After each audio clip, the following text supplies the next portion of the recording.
My name is Susan Ashworth. I live alone in this old 2-bedroom flat. I rarely go outside.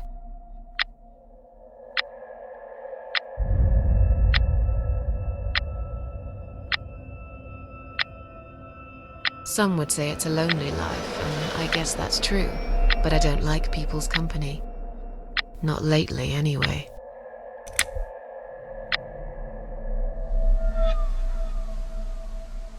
I only trust my cats these days, and I will miss them dearly, but they will understand, like they always have. Teacup stays with me till the end. He watches me, as if he knew.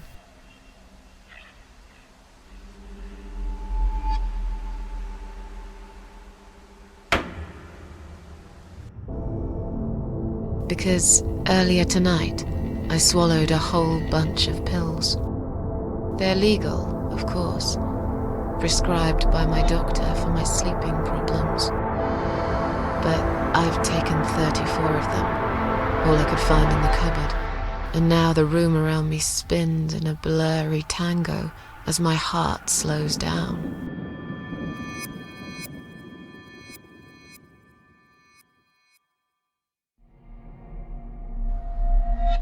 Any second now, I will be dead. I feel calm. I'm ready for it.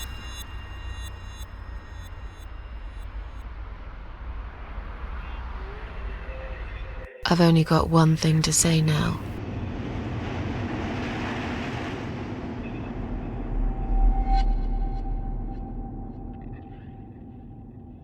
Thanks for nothing. Goodbye.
What's making that noise?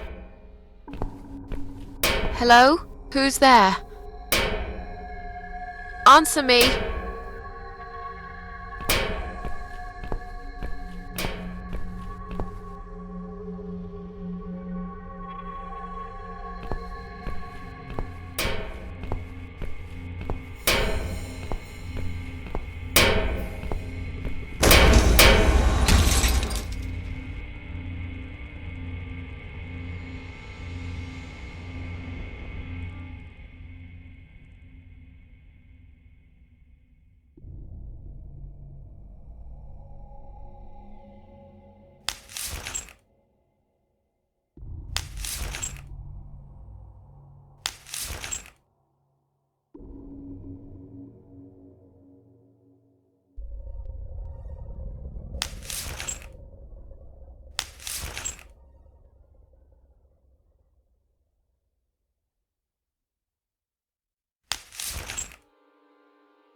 can't remember this place.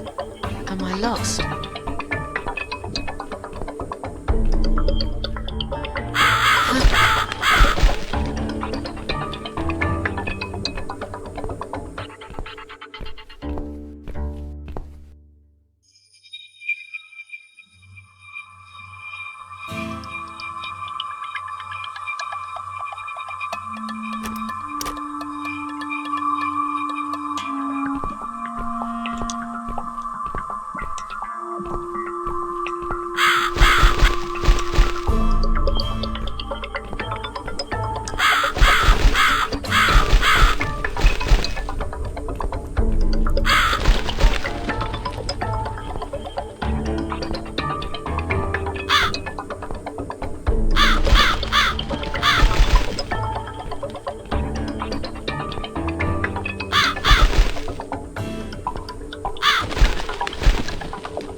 Welcome to my house, Susan Ashworth.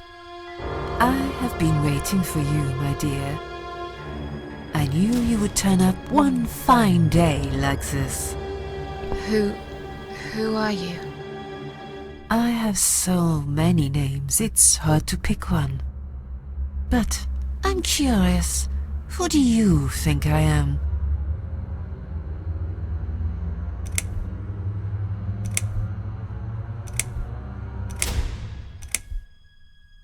I really don't know.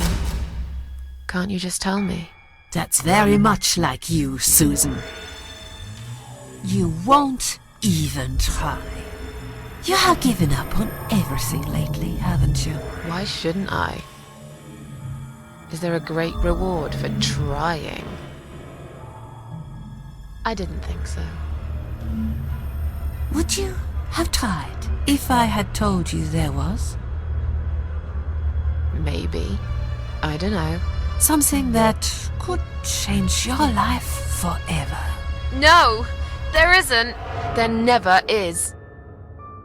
And yet, some people do great things to find it. I'm afraid I'm not one of them.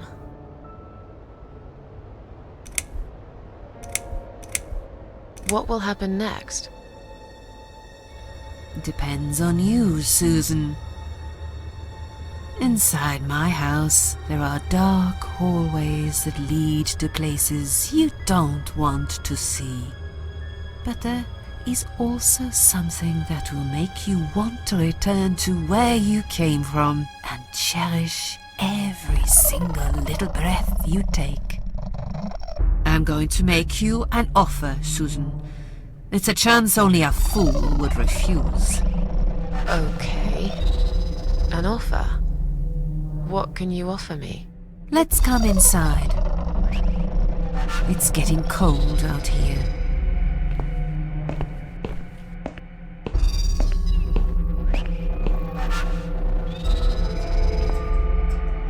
A lonely seashore.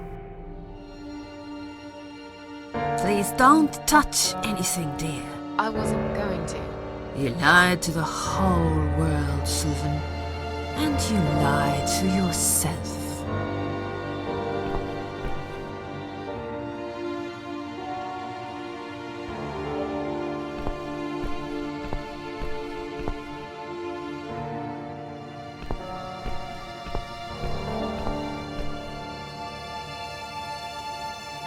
Now we can talk properly, my dear.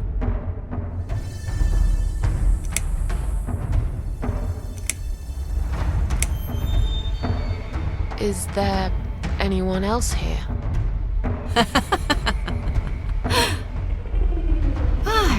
I thought you liked being alone. Isn't that why you ran away from everyone? It doesn't matter. I was standing right behind you when you threw away all those photographs, you know? I brushed your hair every night you cried yourself to sleep.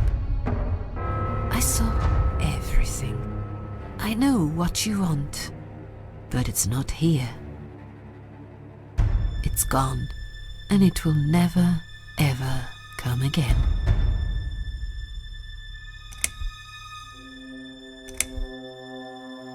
I still don't really know who you are. I go by many names. I've never paid much notice to what the living call me, but there is one name the fallen ones use when I speak to them. I find it most accurate. The Queen of Maggots. Is that what you are? Why, maggots? Because they feed on what's dead and gone. Dead and gone. I guess that's me.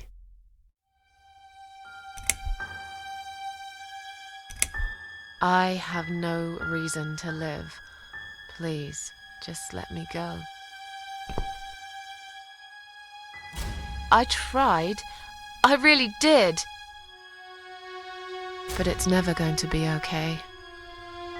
Who knows, maybe, but one way or the other. This isn't the end of your story. It's only the beginning, my dear, and there are great things waiting for you. Believe me.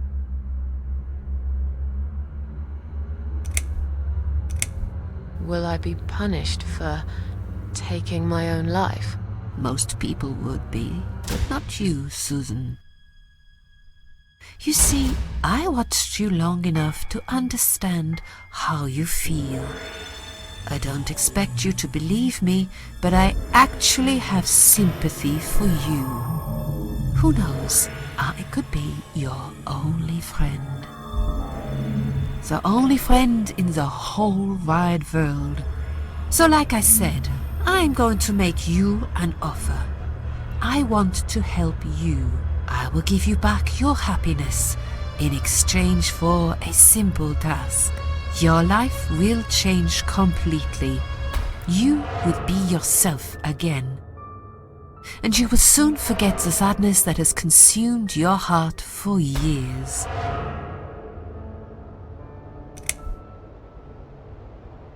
What do you want me to do? Yes, I think it's time to explain.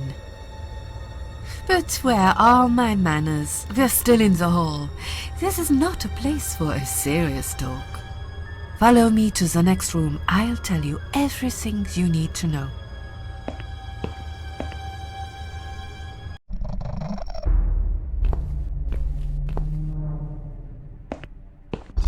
What's your offer then? What can you fix that life has destroyed? Susan, death can fix is nothing. But though we are both dead, I am not death. I might seem just like a strange old woman to you, but I'm just as powerful as gods. And I chose you, Susan Ashworth. I'll need you to go back and face 5 people. They're not ordinary people. They're very special, just like you, only in a slightly different way.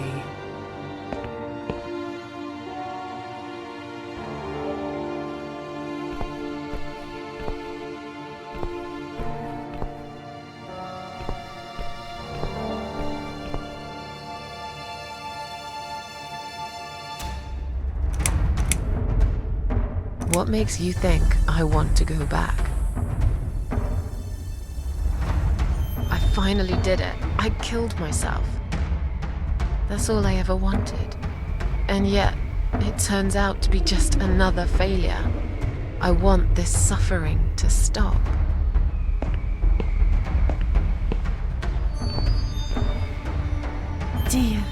Dear Susan, you don't realize that the suffering never stops, do you? It only gets worse. This place is a passage between the world of the living and the world of the dead. You enter one of these corridors and you never come back. But you don't cease to exist. You remain.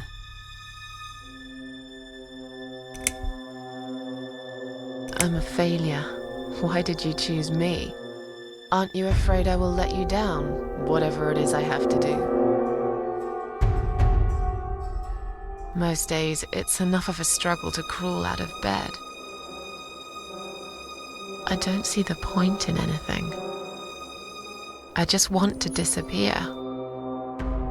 And I hate everyone else because they know how to be happy.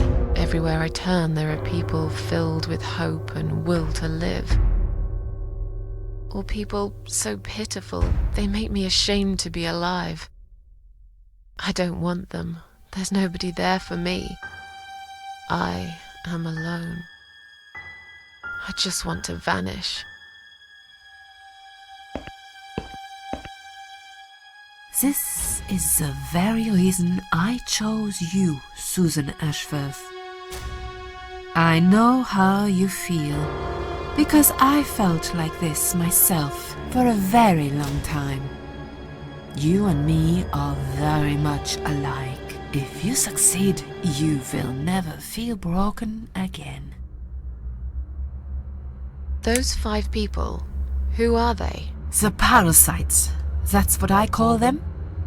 They don't know each other, but their destinies are bound together. You will have to keep your eyes open and be constantly on guard. Those people will want to get closer to you. They might even pretend they are your friends, but don't let that fool you. They have nothing but cruel intentions. They'll want to hurt you, Susan. They'll want to kill you. As harmless as they might appear, parasites are the evil scum of the earth, and they all deserve to die. Isn't my life bad enough without them? Don't be frightened. You will have a great advantage over them. They don't know that you know. Do you understand what it means? You will become my hunter, serving punishment for their sins. A tool of destruction. A dark angel walking through the river of blood. You find your purpose in life and you see for the first time how satisfying it can be. But how will I recognize them?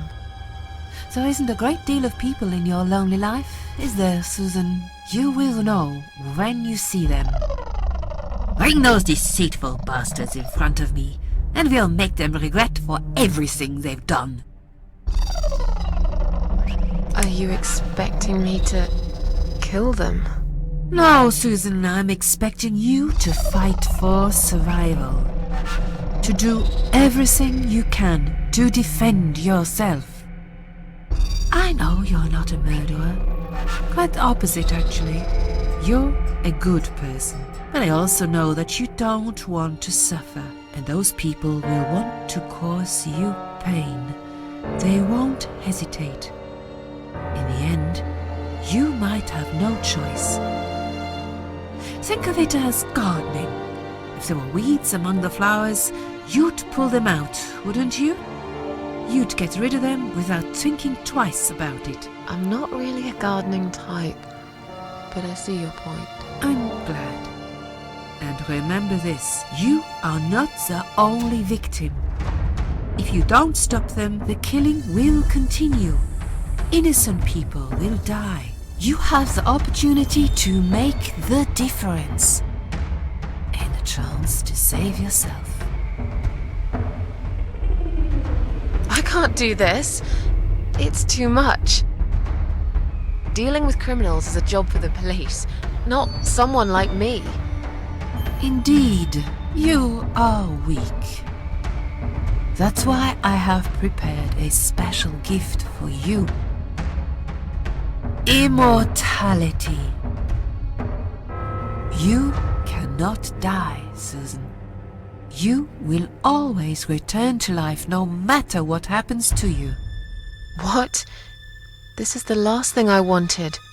Please, can't you just let me die? I've made the decision.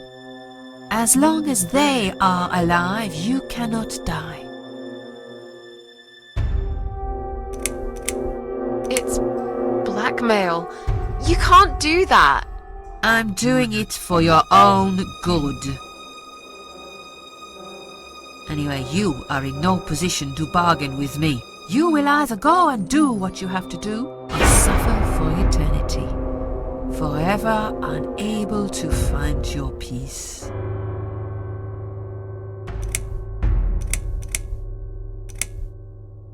This all must be just a weird dream. I don't believe you. Susan, see this door here?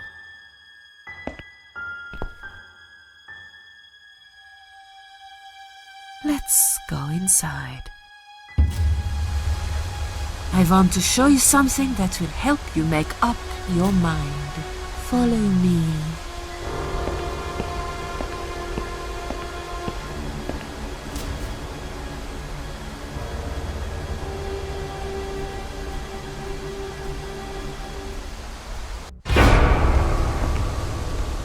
Yes, it's you, Susan. Come closer. Say hello. I don't want to look at it. Haven't I had enough yet? That body in the ambulance. Then the forest. But this place is... This is exactly what I was trying to run away from. I don't want to be here. Make it go away. I assumed it would be wise to give you a little taste of the suffering you'd endure. I want you to understand that you can keep going long after you can't.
It's time to make a decision. The parasites are coming, whether you want it or not. You haven't really got much choice. You must stand up for yourself.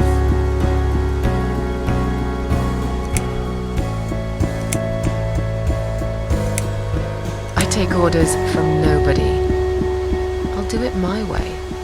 Don't you understand? There is no other way. Well, I don't know that. Besides, you could be lying to me. How do I know you aren't? I'm no murderer. I don't want to be. I'll find another way without you. What? Look, I appreciate you giving me another chance. Don't get me wrong. I can see now that I've made a mistake, and I'm ready to try to fix my life. But I really don't like what you're saying. If there's one thing I learned in life, it's that people let you down all the time. If I don't rely on myself, I can't rely on anyone else. You fool! You damned arrogant fool! You have no idea what you have just done. But fine, have it your way. In the end, I will be the one laughing at you. I always am.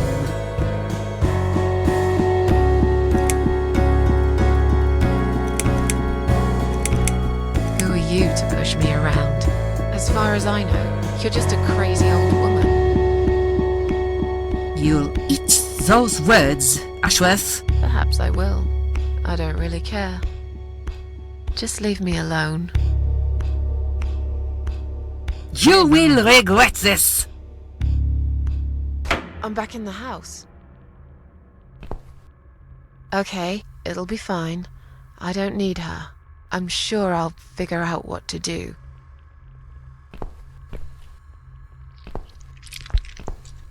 I can't get through these. What the hell are they anyway? I can't get through these. What the hell are they anyway?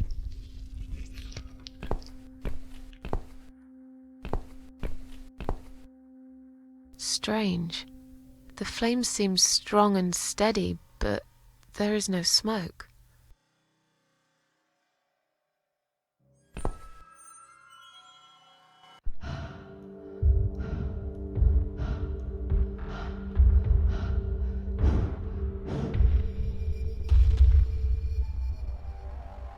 They left me no choice, Alice. Maybe one day you'll forgive me.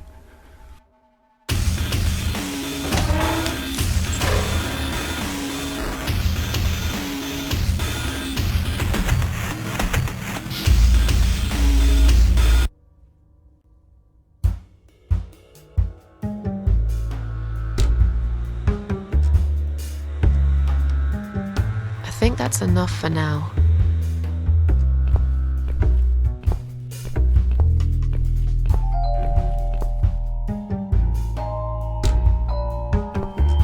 What the? How did I get back here?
Yes, I do enjoy fine art. Thank you for noticing. There's a certain raw beauty to it that modern painters often fail to recreate. I always wanted to be an artist myself, but it'll be a long time before I can call myself that. I often say that patients are my canvas, but my job is more about restoration, obviously. I look at the damaged human minds and bring them back to their former beauty. I'm sorry, I'm probably boring you. No, it's not that. It's just... It's been a difficult couple of days. I'd really like to go home. Of course, and go home you will. As soon as we've done this little assessment, okay, you'll probably know how it works. I've read in your file you used to be a nurse. Yes, I know very well how it works. You want to check if I'm nuts? Well, I wouldn't use that expression, obviously. But yes, we have to make sure you're safe and figure out how to help you. Also, as a nurse yourself, you know there's always paperwork involved. These forms won't fill themselves. Honestly, Susan, you have nothing to worry about. This is just a formality. I could tell straight away that you are not nuts. Fine. What would you like to know? I will answer all your questions. Then I'll go home, take a long shower, and catch up on sleep. Wonderful. Let's see then. Where do we begin?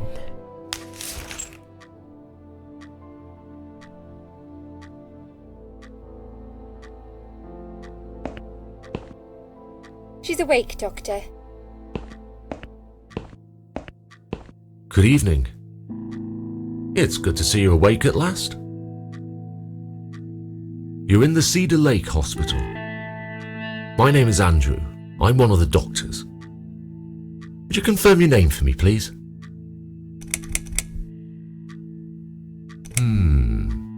I can see you're very tired and sleepy. That's perfectly normal. You're on the ward now. Your condition is stable. Earlier on, we did a CT scan and it shows there's no permanent damage to your brain. All your organs are fine too. You're a very lucky lady, Susan. You might experience extreme tiredness and lethargy for a couple of days, but that should soon pass. I would advise plenty of rest now. The nurses on this ward will take it from here. Please let them know if you need anything. Take care, Susan. Yeah? Please, don't try to speak. What did you say? Don't worry, Mrs. Ashworth. Your arm is fine. No. There was nothing wrong with your arm, darling. Now calm down. Would you like me to get you some water? Let me get you a drink. I'll be back in a second.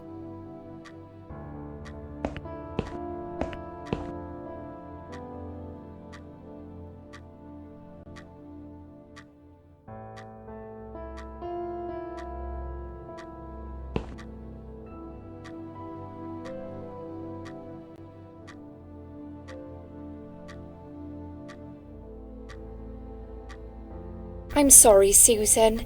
Did I wake you? I have to take your blood pressure. 2 seconds and I'm gone. My name is Liz, by the way. I'm sorry. I know this isn't very nice. Believe me, I hate waking people up just for this. But being a nuisance is part of my stupid job, unfortunately. Oof, I hate this place. Tell you what, Susan. Can I call you Susan? So anyway, I shouldn't say it, but you know I'm going to anyway. You are so lucky. It's crazy. You doing what you've done, and her walking in, seeing what she saw. That was a chance. 1 in a million.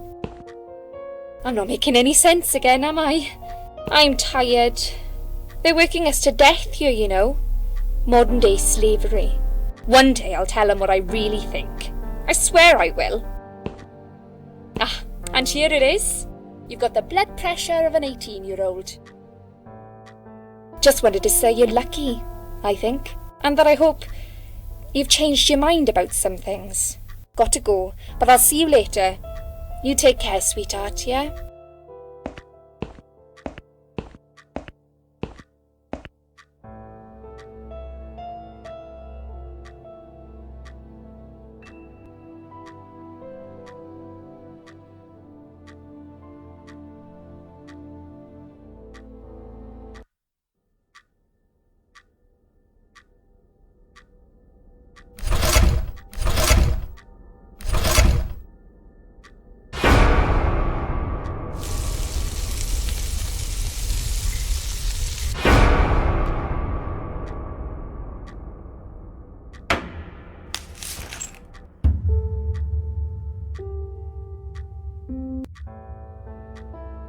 Bad dream?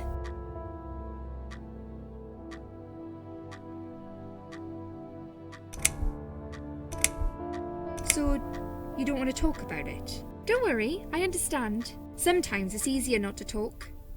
To keep it to yourself. I feel like that here sometimes. A lot, actually. As soon as you open your mouth, you realise that nobody listens. They might pretend they do, but you can tell by the eyes. Eyes will always give you away. My nan used to say that. The thing is, I don't care anymore. I'm just playing a game now. Like everyone else. Just playing a game. You're a quiet type, aren't you? But you're going to have to talk sooner or later. I hope you realise. They will ask you questions, you know. Now, it's not my intention to scare you, but that's what they do. And you know that. They can't let you go if they believe you will try it again. This place is under a suicide watch. If you're not careful, they'll get you a room with padded walls and no view. You really don't want that, trust me. Look, I'm only trying to help you. I know a way to avoid all this. I could give you a hand. I could help you go home. It's up to you. Tell you what, if you don't want to talk, you don't have to. I came here to hide and rest my legs for 2 minutes. Oh, it's 2 a.m. I'm really tired. I hate this place. Everyone keeps ignoring me. You might as well do the same. Maybe there is something wrong with me after all. Maybe I talk too much. Do I talk too much, Susan? Just tell me and I will shut up. I'm just very lonely, I guess. I know you probably don't care. Why would you? You must have enough problems of your own. You wouldn't be here otherwise, would you? But I just wish... Never mind. I really do want to help, you know. There are some people here who aren't that nice. I see it all the time. They'll do what they can to section you and lock you up. You don't want to end up in a nut house, do you? I can tell you're not that sort of person. I can tell you're all right. Just had some hard time. That's all. What happened to me? Well, how much do you remember? I took some pills, and I fell asleep in the chair. I remember how the room kept spinning around me slowly. I felt so calm, and then...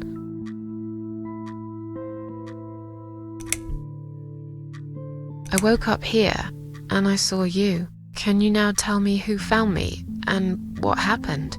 Well, your body went into a coma. You were lucky she came home and found you. I told you that before. What? Who found me? Your daughter, of course. She called an ambulance. If it wasn't for her, you would sure be dead now, Susan. My daughter? Yes. Why? Why'd you look so pale all of a sudden, Susan? I don't have a daughter. Whoever she is, she lied. But why would she do that? How should I know? I was in a coma, apparently. So she lied. It doesn't change the fact that you owe her your life. I was fine. I didn't ask for any help. Sorry.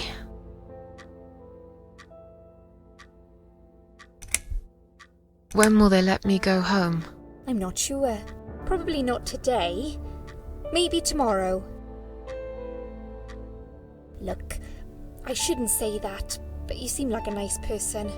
I feel like I should warn you. There's this doctor here. They call him Dr. X. He's a chief of psychiatry in this hospital. You won't be able to go home until he's talked to you, and he's really good at getting into your head. You know what I'm saying? He will ask you a lot of tricky questions. But he's a really great guy. You should trust him.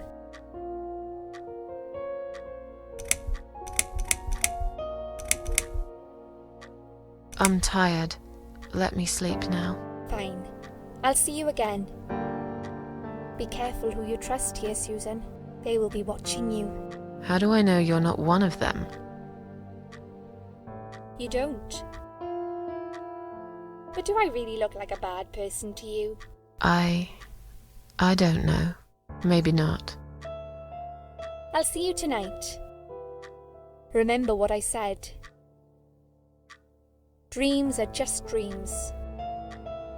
But when they turn into nightmares, it's good to have someone there to pinch your arm and wake you up, right?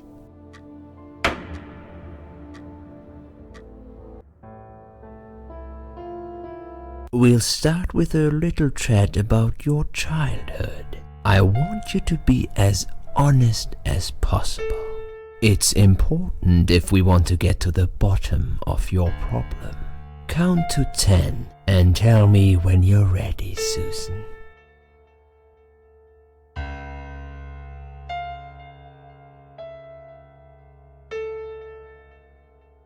This isn't all about whether you're nuts or not, like we said before. It's about finding what has caused how you're feeling now and creating a working solution. In order to achieve that, I need to get to know you better. Can we talk about your childhood first? Your parents. When you're a child, your life revolves around them. What was your father like? Did you have a good relationship with him?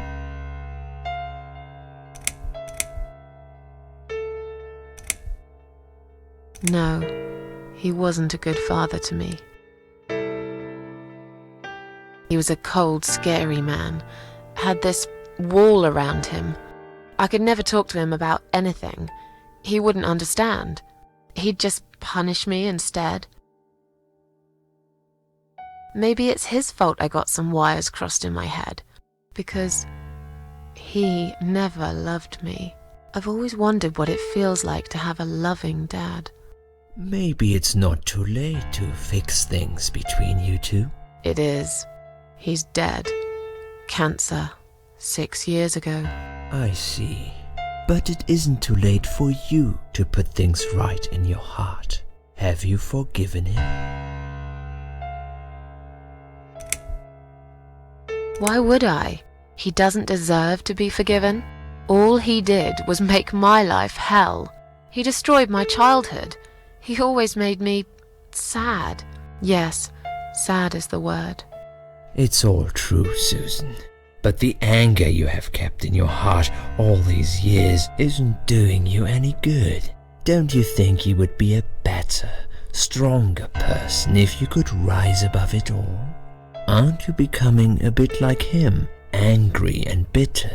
Aren't those the things in him you hated most? My mind is already made up. I will never forgive that son of a bitch. I hope he burns in hell. Well, if you put it like that. Let's talk about your mother now. What was she like? Would you care to tell me about her? She never cared about me. All that mattered to her was the booze, and never me. What I remember clearly from my early years is the image of her sitting by the window. She'd stare at it for hours, smoking. My dad saw it all, of course, but he was unable to do anything about it. I think he just loved her too much to do anything. They argued a lot. Their fights always take place behind closed doors. It's one way of protecting the child from it all. But children always know. At least I did. I remember every time they fought, I tried so hard to just go to sleep, but sleep never came. No matter how hard I tried not to listen, I couldn't stop. I just couldn't. Okay, I'm beginning to get a better picture. That's enough about your parents for now. Let's take 2 minutes, and we will talk about something else.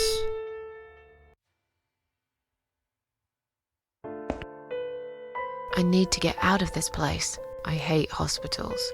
Besides, I really want to go home and forget all about this.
I've got enough gloves in my pocket.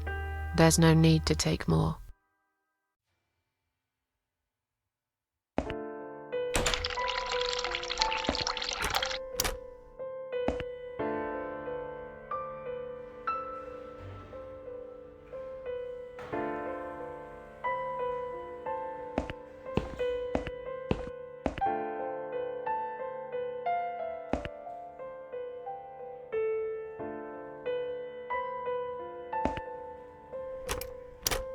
Hello? I guess I should wait my turn.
I've already got one glove in my pocket.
I'd like to go home now. Well, so would I. But there are procedures and a system in place. I can't just let you go like that. What? Look, I'm very busy at the moment.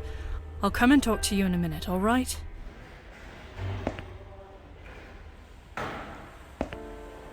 Can I make a phone call, please? Oh, yes, of course. But the phone's being used at the moment. Can you please come back in 5 minutes? Thanks.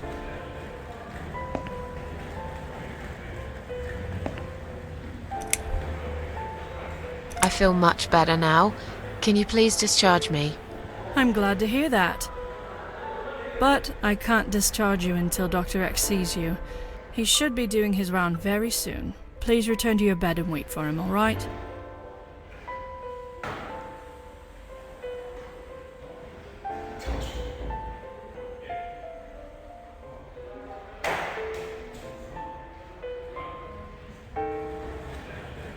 Please do not touch these. They are all confidential documents. Yeah? Well, maybe you shouldn't leave them out on the desk for everyone to see. If you are looking for something to read, we have some magazines for patients here. Thanks, but I think I'll pass.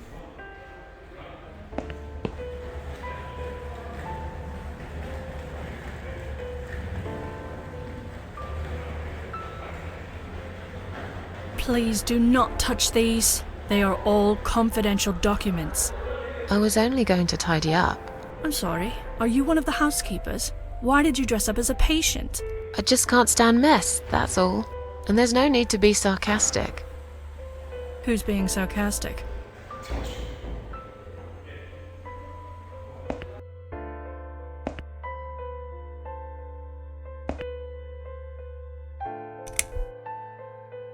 Let me through. I'm going home. Can I see the discharge letter first? If you haven't been discharged by the doctors, I'm afraid I can't let you through. You have no right! I am a free person, and I'll do what I want. I'm not staying here a minute longer. I'll have to see the letter first. May I ask what your name is? Just let me go, arsehole. There's no need for that attitude, Mum. We're just doing our job here. Is that your excuse for being a brainless, fascist son of a bitch? You're taking away my freedom.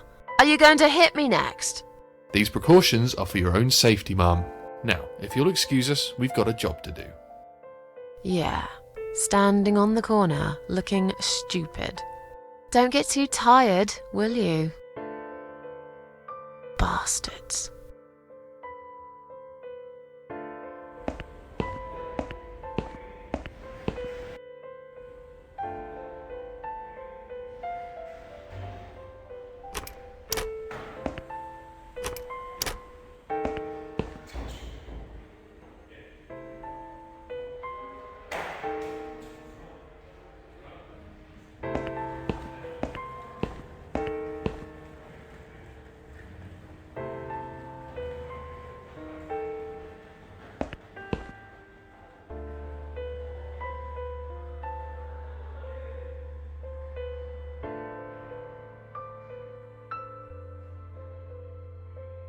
Hi, are you alright?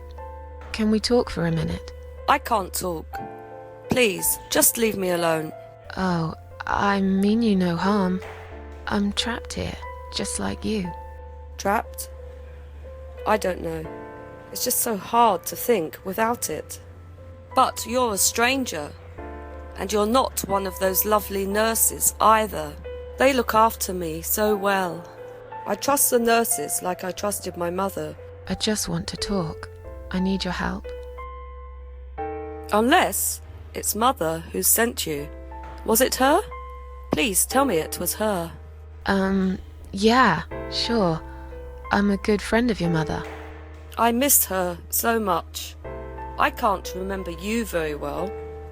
But you should know this. If you really are a friend, you will know my mother's name. The name that haunts me. A beautiful name. Yeah, sure I do. Now, let me ask you. What is it?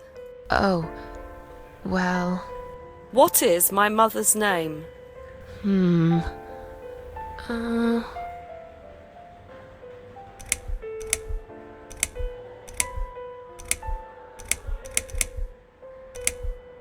I don't know. No, of course you don't. Leave me alone. Please, just leave me alone.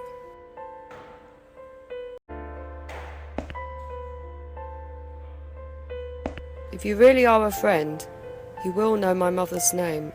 The name that haunts me. A beautiful name. But I know it. Let me just think for a second.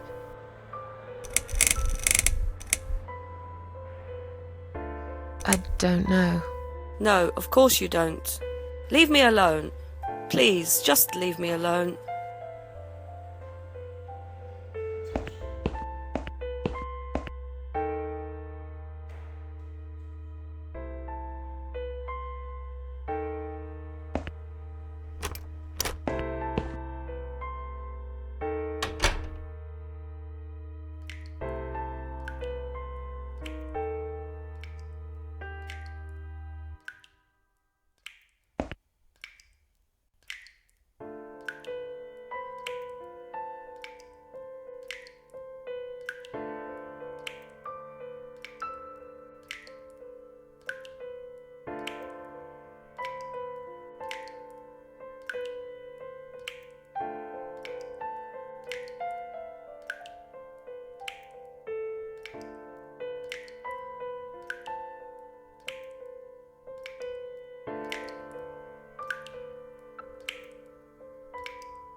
Tell those security guys to let me through right now. I'll tell them in a minute.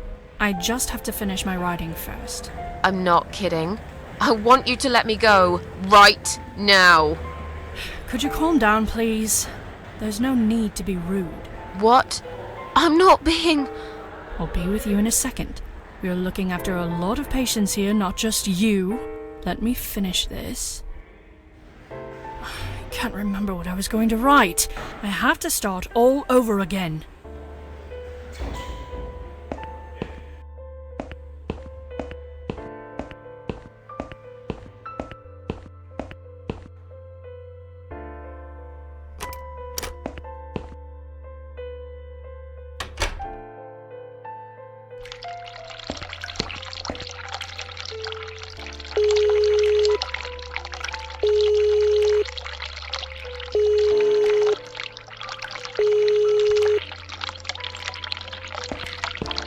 Someone is coming.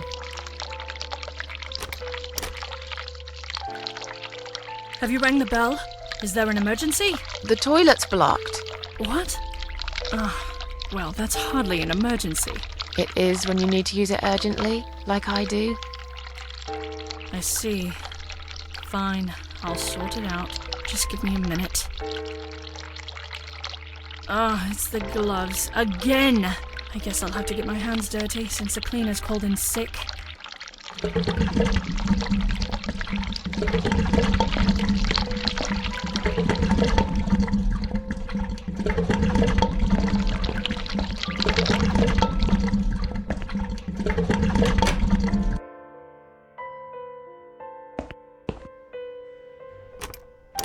It wasn't you who did it, was it? I don't know what you're talking about. Someone just stuck a bunch of... Well, I guess it doesn't matter. It's sorted now. I just hope it's the last time I've put my hands in that stinking toilet.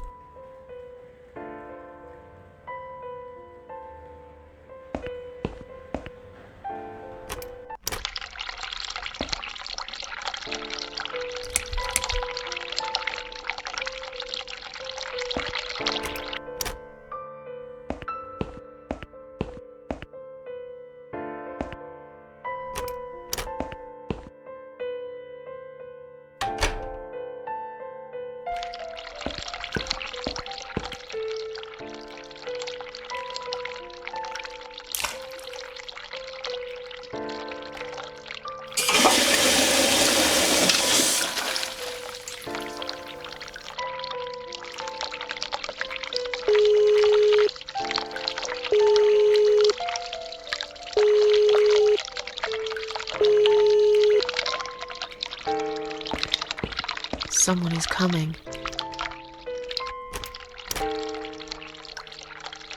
Have you rang the bell? Is there an emergency? The toilet's blocked. What? Well, that's hardly an emergency. It is when you need to use it urgently, like I do. I see. Fine, I'll sort it out. Just give me a minute. It's the gloves. Again! I guess I'll have to get my hands dirty since the cleaner's called in sick.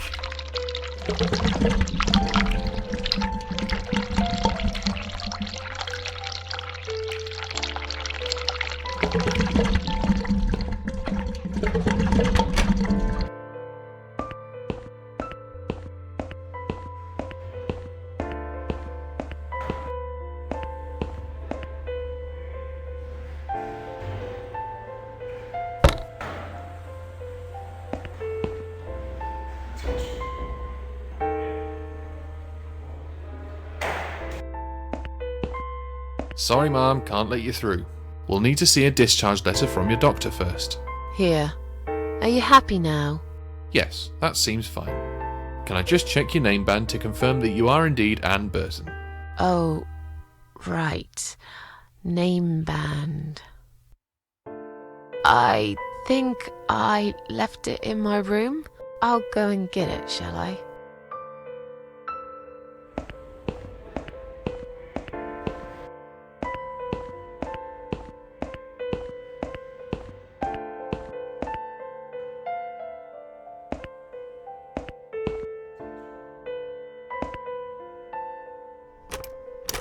It wasn't you who did it, was it? I don't know what you're talking about. Someone just stuck a bunch of... Well, I guess it doesn't matter. It's sorted now. I just hope it's the last time I've put my hands in that stinking toilet.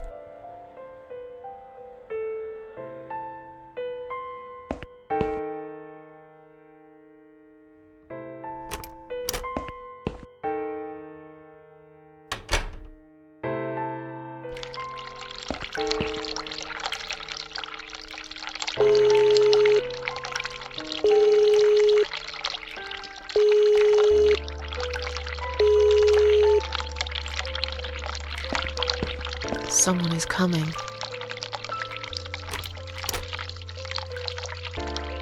Have you rang the bell?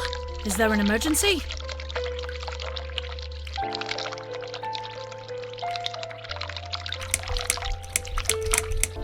I wanted to see how long it takes you to answer the bell. Look, I'm a nurse. I have a lot of paperwork to do. We're doing our best here. It's not my fault that suicidal fruitcakes like you come here and scratch and piss on the bloody walls. Hey, don't speak to me like that. I'm not suicidal, and I'm not a fruitcake, and I didn't scratch anything, let alone pissing on the walls. Why do I bother? I think it's time we give you some medication. Can you please tell me your name and your date of birth?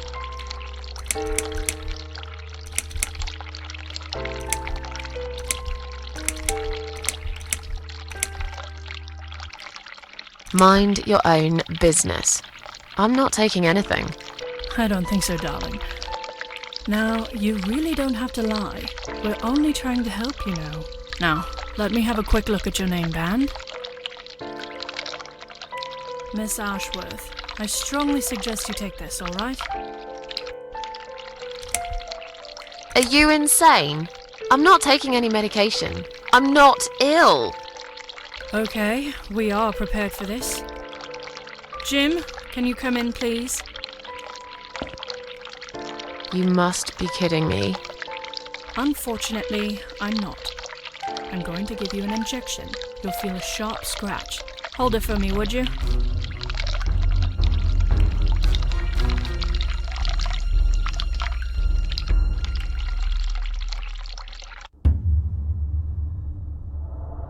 Now, go back to your room and rest. You'll be able to relax and have a great sleep.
The drugs have worn off and I feel better now.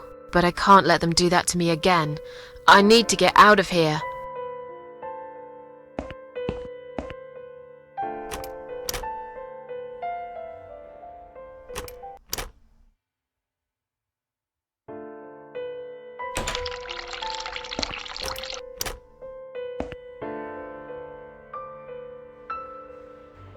Go away.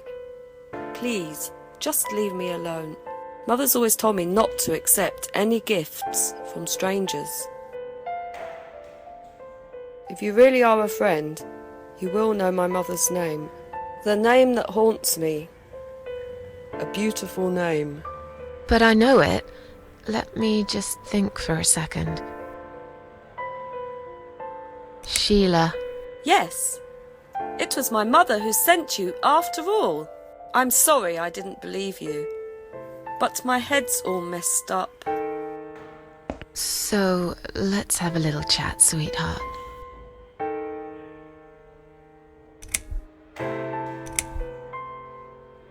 Something's wrong with this place. I think it's really nice here. We must stay here. Do what they say. Take pills they give us. Sometimes, if I behave, they give me the red stuff. I wait for it. I'm being good. What is this red stuff? It's a drug. My favourite one.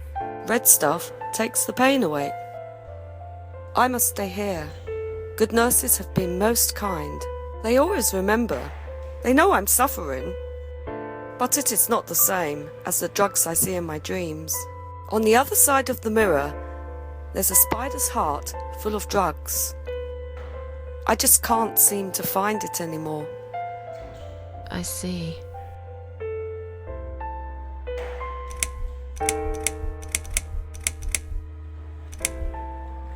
What exactly is this little treat you mentioned? It's the red teardrop of pure happiness. They bring it, I drink it down, and my pain goes away.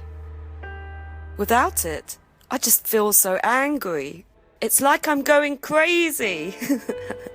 It's funny, but I just get so fucking angry sometimes. I'm dying, I think. We're all dying, I heard. She said I'd go to hell for it, but I didn't do anything. I didn't know. Does he know? Who? Him! Right. Okay. No, probably not.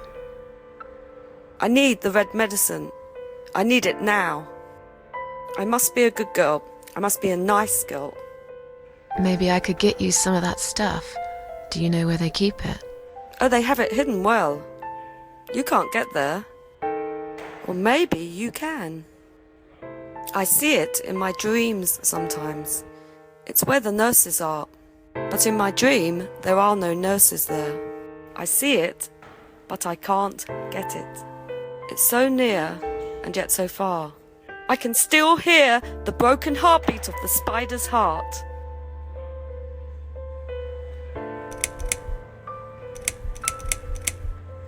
How about we swap our name bands?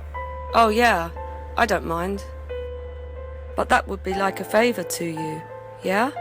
Well, technically, you wouldn't lose anything, because I'd give you my name band instead. Does that make any sense? Sure, yeah. I do want something better in return though. I'm not that stupid. I know you'll use it to get out of here. Oh, I never said you're stupid. I just really want to go home. Please understand. That's fine. I don't mind. I'll give it to you if you get me the red stuff. What do you say? I thought nurses give it to you anyway. No, not that. I'm talking about the real thing. Something you can only get in the world of dreams. Now that is something special. Is it safe? It's perfectly safe. Okay. I'll see what I can do.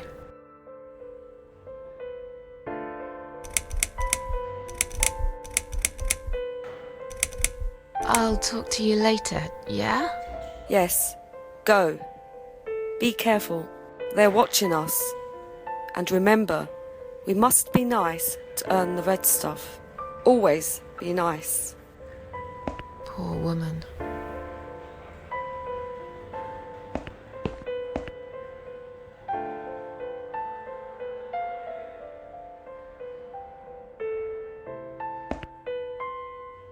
I've found the thing you asked me for, but are you absolutely certain it won't harm you?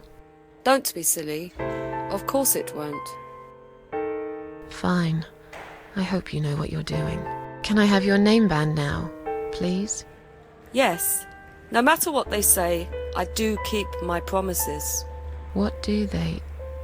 You know what? It doesn't matter. Thank you for your help.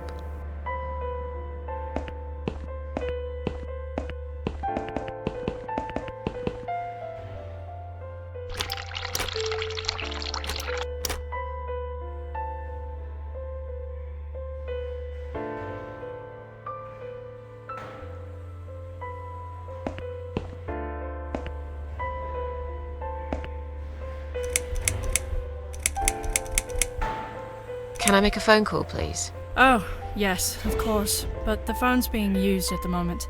Can you please come back in 5 minutes? Thanks.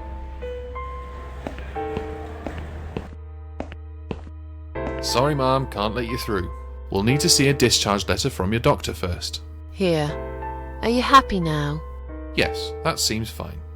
Can I just check your name band to confirm that you are indeed Anne Burton? Oh, all right. I didn't realize you knew how to read. There you go. Can I go now? Of course. Thank you, Ma'am. We'll see you soon. No, you won't. Now get out of my way.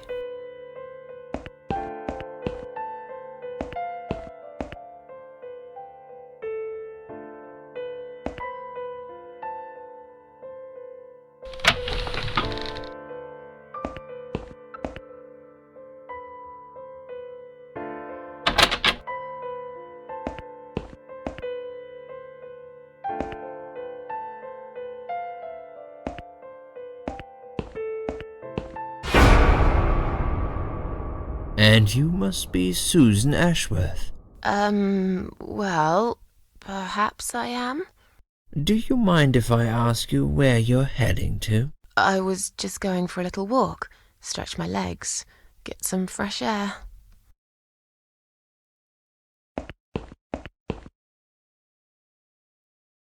Give it a rest. I'm not going anywhere. Miss Ashworth, please relax. There's been a mistake. You have been prescribed wrong medication.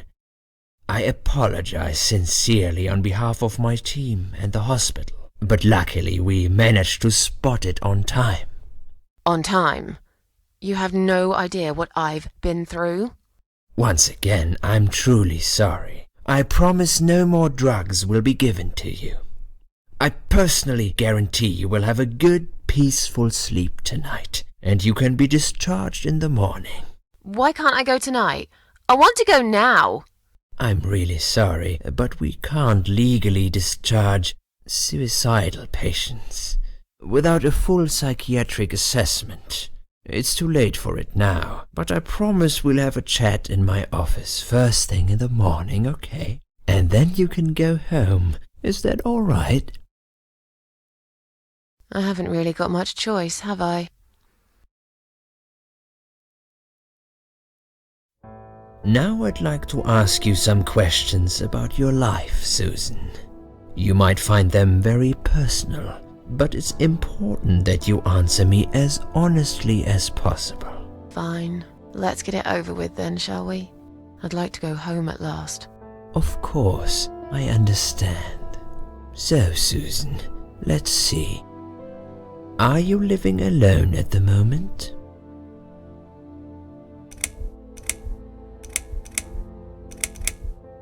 I live with a friend.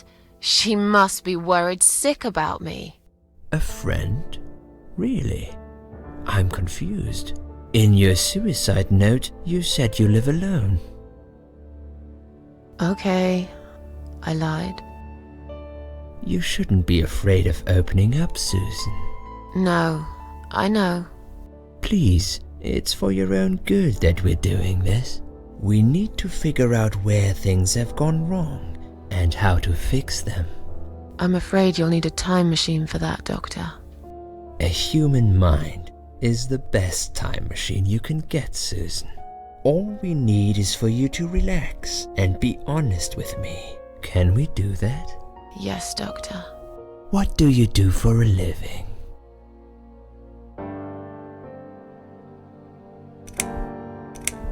I'm between jobs at the moment. I'll find something soon. but it's been difficult. I didn't feel that great. I felt weak and powerless and tired most of the time. I felt really awfully tired. Typical depression symptoms. We can give you something for that. You'll feel stronger and motivated. I admire your faith in modern medication, Doctor. I hope you're right. Describe to me what your mornings look like. What is the first thing you do each day?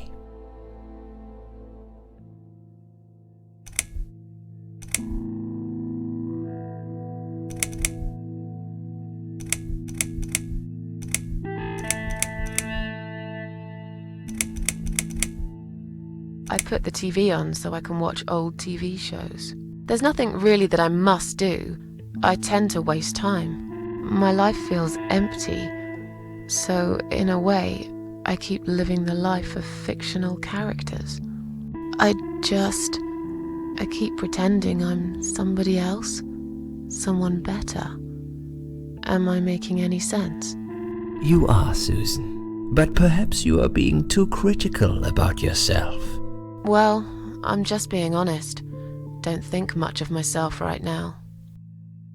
Would you say that you feel safer at home than outside?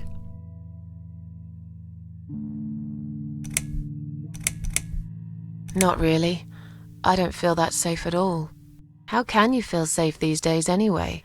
You can be living next door to a murderer who'll blow your head off for a bit of fun. Local kids have set an old man on fire the other day. They filmed him as he burned to his death. I knew this woman. She slipped on a wet bathroom floor, cracked her head open, and broke a leg. She lied there bleeding for 2 days, unable to move.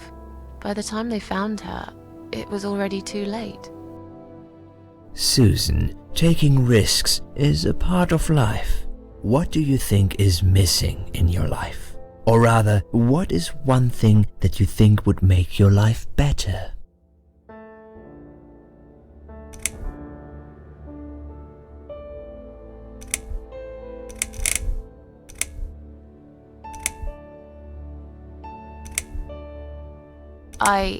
I know it's silly, but I wish I was better looking. But you are a beautiful woman, Susan. Please don't. I have a mirror. Have you ever attended group therapy for depression or some other form of counseling? Yes, it didn't help much, as you can see. Just something to think about. I can see you're really willing to open up and talk about your issues. That's a positive sign. I haven't really talked about my feelings for a long time. You're doing very well so far. Do you have problems sleeping? Every night. I take pills for that. There aren't any left now, though. In the light of recent events, I think you should stay off those pills for a while. I suggest you drink some hot milk before bed instead. Would you describe for me how you feel at the moment?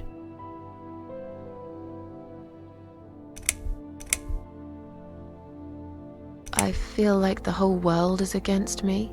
Do you find it hard to concentrate? Yes, sometimes. Do you drink alcohol, Susan? Only sometimes. I'd suggest you don't consume any alcohol at all for a while. Does that sound like something you can do? Yeah, sure. I'm not a big drinker anyway. Sometimes when life gets too much and people feel sad or upset, they think about suicide. Do you often think about suicide?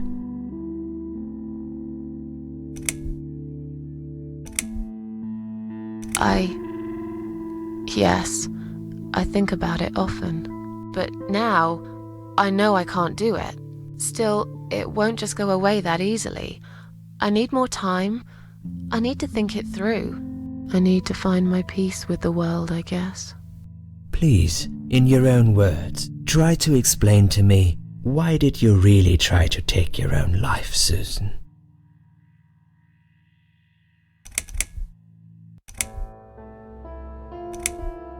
I wanted to show everyone how hurt I was deep inside.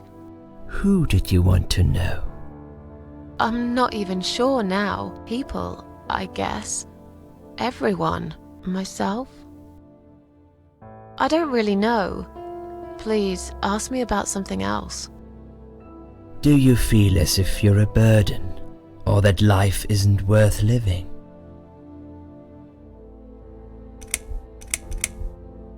Sometimes, when I feel really low, I used to think everyone would be happier without me.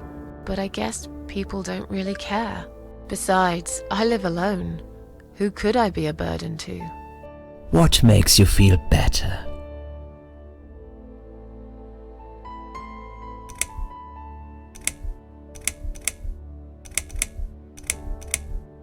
Music. I play the piano when I'm feeling down. It's also a signal for the local cats that the food's there, ready for them. That's when they come over, when they hear the piano. What makes you feel worse?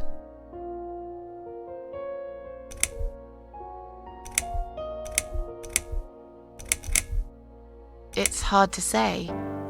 It could be anything. Sometimes it could be just little things. The way my hair looks, shoes I can't find, when I run out of milk. I get angry with myself for being clumsy, for not being able to cheer up and just get on with things like everyone else. Have you imagined your funeral and how people will react to your death?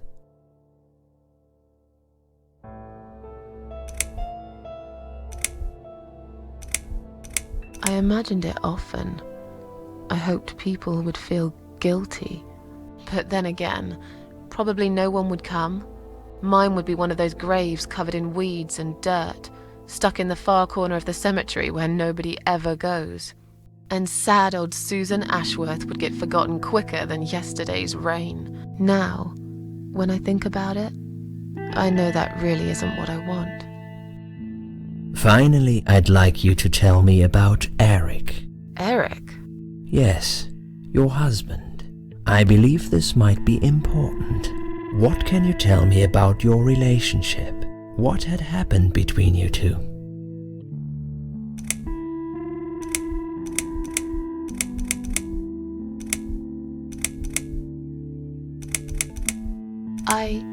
I don't really want to talk about this. Fine. I suppose you've opened enough for one day. Okay, one more question. This is just a formality, but I have to ask, are you going to do it again? That's a hard one. I don't know. But hey, I've got it. The answer is no, I'm not. Thank you very much. Excellent. We're nearly done here. There's just one more thing I must clear with you.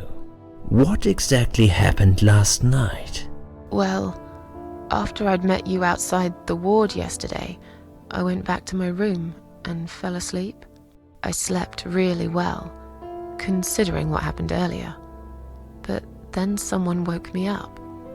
It was the same nurse who was so friendly with me the first night.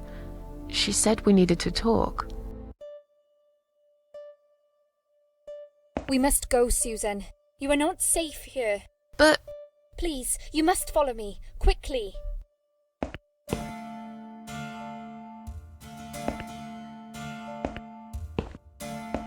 I went after her.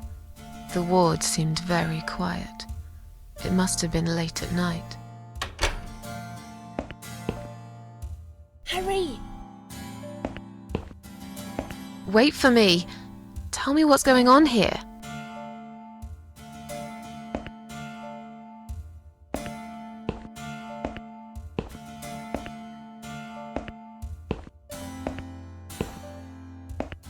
The security guys were gone.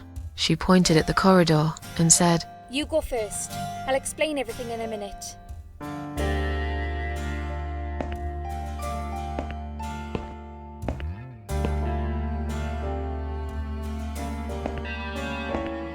Susan, if we don't escape now, they're going to hurt you.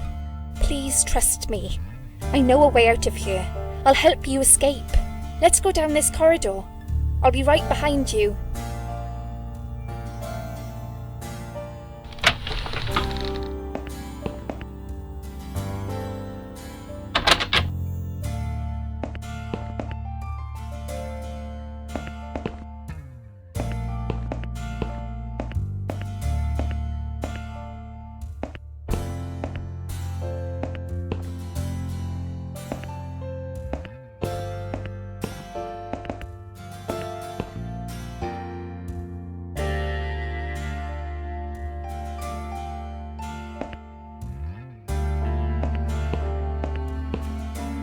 I think I can hear someone coming.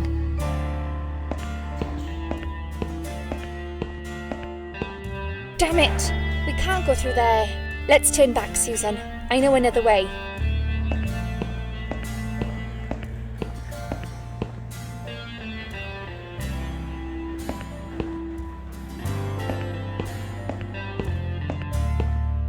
Turn left here. We can use the maintenance lift to get us out of this place.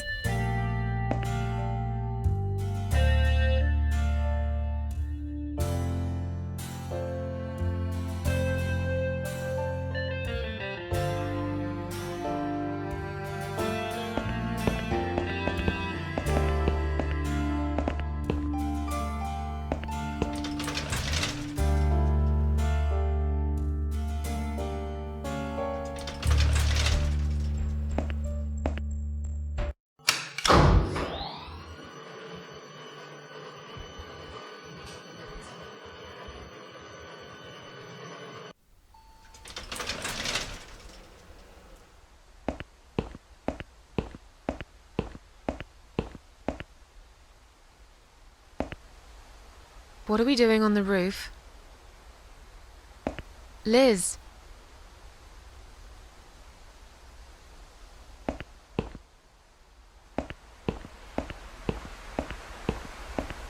What the hell are you doing?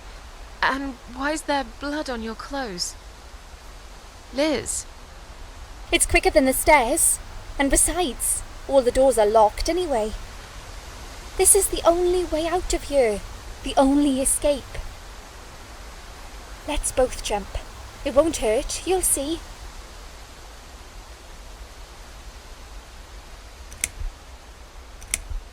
You've lost your mind. Get down here right now. I've made up my mind. I need to end this suffering now. Besides, I have no one to live for anyway. No one ever listened to me. No one ever cared. I listened. You're a nice girl. You have your whole life ahead of you. You listened. Did you really? Of course I did. You talk a lot, but I've always been a good listener. I liked talking to you. So do you remember that story then? The one I told you the other night? The one about the woman in A&E?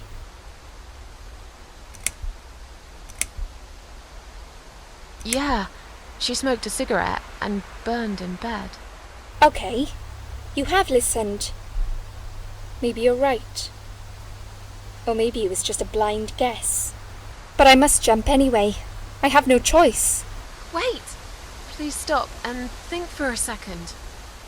Did you not hear what I said? I have no choice. Yes, you do! You can choose to come back inside with me, and we'll just forget this like it never happened, okay? Do you remember that other thing I told you? I'm sure I told you about my flatmates.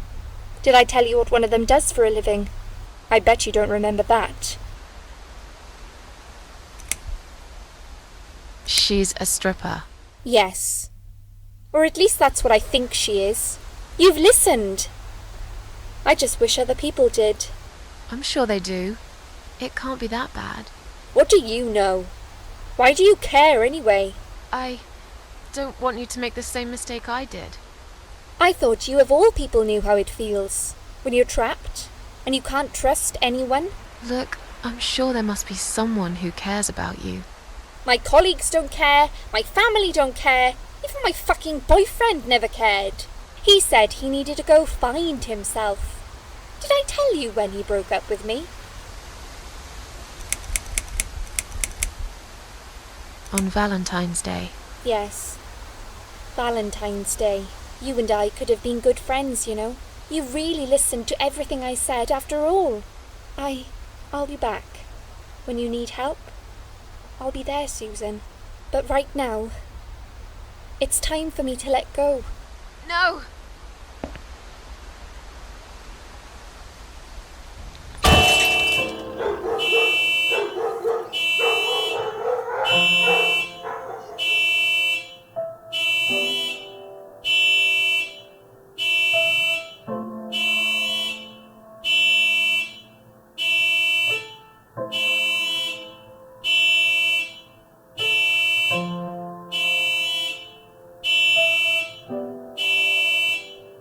After that, I went back. I tried telling people about Liz, but they all thought I was crazy again and didn't believe me. And you were absolutely sure you saw Liz jump off this building?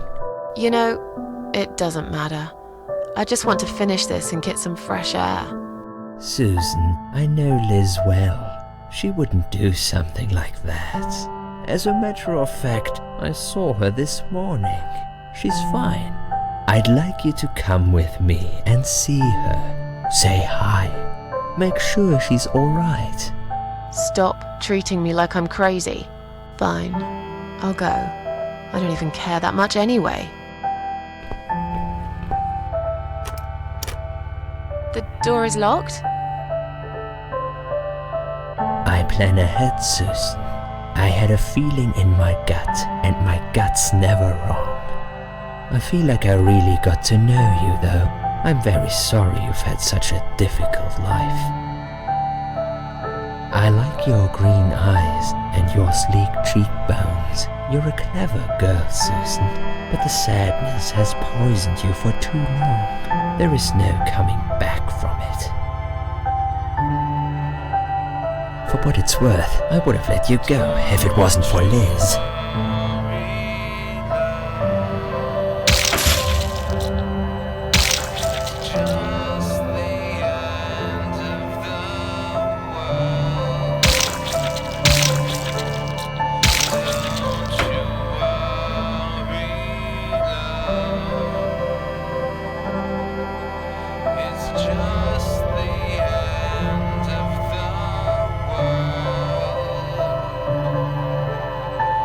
Where am I?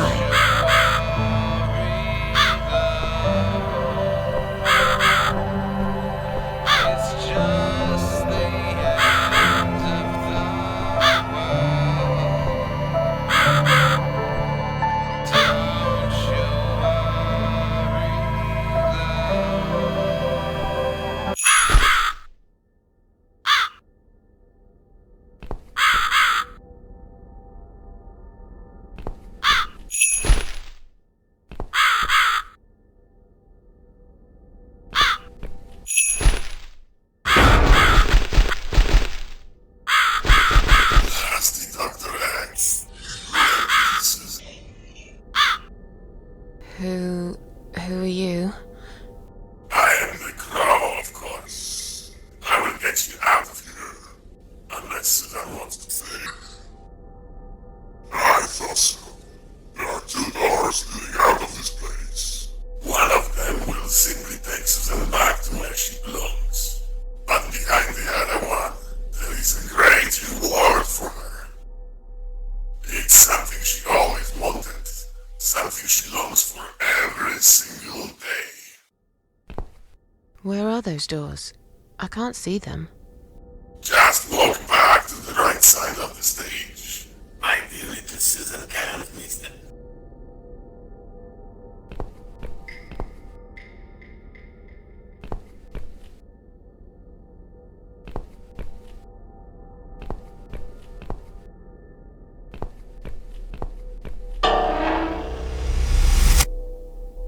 Does Susan like my girls? I knew she would.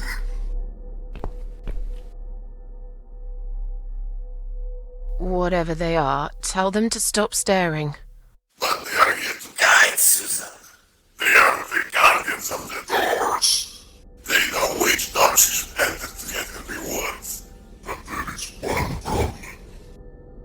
There's always a problem. I'm not even surprised. Which door should I go through? I will leave that to Susan's own best judgment. But this might be her only chance to find what she had lost. Waste it. And Susan will never get it back. Susan has one question, and she can only ask one of them. She must use it wisely. Fine, I can do that. But what's the catch? It's very simple.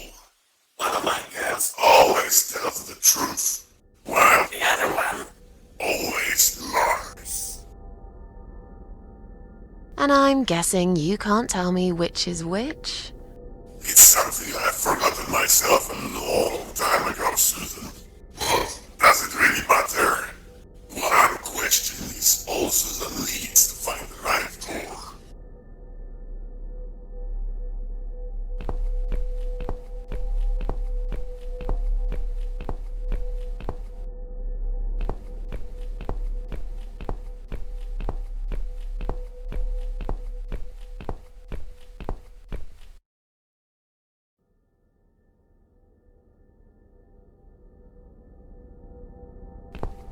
You're just an ugly, disgusting, disfigured, foul, hideous thing.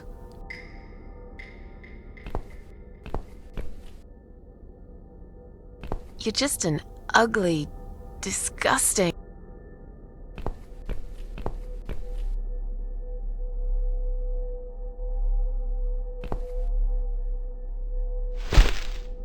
That'll teach you to stop staring, you horrible, ugly doll.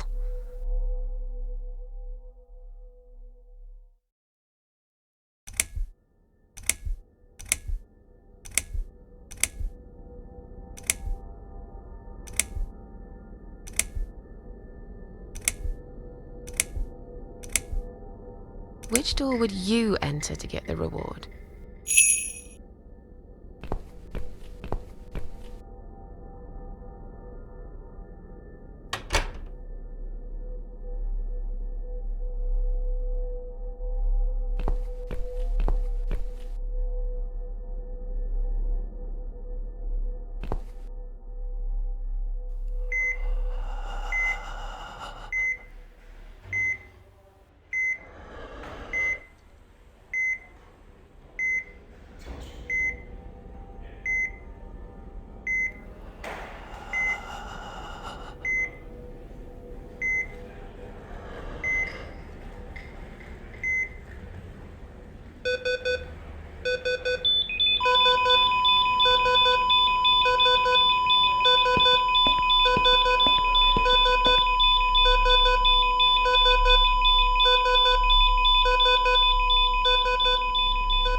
You treacherous, dirty bastard.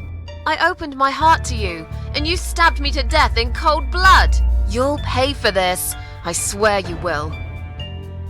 But this means the old woman was right. I can't die. I'm immortal. I think it's time to find out how very mortal you are, Doctor.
You're gonna pay for this, you bastard.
I don't need eyes to enjoy your fear. Scream louder, little bitch! Scream your lungs out! Louder, I said!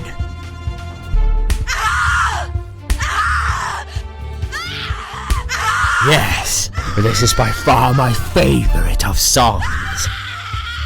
Would you like me to dance for you? Unlike you, I know all art needs to be appreciated. Your scream is like a poem without words.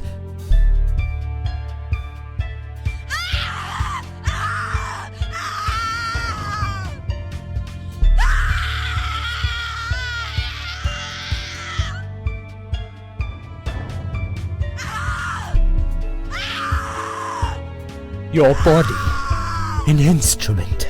I never thought you had it in you, and yet you make every fibre in my body tremble with excitement. Your body will forever be admired by those like me, who understand the only pure and true form of art.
can leave now and forever forget about this place and Dr. X. I have my own problems. I'm not cut out to bring murderers to justice. I've got the key. It's clearly been left here for me to find. Was it Liz who did it? If it really was her, it's clear she would have wanted me to leave. If she'd planned a revenge, surely she would have left me a fucking gun instead. On the other hand, this man is a serial killer. He murdered a lot of women. He murdered me. He will carry on killing if I don't put a stop to it. And I'm pretty sure none of those brain-dead idiots upstairs will believe my story. Just like when I told them about Liz on the roof. They'll never take my word over the doctor's. I'm just a fucked up loser to them. But they're screaming. He's got someone in there. His next victim. It's probably too late to save her, but what if it isn't? I told the old lady I'm not a killer. Maybe I'm wrong. I've never tasted vengeance before. Not like this. What if it feels good?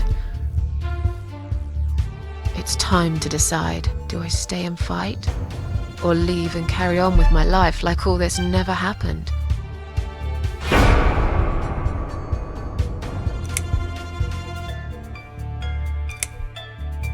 It's probably too late for that girl anyway. I'm sure he'll get caught soon enough, without me getting involved.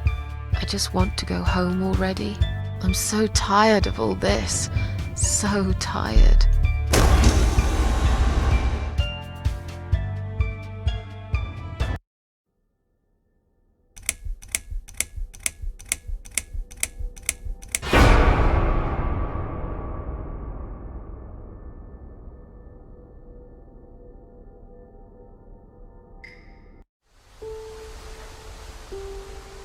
Standing by the river, I wonder, do I need a stone? No. My heart is heavy enough. It will drag me down for sure.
What's this? Old poems of mine. I used to write them when I felt really sad. This one here, River. I must have been reading it the night I took the pills. Why is there still a part of me that wishes I'd never got out of that hospital alive?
Standing by the river, I smile. Will I miss it all? No. I'll be glad to leave it behind and never come back.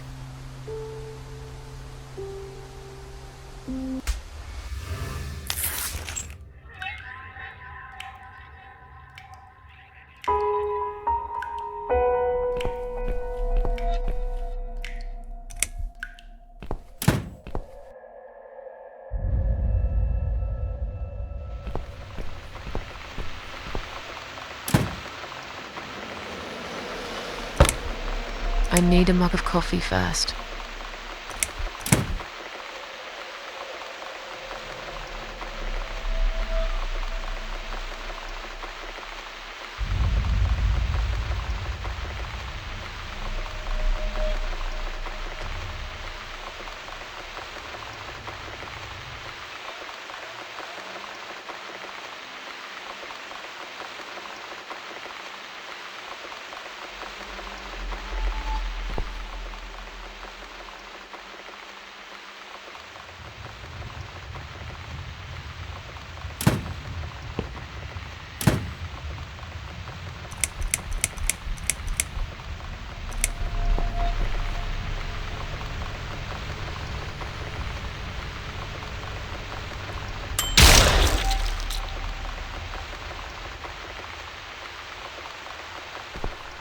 This stupid thing just exploded.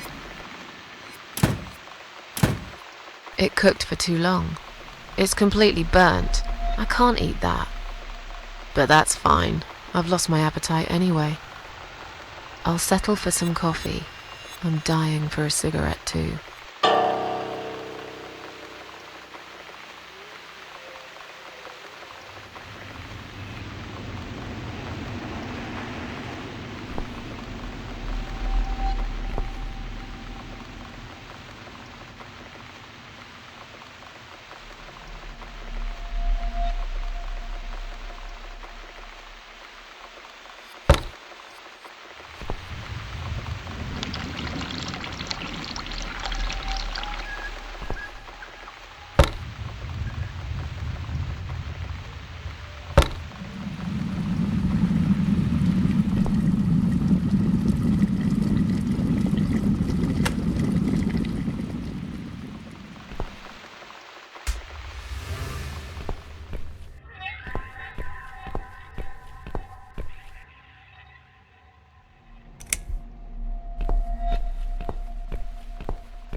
Oh, for God's sake.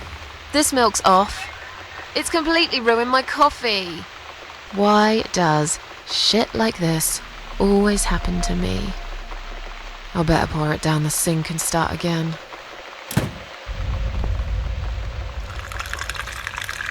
I think I had some coffee whitener somewhere.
Now it's a perfect mug of coffee.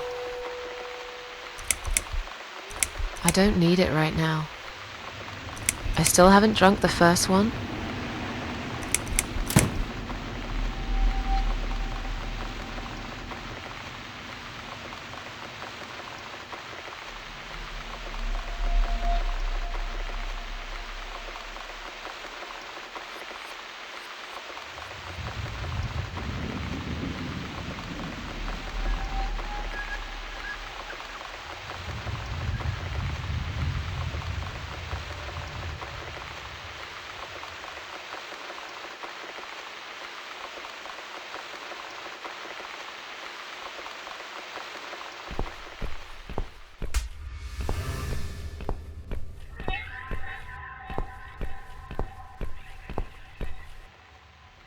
It's this damn bird again. Go away! Shoo!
Something is still missing.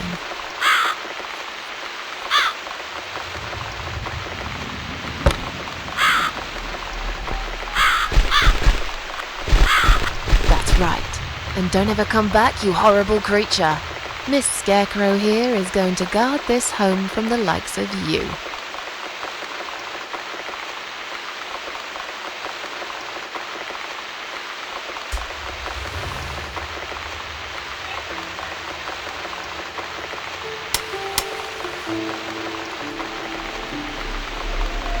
I'm back in my old life. But how can I restore what's been broken for years? So far, nothing seems to go right. Every little thing is against me. Maybe it's my destiny to lose after all. And now those parasites? Like if it wasn't enough. I couldn't kill Dr. X though.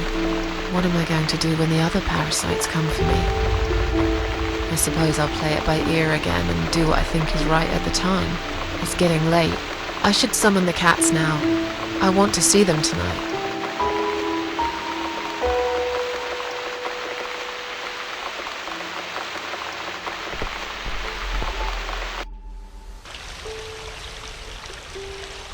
Standing by the river, I close my eyes. One jump and I'm there.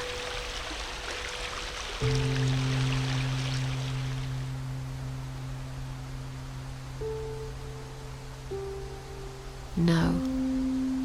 Someone jumped after me. He will never be my friend.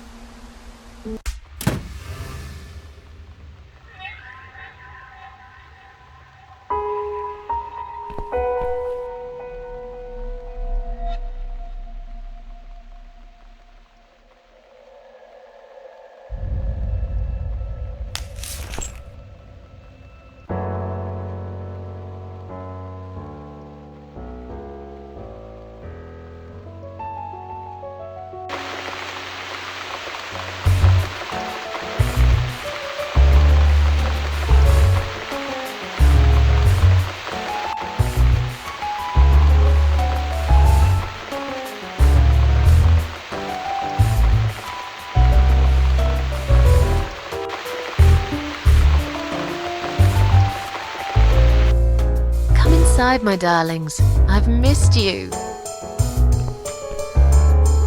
And who's that? Teacup! I bet you thought you'd never see me again.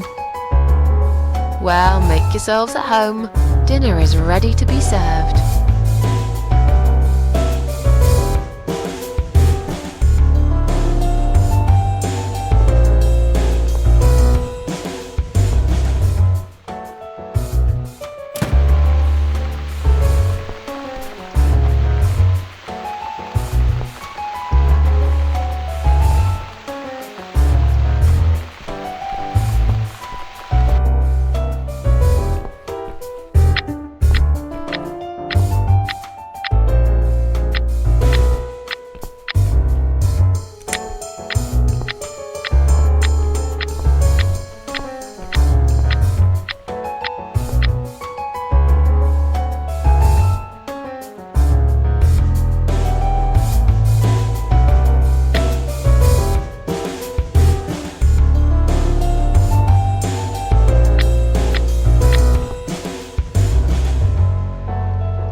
Come on, everybody. Gather around. It's time for dinner.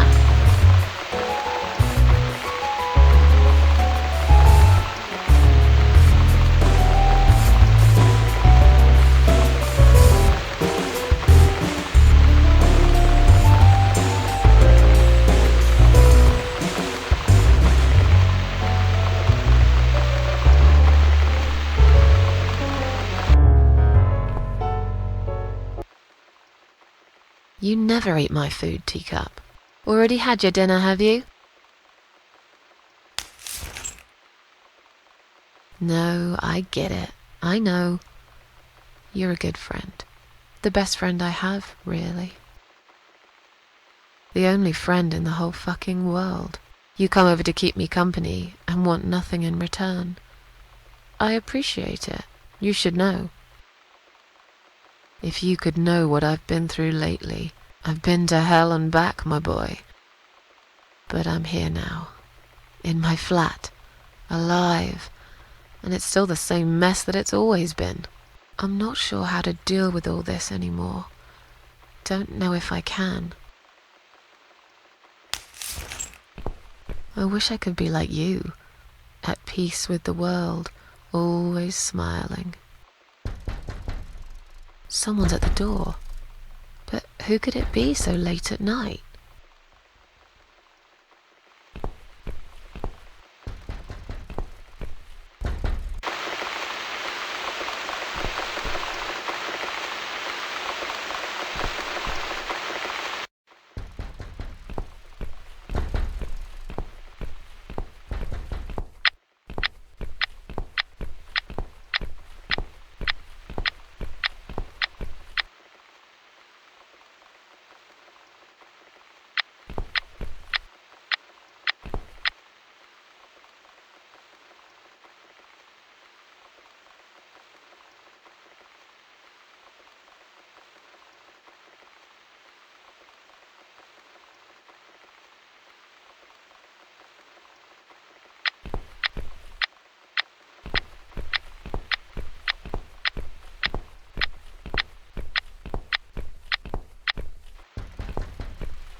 Are you out of your mind? Do you know what time it is? We've all had it with you and your bloody cats!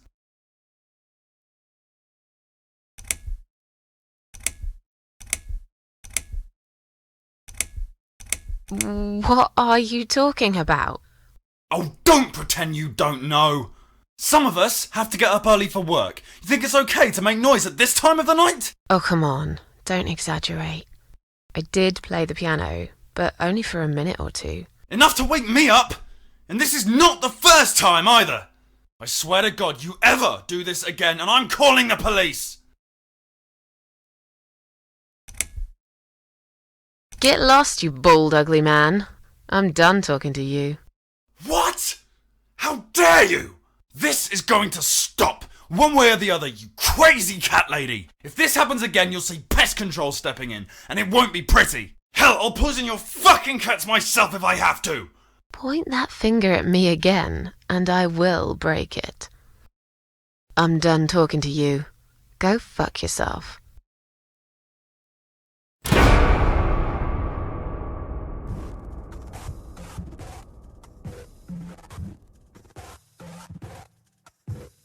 In my head it's like hell,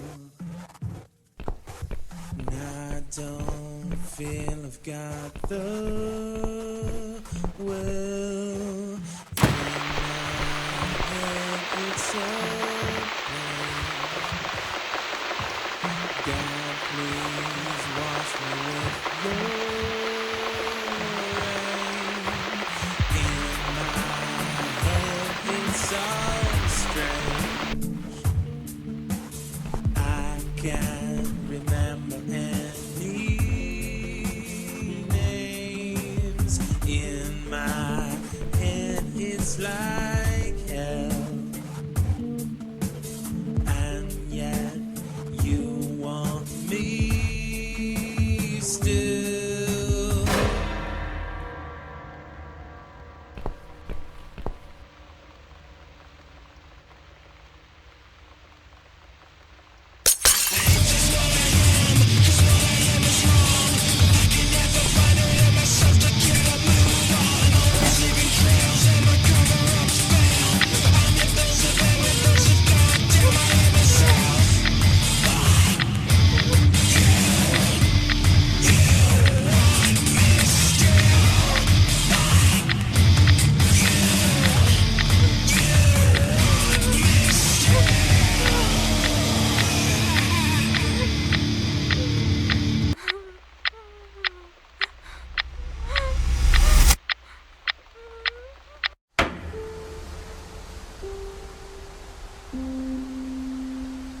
Standing by the river, I'm thinking, will I jump again? No. Behind the closed doors, I have fallen in love with the razor.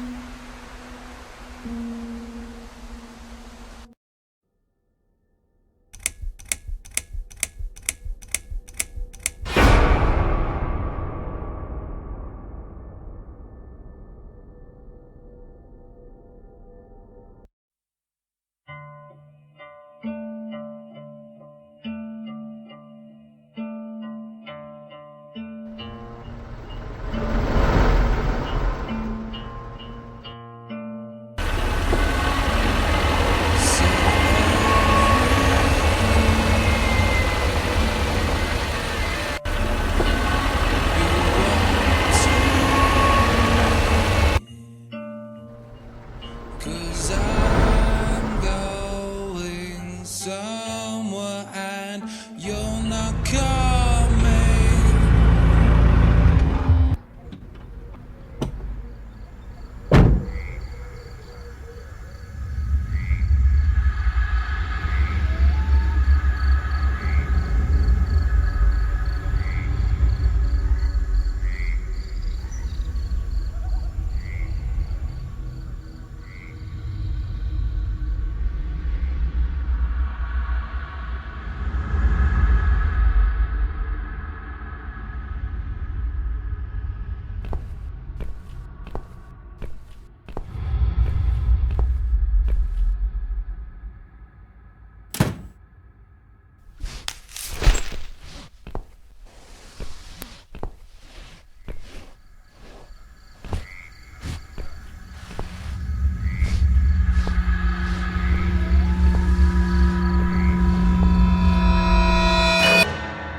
I've slept all night and most of the day. Why am I still feeling tired? Someone's at the door. I really hope it's not him again.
Hello, Miss Ashworth. How are you?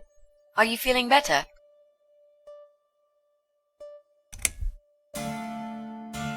I'm very busy. Please, just leave me alone. I understand that, Miss Ashworth. These are busy times for us all. Crazy times. This constant pressure, this never-ending need to succeed. We're all running after something, aren't we? It gets to that point sometimes when it's just too much. We can't cope any longer. I mean, how can we? Jesus, with all this shit going on. There are days I feel like just giving up. I wouldn't blame you if you felt the same.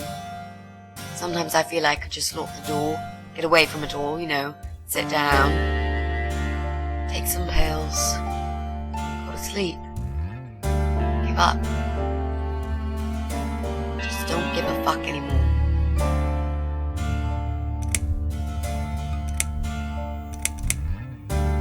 What are you suggesting? And how dare you? I'm sorry, Miss Ashworth. There's no denying that we met in some unusual circumstances. But I thought it would be best to get it out of the way first. I know that you tried to kill yourself, okay? It wouldn't surprise me if you blame me for calling the ambulance and saving your life, but I had other reasons for it too. Personal reasons. It's important. That's why I came here the other night. To talk to you.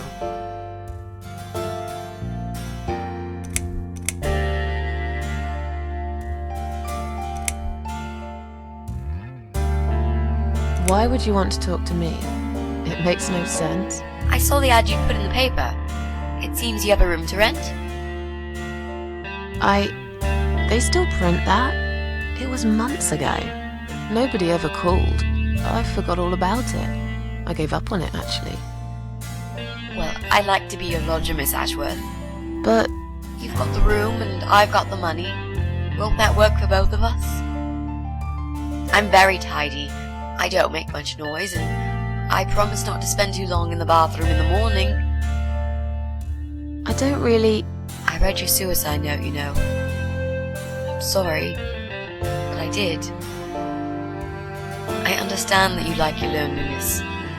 You stray from people. I get it. But I won't get in the way. I promise I will give you your space. You won't even know that I'm here half the time. What do you think? Do we have a deal? Well, I guess I could do with some extra money, but... Great! Can I come in?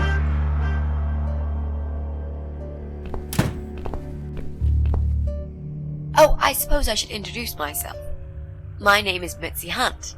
It's a pleasure to meet you, Miss Ashworth.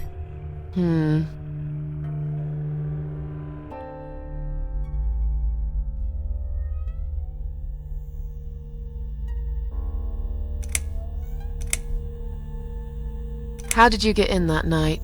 I'm sure I locked the door. Well... Okay, I'll tell you. You won't like it probably, but I'll tell you. I picked the lock. You did what? Look, I know it sounds like I'm some sort of criminal, but believe me, I'm not. My dad was a master locksmith. He knew everything there was to know about locks. He taught me some of that stuff too. Look. Got this little box. I always carry it with me. There are a few types of lockpicks in it. They're very expensive, custom made. It's now the only thing that reminds me of him. I see. But it does sound like your father was really a burglar, not a locksmith.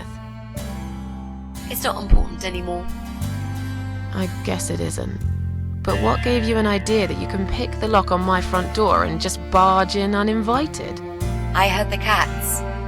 They were going crazy. It was like if all hell broke loose inside.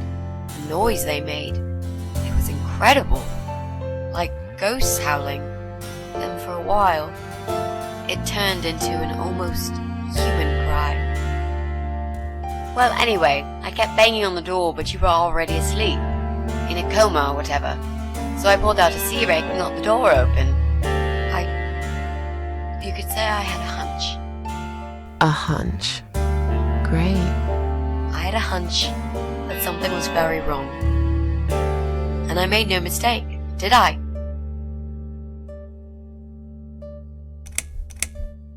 This spare room I have is pretty bad, you should know. I'm not fussy. It's not for long anyway. Just a few weeks, maybe. Anything is better than what I've got at the moment. Which is? I slept at the train station last night. There's a guy there who talks to rats. You should see him. Wait, can you even afford rent for the room? Sure. I'll pay you for 2 months in advance. Money's not an issue. Why not go to a hotel then? I hate hotels. More than train stations, with homeless weirdos and rats. Robbie? Oh no, he's cool. He's alright. And he kept the rats away.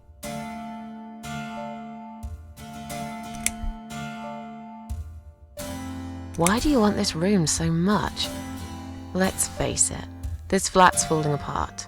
It's cold, it's dark, it's a bit mouldy. This is the old part of town where nothing ever happens. It's far from the city centre, and there are only 2 buses going through here, and that's if you're lucky. And I'm known around here as a fucked up, wicked cat lady. They'd burn me at the stake if they could. They'd put me in a bag and drown me in the river like a litter of kittens.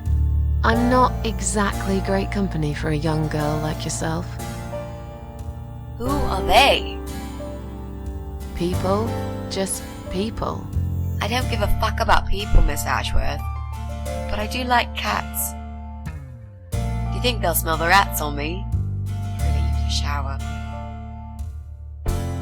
You said you were my daughter at the hospital. You're a little liar, aren't you? How can I trust you? How should I know you won't slit my throat when I sleep? Jesus, what's wrong with you? Slit your throat? Why are you always so suspicious of people?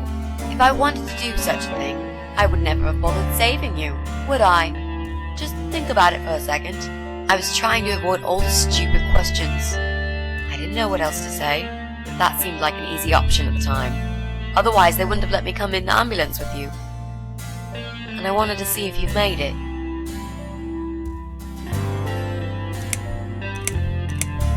Well, I died in that hospital, if you must know.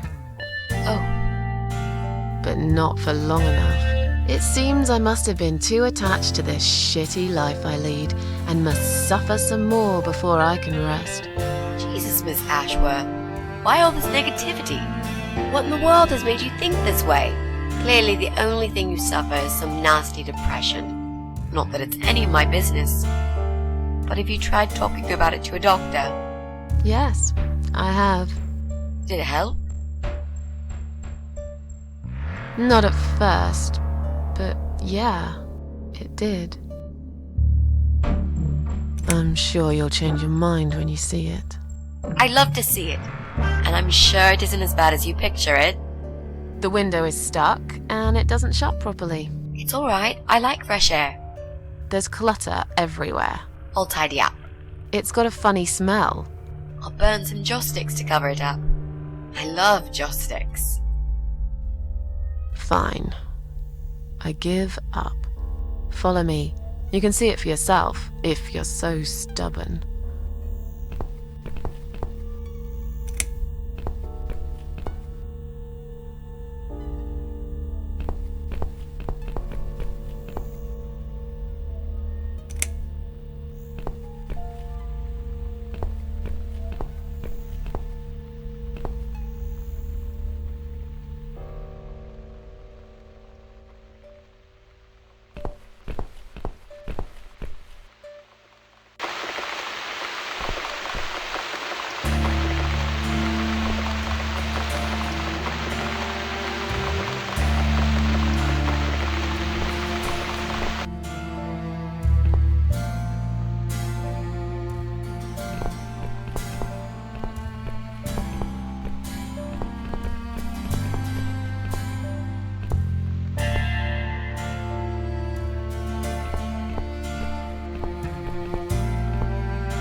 This room is perfect.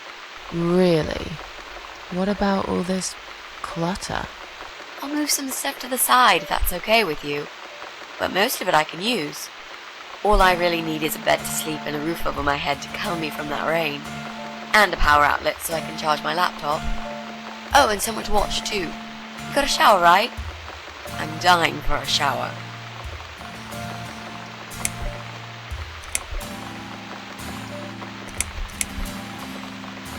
Are you a part of that emo subculture? Please don't say that word ever again. No, this is just how I dress. I grew up listening to real rock and roll, not that emo crap. I hate to be a part of that generic bandwagon. Okay. Clearly a sensitive subject for you. You know, people seem to think that just because someone dresses in black, they're cool or emo. You can't generalize like that. It's more complicated. I dress in black too. Of course. That's because black is the best color.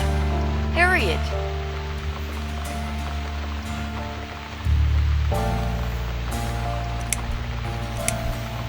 You mentioned some personal reasons for staying here. Yes. It's a long story though. I don't really want to bore you with all that personal crap. Okay. In that case, could you give me the short version? Yeah, alright. I'm looking for someone. I don't really know this person, but it's a friend of a friend. I only ever talk to this guy online, so I don't know what it looks like. I love this lamp. Does it work? What was I talking about? Oh, yes. I don't know what he looks like, but I know my way around computers. I managed to track him down. Turns out he lives here, in this building somewhere. What I don't know is which flat he lives in. There are 8 flats here altogether. He's in one of them, and I must just figure out which one. It shouldn't be too hard. What do you want from this person? I just want to talk to him. He's done something really bad. Something horrible. I need to talk to him to get closure, you know? Just talk. Are you sure? Yep. I want to meet face to face with him. That's all. You're not in some kind of trouble, are you? Do I really look like some kind of serial murderer to you, Miss Ashworth? I don't know. What do serial murderers look like anyway? A scar across the face, an eye patch, rough stubble. Those sort of things, I guess. That's a pirate you've just described. Just add a wooden peg leg and we've got a full picture. But who knows? I'm no expert on murderers. Not yet, anyway. Is there anyone I can contact? For references? Well, I've never really rented a room before, so not really. I've lived with my mum all my life. Until recently, that is. I could give her a call. Oh, that would be a perfect spot for my poster up there. Yeah, sure, that would be okay. You know, you've been asking me all these questions and I never had a chance to ask about how you're feeling. I mean, you've just gone through a terrible experience. You barely survived. I suppose I might be out of line to ask you this, but I'm really curious as to why you tried to kill yourself. What made you do that? What did you feel?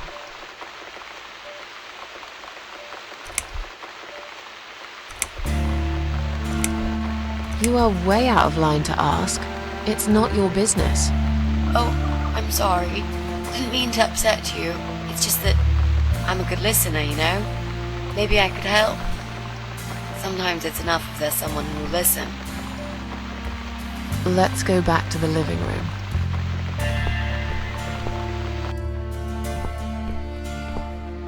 Room's great. So what do you say, Miss Ashworth? I hope you're not going to change your mind about this. Miss Ashworth?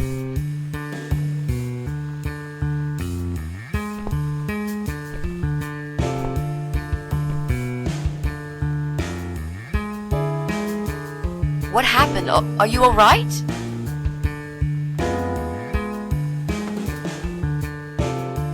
Go away! You have to go away right now. But why? Miss Ashworth, what's wrong?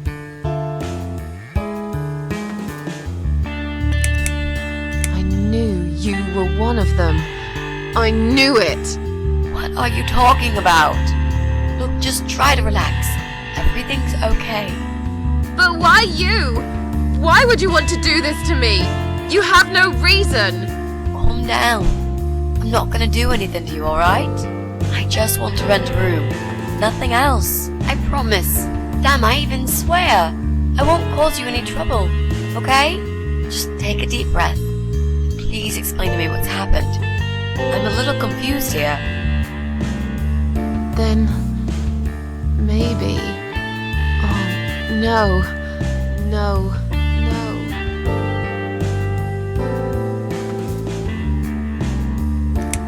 Just stay away from me. What? Are you deaf? Did I not make myself clear? This is not a good place for you. Where am I gonna go? It's late and it's pouring down with rain. I don't give a damn where you go. You can go back to the bloody train station for all I care. Anywhere.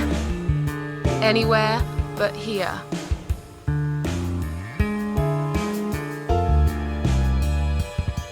You're not safe here. You should leave. Now. Please, Miss Ashworth, I'd really like to stay. Don't throw me out now. Well, you can't stay. You can't. If you don't go, something terrible's gonna happen to you. Please, just leave me alone. I was perfectly happy before you came. I have my cats.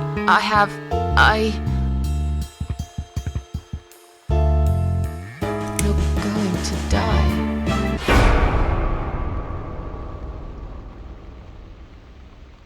I know. Yeah. I know. But how did you know, Miss Ashworth? Are you some sort of a psychic? Do you possess some kind of supernatural mind-reading abilities? Or is it just so fucking obvious? What do you mean? I don't know how you're going to die, but call it a hunch if you like. That's cool. A hunch. Well, I do. I know exactly. It's already started, as a matter of fact. Do you want to see? I'll show you. Here, Miss Ashworth. Take a good look, 'cause I'm not going to do it again.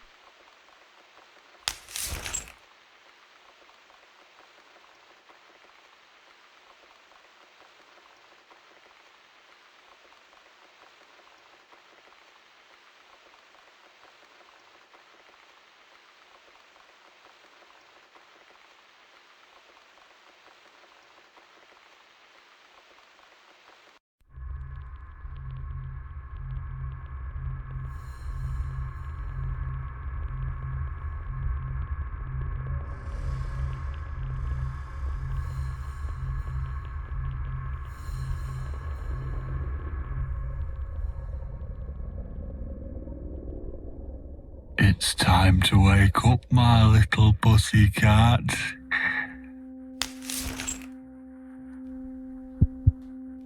What's the matter, sleepyhead? Had a bad dream? Do you want me to give you a cuddle and a kiss? Take the nightmares away? What's the matter? Cat got your tongue? Well, don't you worry, my sweetest. I know a thing or two about pussycats. I can help. What do you say? Shall I take a good look at this pussy of yours?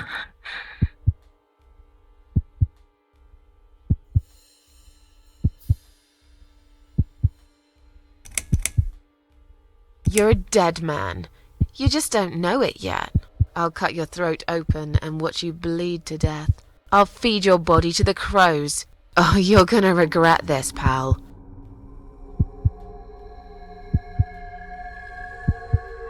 What's going on in there?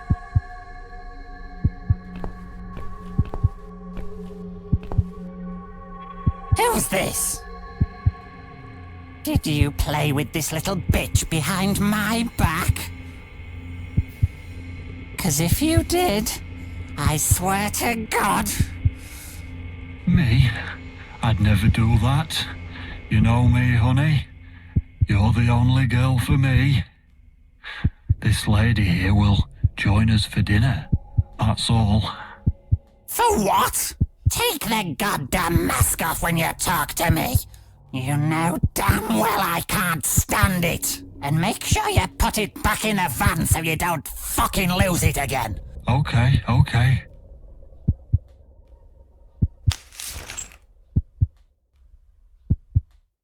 I was just saying, she's here for dinner.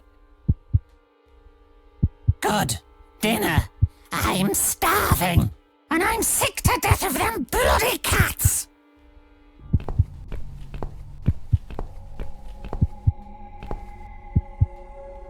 You nasty little whore.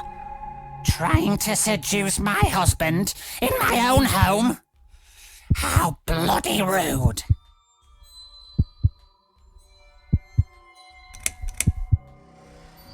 Who the fuck are you? Shut up, you stupid bitch! I know what you're up to.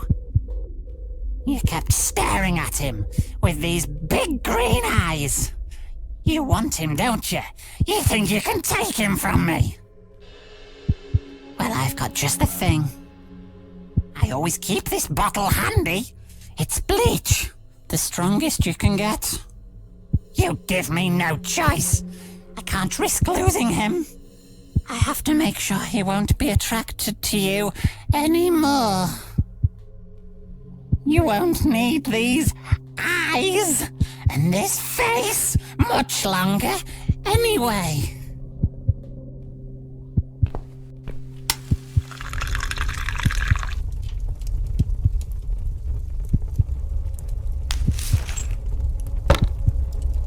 No one will do it right if you don't do it yourself.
Hey there, gorgeous.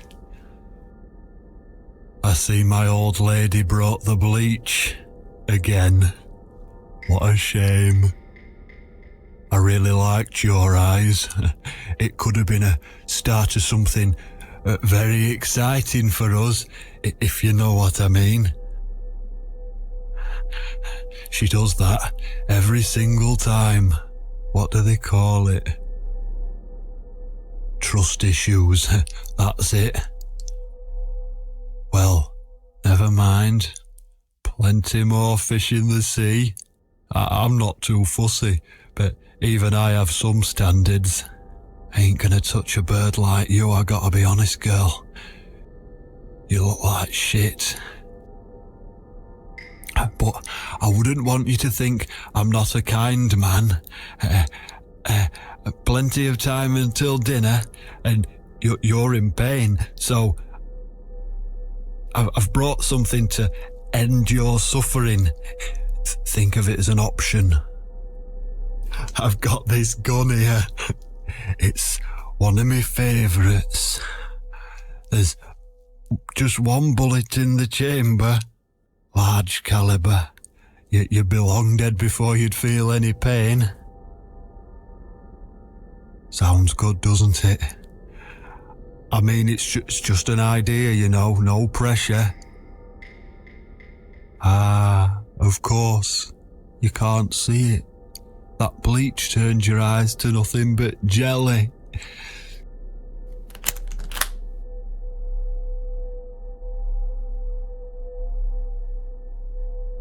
So I'll just leave it for you here.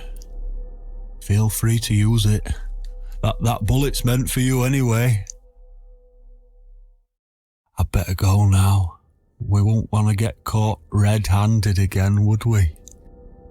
You naughty minx.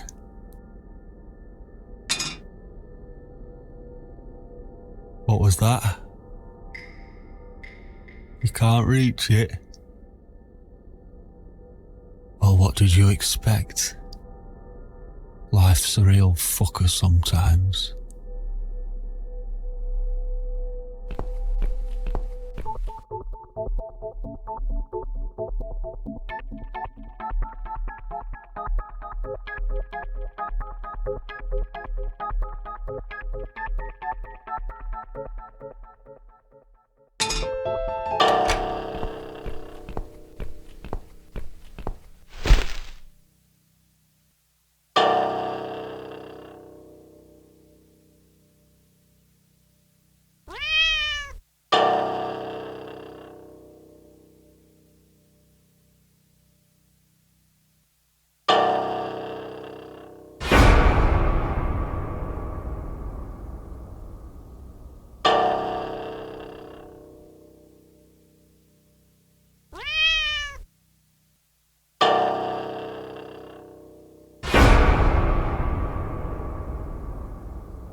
What?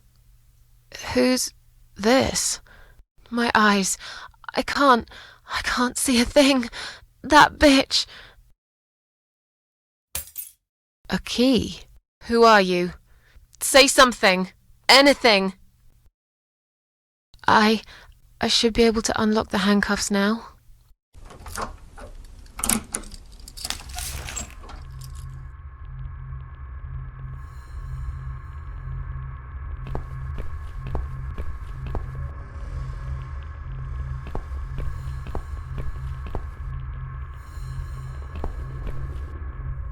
The gun!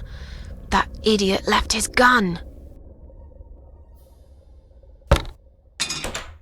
No! No! I dropped it! Where is it? Where the hell is it?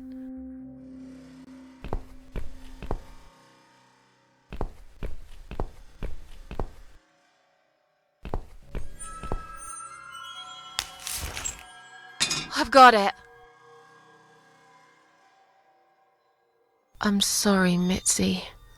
I have to break my promise.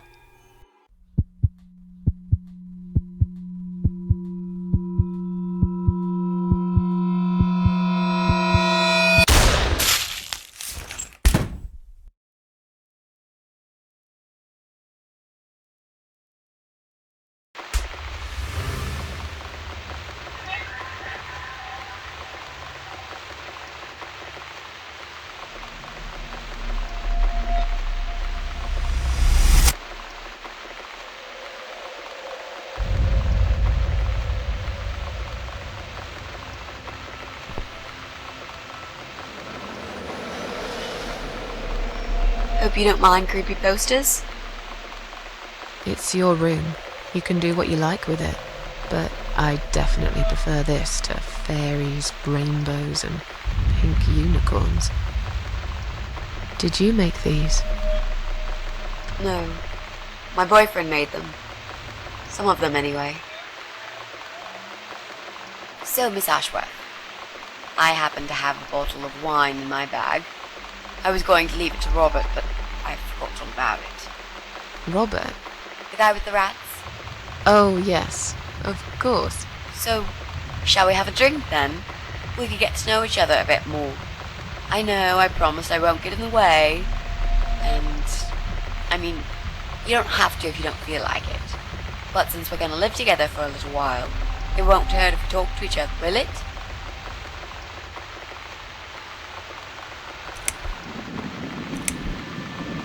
Yeah, that's okay, I guess. Great! I'll bring the wine.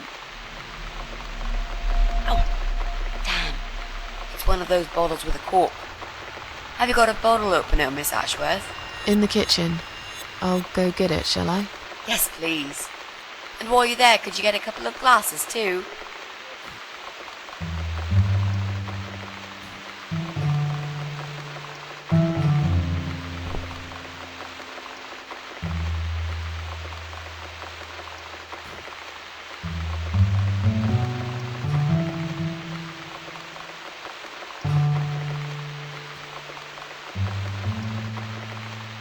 Have you found that corkscrew yet? We also need some wine glasses.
I already know this milk's past its expiry date, and there's no point using it again.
There you go. Let's get that bottle opened.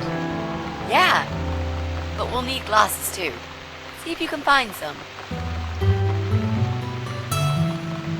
I found some wine glasses. All right, that's all we need. Oh, and Miss Ashworth, I really must say this before we start. Yeah?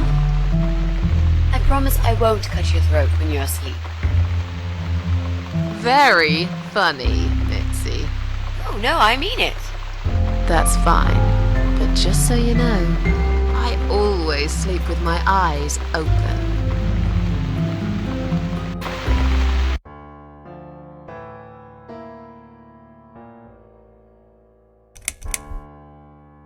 How are you planning to find this guy? I don't know yet. A bit of detective work, perhaps. It shouldn't be that hard, really. There are only 8 apartments here. 1 is yours. That leaves us with 7. I was hoping that you could give me a hand, actually. You know some of your neighbors, don't you? Not many. I never really cared about them. They changed over the years, too.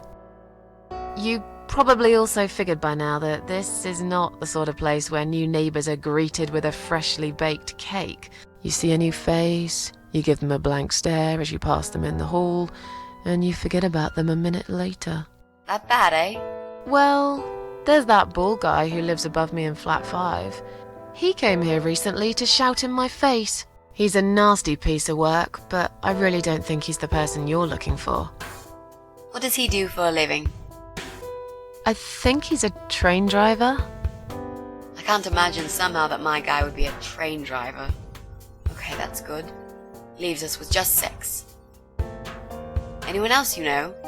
I'd have to think. You know, maybe not tonight. Let's just talk about something else, okay? I have plenty of time. There's no need to rush this. Maybe tomorrow we could sit down together and make a plan. I could draw a simple map of the building, and with your help, mark down who lives where. Sounds good to me, Mitzi.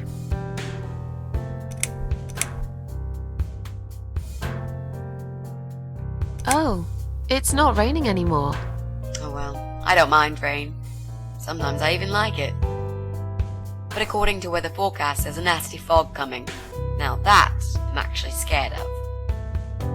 I got lost in a fog once, when I was just 9 or 10.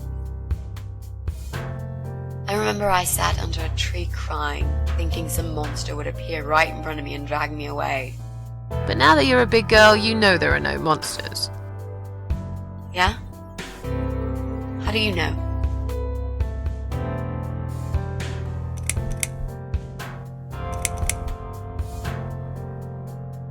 I've never seen one, nor has anyone else. That doesn't prove they don't exist. You just never came across them, and those who did never lived long enough to tell the tale. But anyway, I'm not saying I'm still that terrified of fog. I mean, I've grown up and all. I just don't reject the possibility that they might be out there somewhere. Like aliens and Elvis and God. Come to think about it, I've come across some pretty weird things. Especially recently. Yeah? Like what? Oh, it doesn't matter. I probably just dreamed it. So, the big C. Want to talk about it? Well, to be honest, I didn't really want to tell you about it like that. I put you in a very difficult position, I know. It's just that I was really desperate to get this room. I hope you can understand.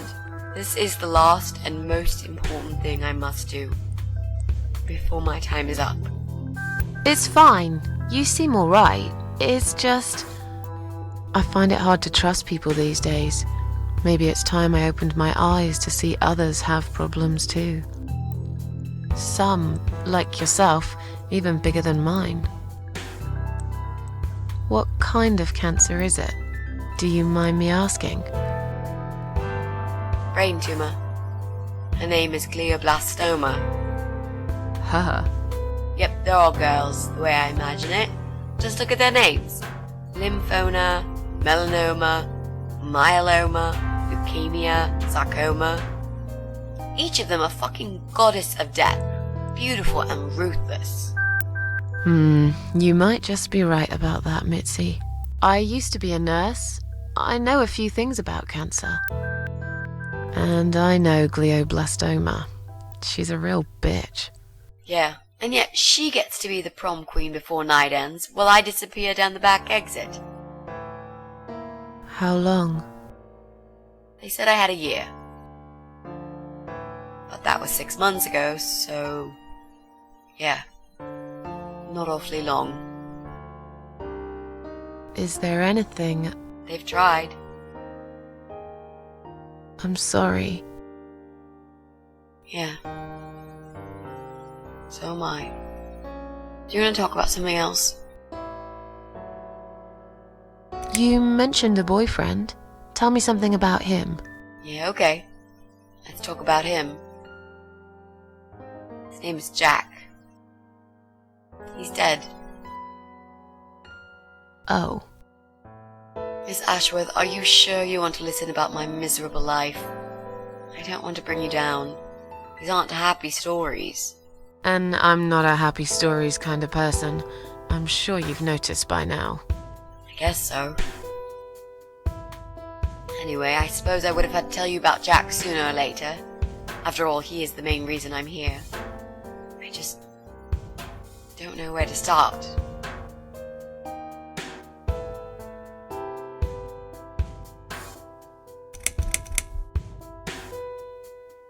How did he die? How did he die? I'll get to that, Miss Ashworth.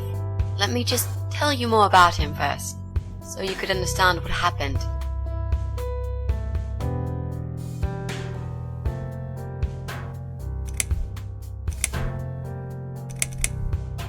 Tell me how you two met. Oh, we knew each other for forever. We grew up on the same street. It's funny how we seem to be made for each other. Perfect match. I always knew he was the guy for me, and I'm sure he never doubted that either. Jack was absolutely crazy about me. We thought one day we would marry, have children, be happy. I never had many friends because I had Jack. I didn't need anybody else. You know, if there's one thing I'm really grateful for in my life, it's that I got to experience this pure, perfect love. Some people go through a lifetime without knowing how it feels. I guess I've been very lucky. But all luck runs out sometimes.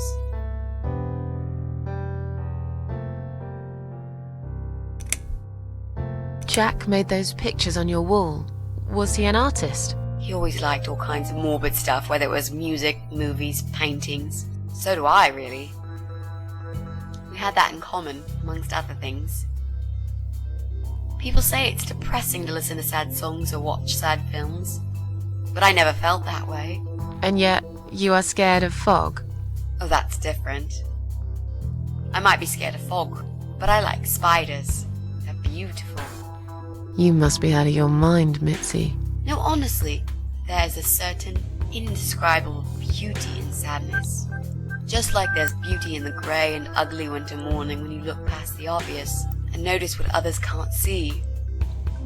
You must love my apartment then. It's like Ugly took a vacation here and never went home again. How did he take the news about your cancer? He thought I was joking at first. He laughed. Then he got really angry. I swore to him I was serious, but he still wouldn't believe me. We had a big fight that night. It was our first and only fight. It was awful. He smashed some stuff. His guitar, of all things, was the worst. He loved that guitar. Why did he break it? He was absolutely furious. He walked out on me that night, and when he came back the next day, he was different. Begged me to try surgery and chemotherapy. I didn't really want those things, but I did the chemo for him. It didn't help. It just made me feel sick all the time. I felt trapped in this strange place where nothing that happened around me seemed real. Maybe that's why I didn't see what my cancer was doing to Jack, and it was destroying him as well. He changed. He became obsessed with death. It seemed death was all he ever thought about, even though it was me, not him, who was supposed to die. How did he die? How did Jack die? It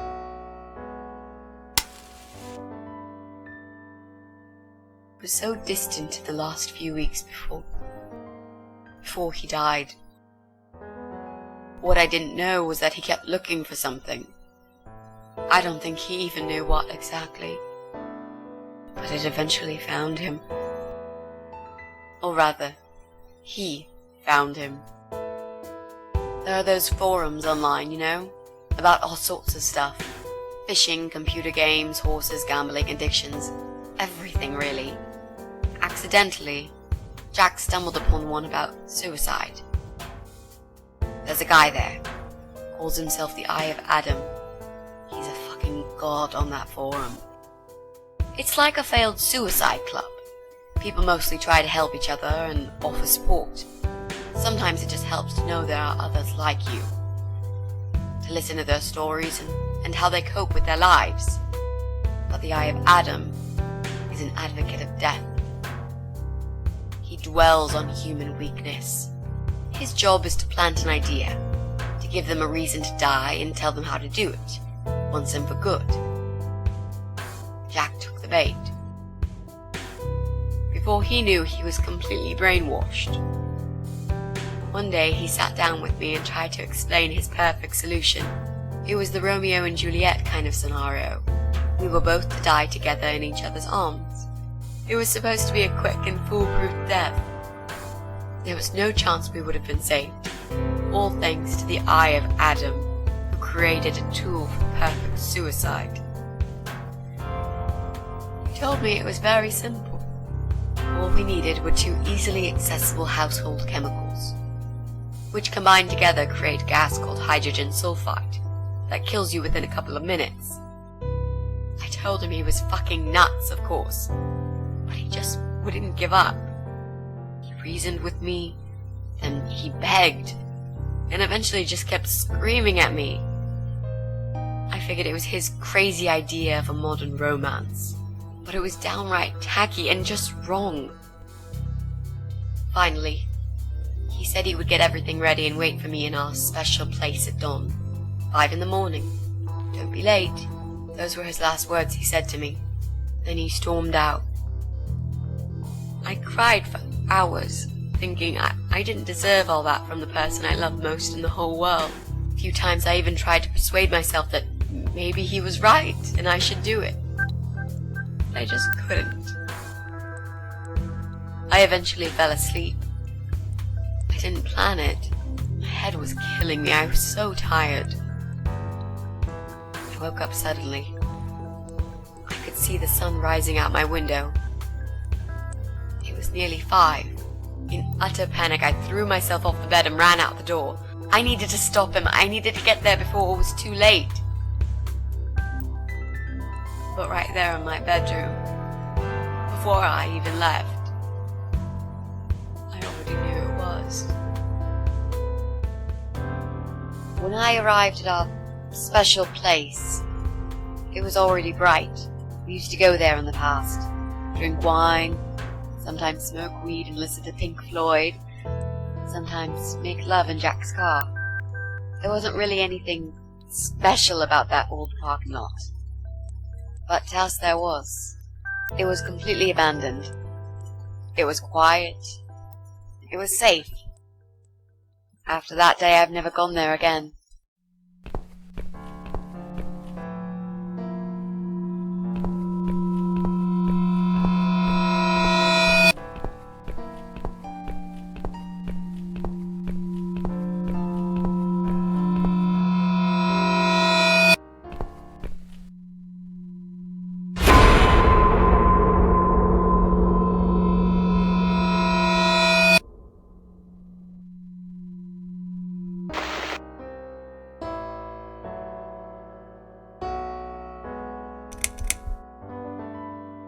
How strong is that gas?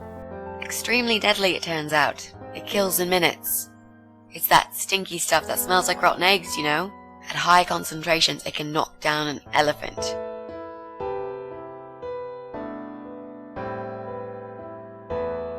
There were signs on the car windows. Warning signs, yeah. I found on that forum that the Eye of Adam doesn't want any accidental deaths. So we posted this poster design for people to print. It turns out there's a whole sick ideology behind it. Fumes from the car could hurt anyone who opens the door, and that's not the point. The idea is to die willingly and with clear mind, to prepare for it, to embrace it. Jesus. You'd think the police would investigate the whole thing. Sounds almost like a sect. This guy knows how to hide. The police can't be bothered to make an effort. It took me 3 months to track him down. Now I'm finally so close. I can almost smell that fucker. I'm so sorry. I think now I understand.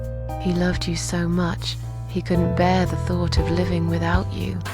And that guy, the Eye of Adam. I'm not surprised you want to find him. I know I would. I'm not sure if I should believe that you only want to talk to him. But hey, that's none of my business. I wouldn't know what I'd do if this happened to me. Good to know, but I really just want to talk. I want to face Jack's killer and tell him what he's done to me. You know, the funny part is that he actually told me where he lives. He wants to meet me.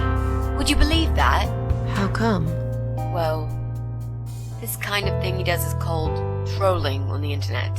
It's usually a form of extreme bullying and psychological cruelty. Those who are clever enough say, don't feed the troll. Don't talk to them. It only makes it worse if you show any interest in them at all.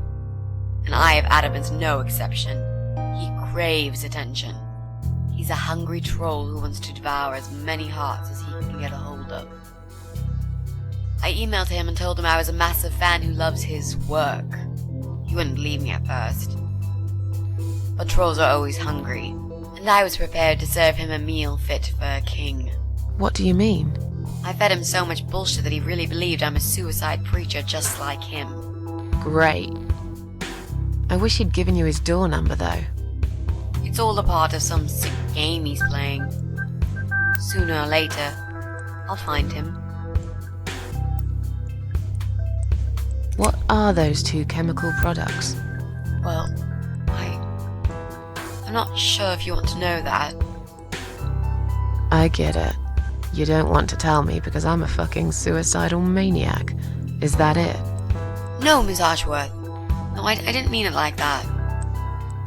Okay. Maybe to some extent. Just replace maniac with victim and fucking with recovery. You've only just come back from the hospital. Whatever it was that made you do it, you proved you are capable of going through with it. I don't know you long enough to tell you if you're completely over it now. And the last thing I want is to give you stupid ideas. It would be just like what the Eye of Adam does. I would never forgive myself if anything happened to you because of me. I mean, how could I?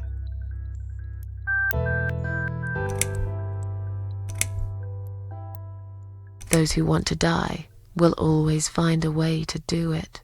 I'd really like to believe you, Miss Ashworth. But I will need you to promise me that you will never try this method. All right. I can promise you that I will never try this method. Or any other method, for that matter. Been there, done that. Didn't enjoy it much. Do you believe me now?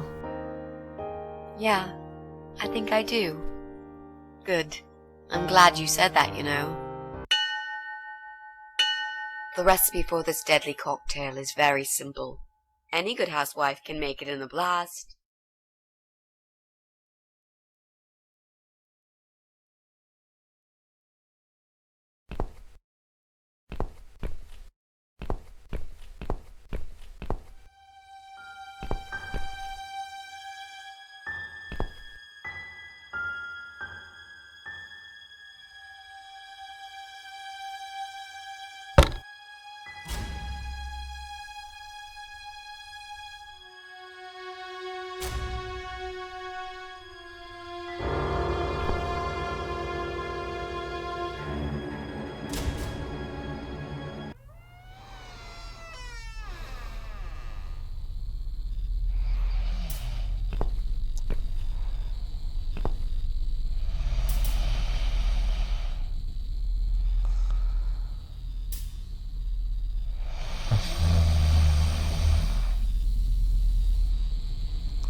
Well, well. Boxes full of bleach.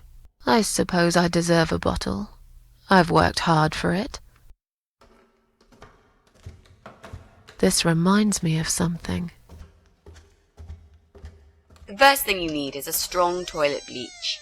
You know the kind. Not just a regular bleach, but one that makes your eyes all watery and skin itchy.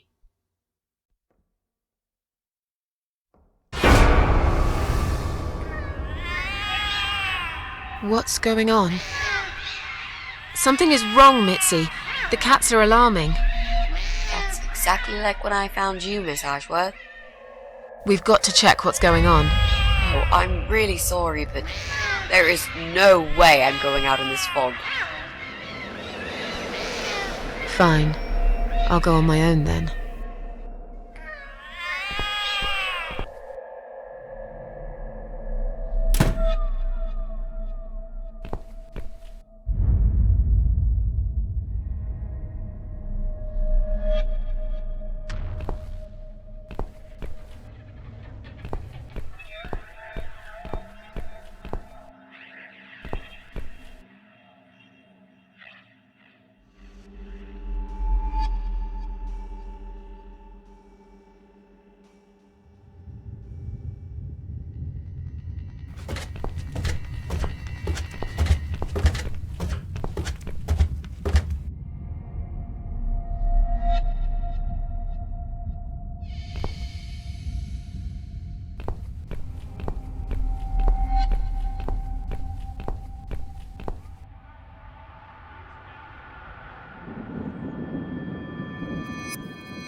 Bloody fog.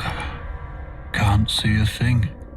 Someone could be getting murdered 2 feet away, and not a soul would notice. But still, it could be worse. At least it's not raining, eh? Always look on the bright side, they say, and I always do.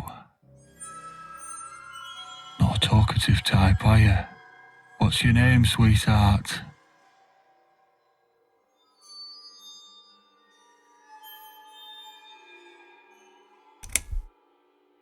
Don't be such a scaredy cat, sweetheart. You're Susan, aren't you? A kind man had described to me what you look like. And what can I say? He was spot on. What do you want?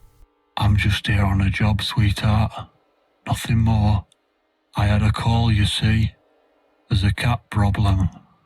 And apparently, some crazy cat lady keeps making it worse for everyone. A crazy cat lady called Susan, I was told. Now, you ain't gonna like it, sweetheart, but I'm taking you for a ride.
Well, look what the cat dragged in.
of fog.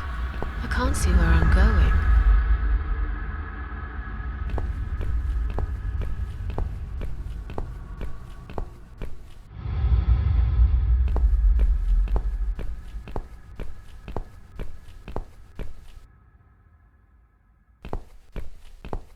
I think I'm just walking in circles.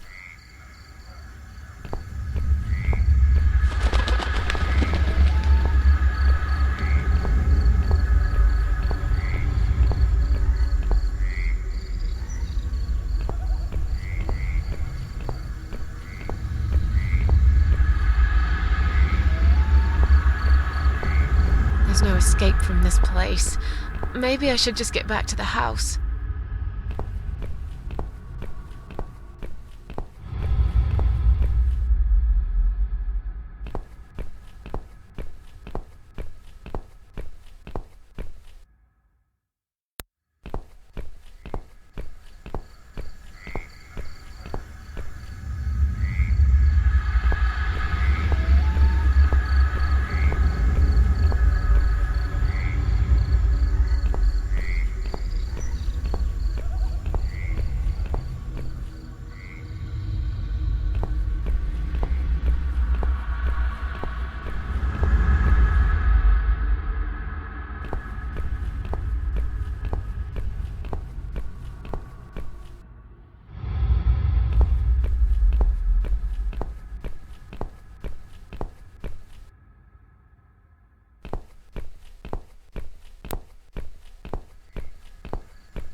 emergency line. How can I help you? My name is Susan Ashworth. I've been kidnapped. These people are crazy! They're going to eat me alive. I don't know what to do. Please, you've got to help me. Please. What's your home address and postcode, ma'am? What? It's irrelevant. I've been kidnapped. I'm not there. I'm afraid I need your home address to confirm your identity, Miss Ashworth. It's flat 4, 12 Helen Street, EX4422DL, okay? Now please, do something. For God's sake. Calm down, ma'am. Who's kidnapped you? I don't know who they are. They didn't tell me their names. No, but wait. He's an animal control guy. Drives a white van. He's got a wife. She poured bleach down my face. Bitch. They're just mad. Won't stop at nothing. I'd run away, but there's this fog, and I have no idea where we are. You have been kidnapped by a married couple, is that correct? No, not just any married couple. Don't you understand what I'm saying? These people are fucking serial killers. There's blood and bones everywhere. I mean, some of it is cat's blood, But there's human blood too. I told you, they eat stray cats and dogs, and they eat people. They're sick. They make me sick. Is this a case of family disturbance, Mom? What? No. Did you know this married couple prior to the incident? Are you related? Jesus, did I say anything at all that would make you think that? Calm down, please. I'm only trying to help you, Mom. I need to establish some facts first before a police car can be dispatched. Look, just track this number and you'll find where I am. You can do that, yeah? They always do it on films. I bet you've got my number displayed on the screen already. Just do me a favor and send a police car, will you? Of course, Mom. Stay on the line. Did you witness cruelty to animals? What? You mentioned cat's blood. Was this married couple cruel to animals? If so, I will put you through to Animal Welfare Services for this area. Would you prefer that, Mom? Are you joking? No, I would not. Okay, please hold the line. Hello? Miss Ashworth, are you still there? Yes, of course, I'm still here. According to our records, you've recently discharged yourself from the hospital. Are you currently undergoing treatment for any mental health problems? No, it's not like that. Miss Ashworth, please listen to me very carefully. I can connect you with the on-duty doctor at the RCW Hospital's mental health unit where you received care recently. They can help you. You just have to talk to them and explain what's on your mind. I'm not fucking crazy. So, that's it. You're just not going to help me. We are not qualified to provide psychiatric help, Ma'am. It's best if you contact your doctors. Would you like me to give you their number in case you'd prefer to call them yourself? Oh, don't bother. I'll take care of it myself. Thanks for nothing. Goodbye.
Oh no.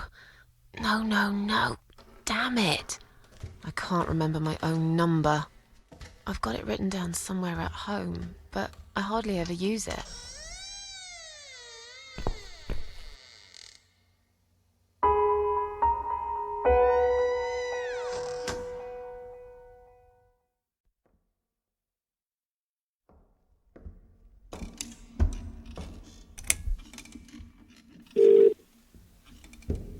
Come on, Mitzi. Answer the phone.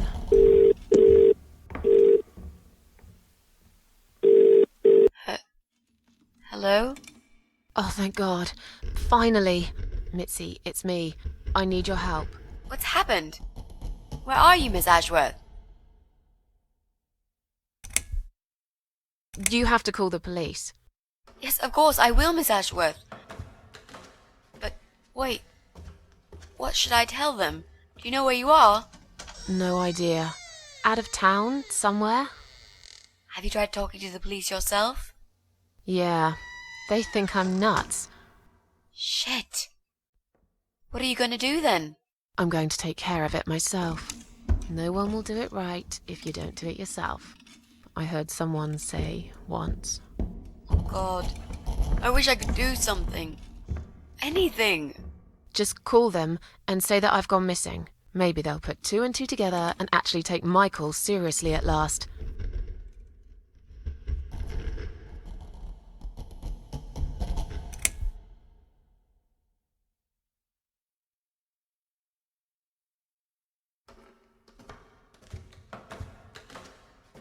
I've been kidnapped by some psychopaths.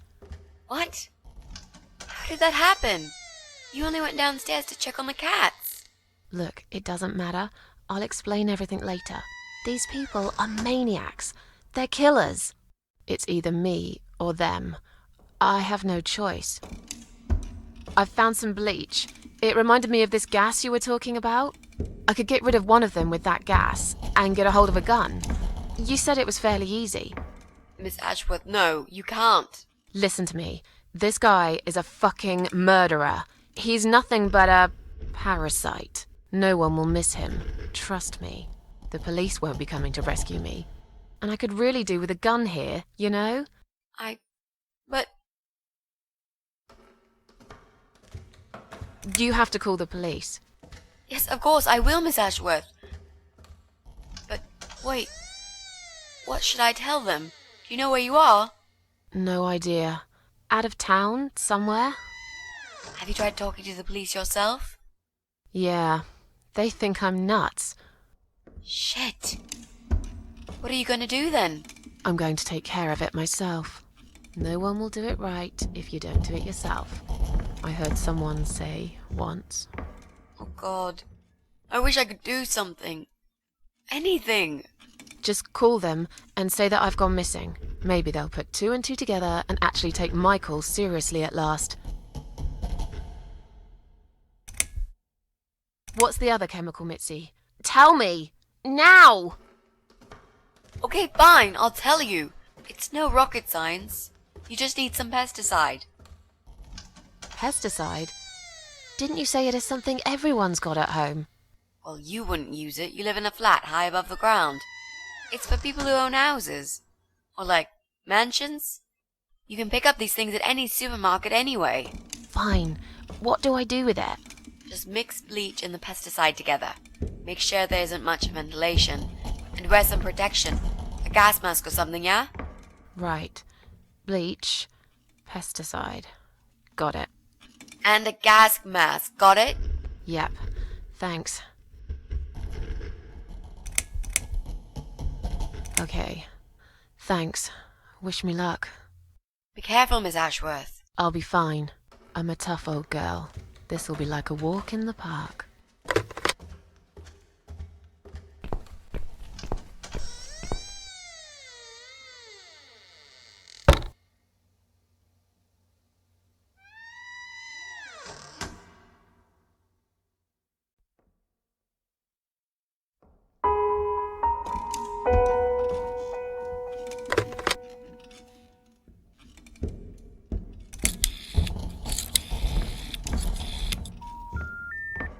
pointless. It must be this phone's number.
for the broken machine.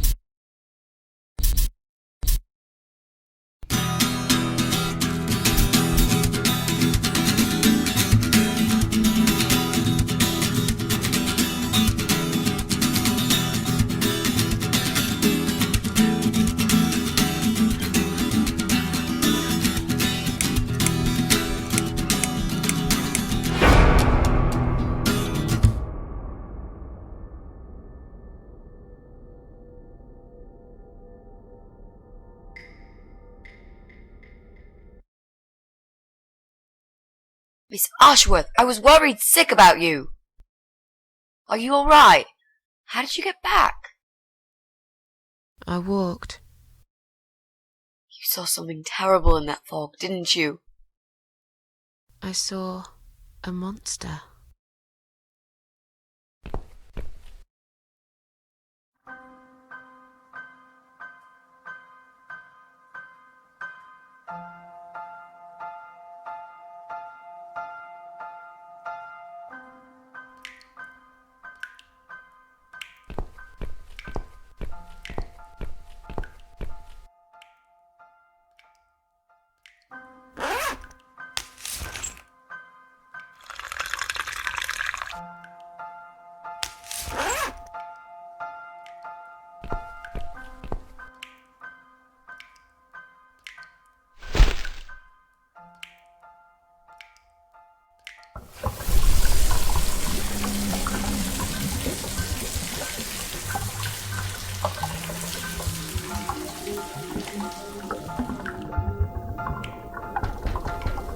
Miss Ashworth, I need to ask you something. Can I come in? I'm in the bath. Is it something important? Yes, very important. The fate of the world depends on it. I'm naked here, you know. Whatever it is, it can wait. But it can't. I need to know, Miss A. Well, tough. I'm trying to relax here. I want some peace and quiet, if you don't mind. And I don't like people seeing me naked. Fine, not a problem. I'll just ask you through the door then. I'm cooking up some pancakes. What do you like on yours? We've got strawberry jam, maple syrup, and chocolate spread. You're doing what? Pancakes. You need some food, Miss A. When was the last time you ate? I can't remember. See, you need a good meal. That'll cheer you up. Why would that worry you? You're funny, Miss A. You want to know why? It's because I care about other people. And I believe nothing spells TLC better than sweet pancakes and a cup of hot green tea.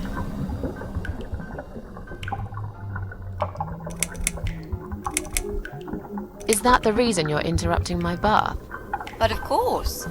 The world will just cease to exist if you don't let me know this. Well, that'd be fine by me. I don't really care about the world. And I want blueberries on mine. Blueberries? Where am I going to take blueberries from? Don't know. You asked me, and I just really like blueberry pancakes. You're impossible, Miss A.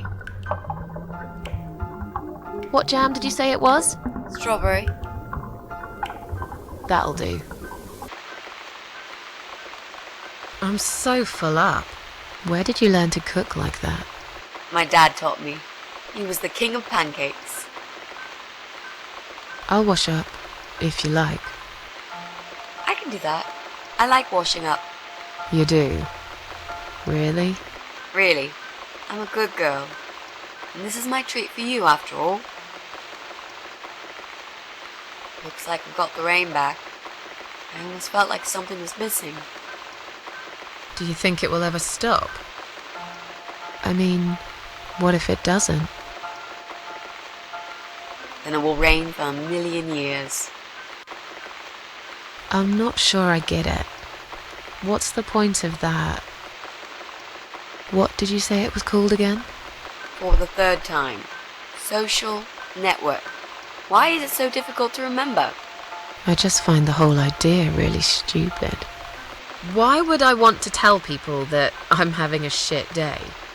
So maybe you would feel better for sharing it with your friends. But I don't have any friends. No, you wouldn't with this attitude. You, on the other hand, seem to have 274 of them? How is that even possible? Well, what can I say? I'm very likable. Wow, that's pretty cool. So, they come every time you play the piano? Yeah, I don't really play that often. Mostly when I feel really sad. Maybe I actually play more often than I thought. You saddo. I know a song written just for you. Remind me to play it to you sometimes. It'll cheer you up. It's called All Flowers in Time Bend Towards the Sun. Flowers, yeah. Of course they do. Do you know it? It's written by Jeff Buckley. He would have been bigger than Cobain, you know. I never heard of him. No, he probably didn't. He drowned in Mississippi when he was only young.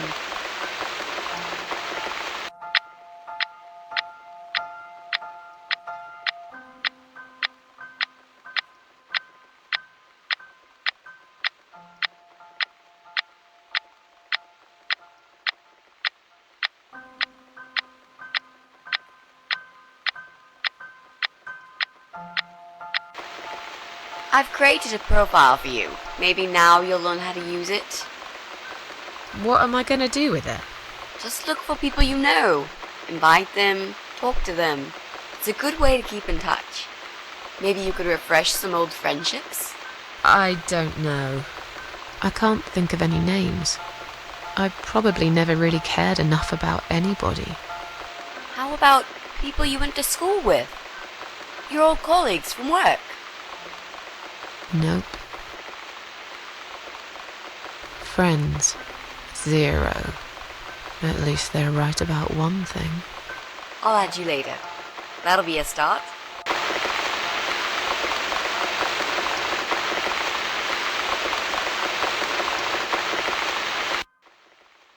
I made us some coffee. Sit down and talk to me for a moment. I'm having a bad day. Could do with some company. Sure. Coffee sounds great.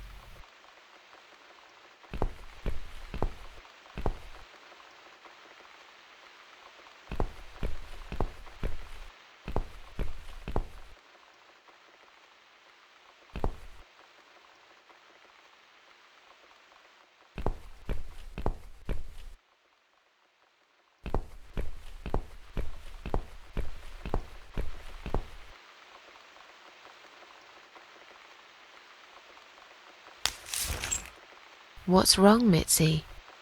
Well, I'm not sure how to get started with this thing. I've been thinking about it the last few days and I just don't seem to get any good ideas. Maybe I've been a fool all along, deluding myself that I could find where that sick bastard is hiding. Maybe I can help you. I have lots of free time, you know? Last night, I made this, map. I made a map. This is our building, all 4 floors. There are 2 flats on each floor. You really want to help me? That's so great, Miss A. How will I ever pay you back for this? I'll think about it later. But we haven't found him yet, have we? No, but I feel that together we stand a chance. So, let's talk about it. What do we know already?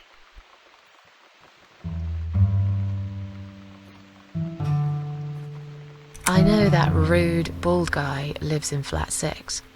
I told you about him, didn't I? I think so. It's that guy who came complaining about the noise, right? Right. That's Brian Palmer. Let's mark him on the map. What else do you know about him? Not much. Wait, I remember some woman lived there with him. I've not seen her for ages. They must have split up. Could he be our potential suspect? No. That jerk? Never. Fine, I'll trust you on that. I guess we can count him out.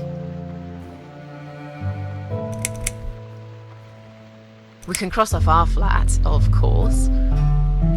Yep, good. That leaves us with only 7 flats. Also, there's an old man in flat 5, right opposite the Bryans' place.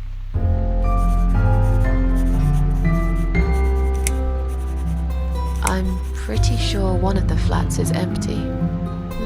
Which one? I think it's the one on the first floor.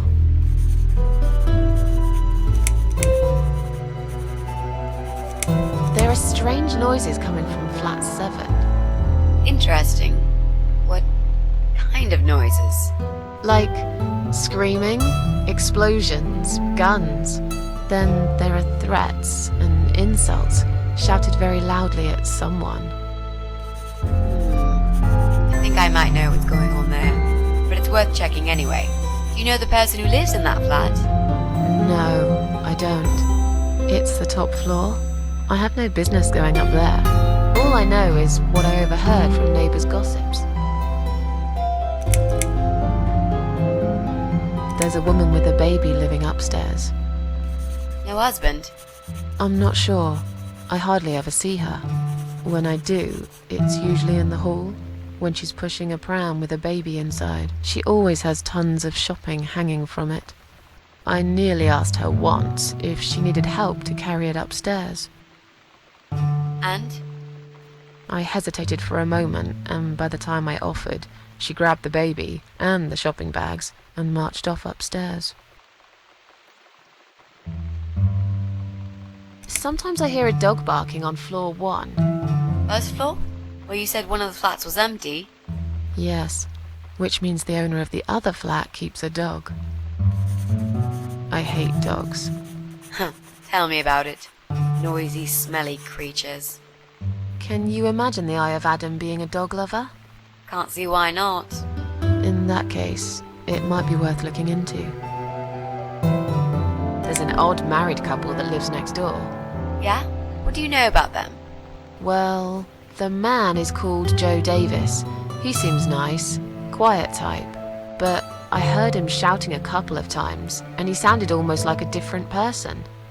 Like a madman, you know? I gather they must have some serious relationship problems, and they're trying to sort them out behind closed doors. It's impossible to hide this personal dirt from your neighbours. I know it's none of my business, but I can't just plug my ears and pretend I don't hear what's going on there. And the wife? Ivy Davis. Or is it Sophie? I can't remember now. Anyway, she's very polite. Always says hello when we pass by each other in the hall. She's one of those size 00 ladies. So skinny you could easily take her for a coat rack. A walking skeleton. I bet she only eats a leaf of lettuce a day, or nothing at all. She looks quite ill, actually. Anything else? They used to have a cat, Lucifer. I often wonder what happened to the poor little chap.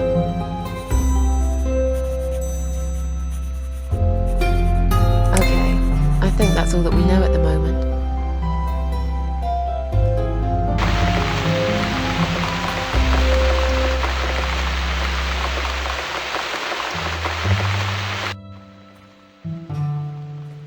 You mentioned a pram. This reminds me, I found an old baby pram in my bedroom among all the stuff. Do you have kids, Miss Ashworth? You never talk about it.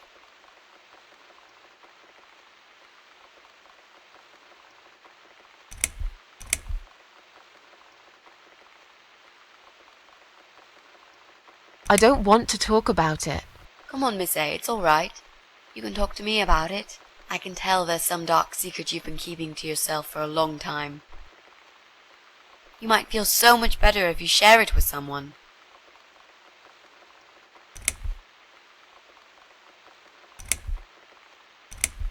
You don't want to know about my problems. I just really want us to be friends. I swear to God I could do with one. I'm not very good at friendships. I thought that was rather obvious. Friends should trust each other, you know.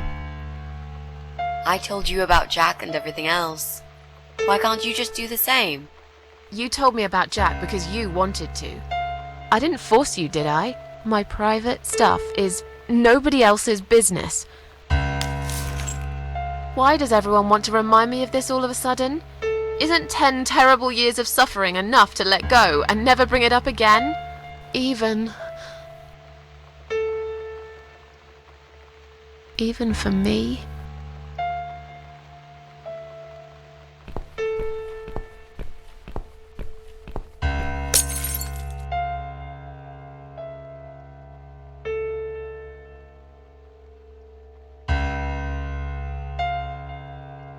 Miss Ashworth, I'm so sorry. Your mug, it was an accident.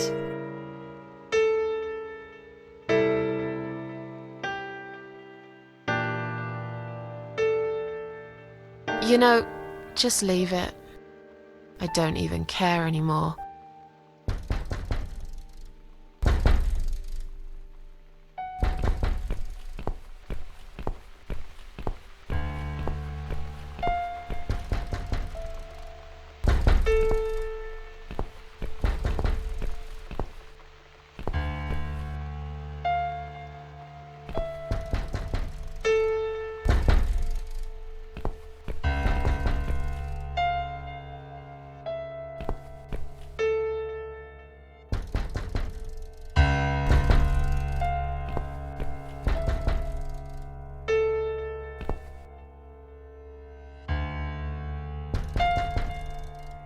Who is it?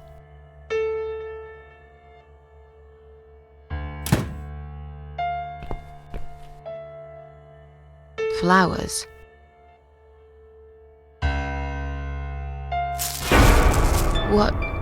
What's that in your other hand? Go away. Leave me alone.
finally here?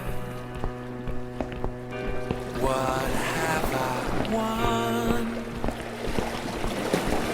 Where are you, my dear? Oh no, it's dead. Oh no, what's this? Not a single sound Goodbye, other world. reaches my ears. Maybe it's this vacuum I stick my head into. This ship is helpless. Give me proof 'cause I need it. Oh, what's the world worth when you got no one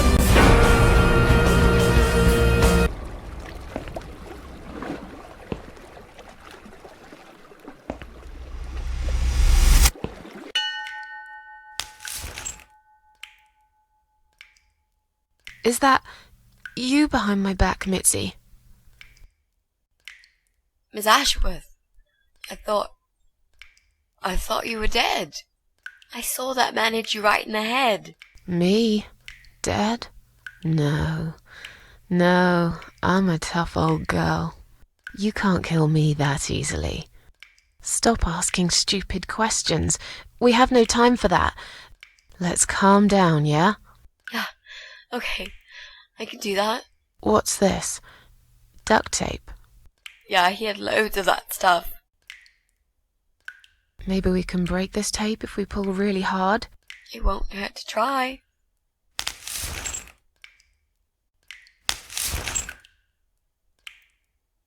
It's pointless. We're completely wrapped in this damn tape. We're cocoons, stuck in a web, waiting to be eaten. But where's the spider? He's gonna play with us first, isn't he? Pull yourself together and stop talking shit. I can't think properly.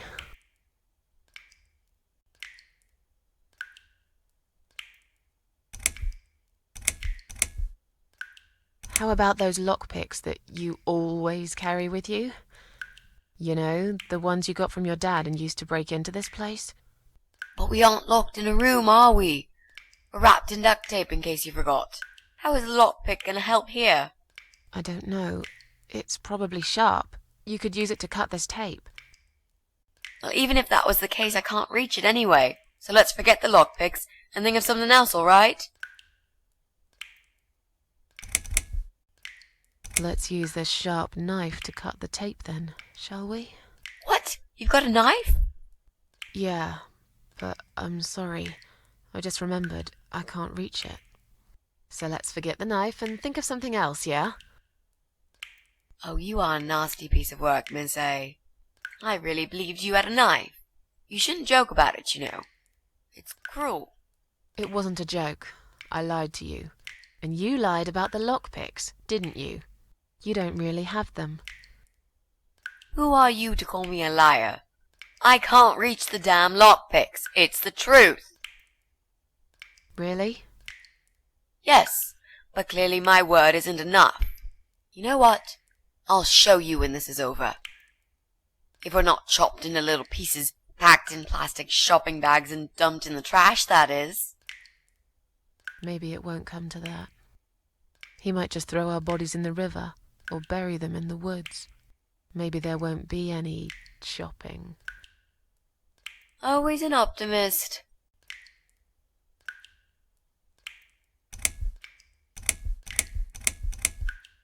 So, any ideas? Not that many, really. None at all, actually. I'm sorry. And you? What do you think we should do? We should kill the fucker. With what? We're tied up. Are you going to headbutt him to death? I will, if there's no other way. Come on, there's got to be something more sensible we can do. I'm not gonna die here. Not like this. Maybe together we can pull this pipe off the wall? How is that exactly going to help us? Stop asking stupid questions and pull with me.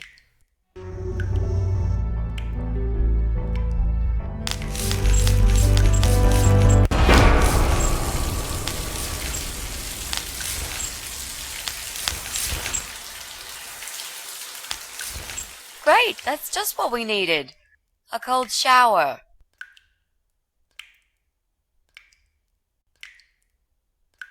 Did he hurt you? That bastard packs a hell of a punch. I've got a bit of a headache, but I think I'm alright. What about you, Mrs. A? Me? Fresh as a daisy.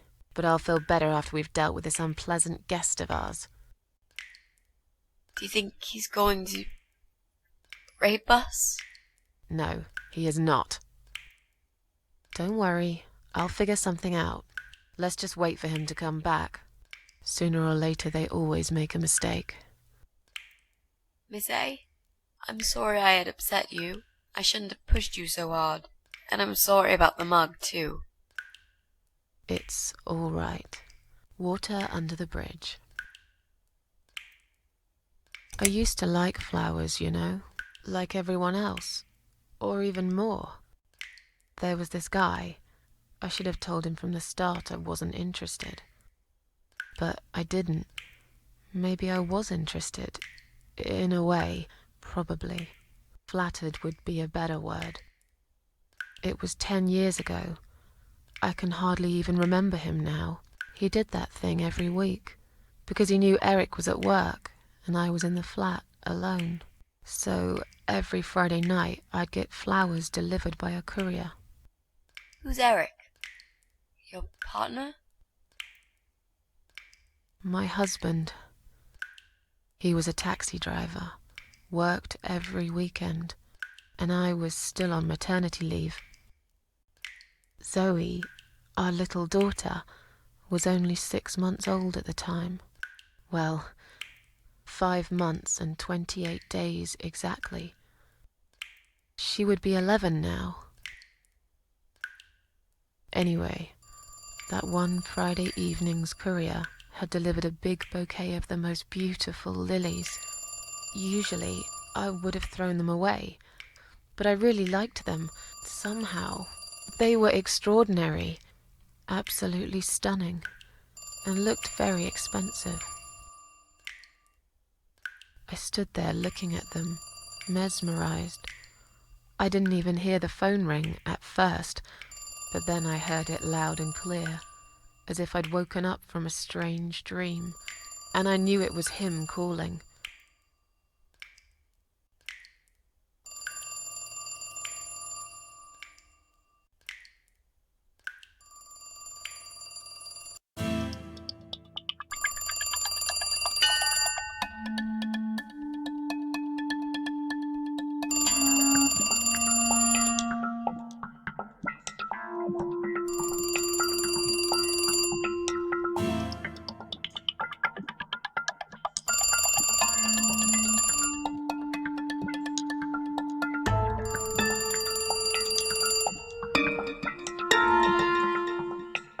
I really want to answer that phone first.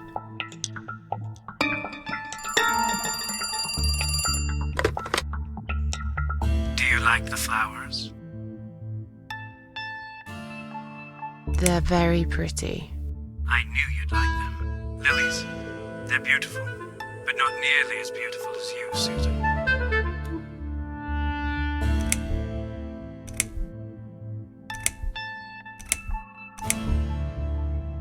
I have a family now. I'm sorry, but I can't see you again. We've managed to patch things up with Eric, and there's Zoe. We have to try and make it work. Our daughter needs both her parents. So, yeah, I can't just run away with you. Life's not a film with Julia Roberts, you know? But sometimes doing crazy things can change your life for better. Do you really want to be that woman who in 10 years' time realizes that she's wasted the best time of her life living with a man that she never loved? Look, I love my husband. Zoe. I told you before. I'll be a good father to her, if you want. It doesn't work like that. You don't know anything about children. I'll learn. Give up?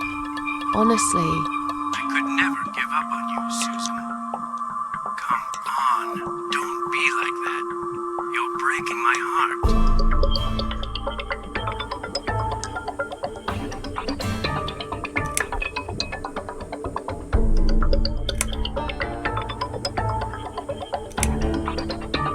It's too complicated. I don't even know you that well. Look, I'm an honest man. What you see is what you get. We might not know each other that well, but you can't deny that there's this great chemistry between us.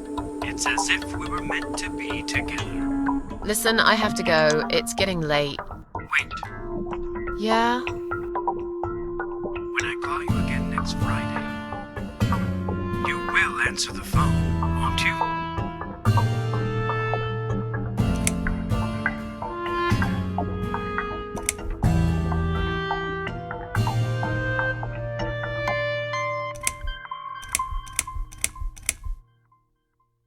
Maybe. But you'll probably find a better girl by then. But now, I really have to go. Bye. I guess I should do something about these flowers. I'd really like to keep them, but I don't want Eric to know I have a secret admirer.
Now I can tell Eric that Mandy had brought them for Zoe.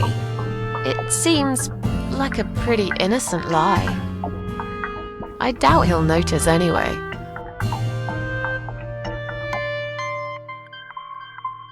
I hope you're dreaming about something nice, my little star. Eric must have come home early. But why?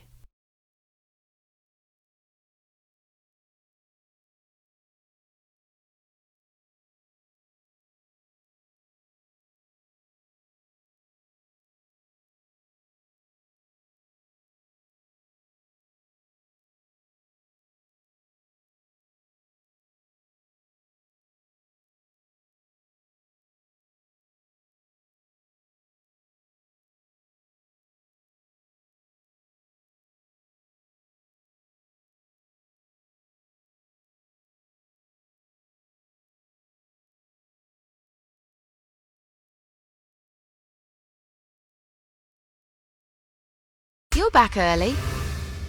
Is something wrong? Yeah, well, let's think about it for a minute. Is something wrong? Yes, Susan, there is. Didn't you watch television? Listen to the radio? Didn't talk to anyone today? What happened?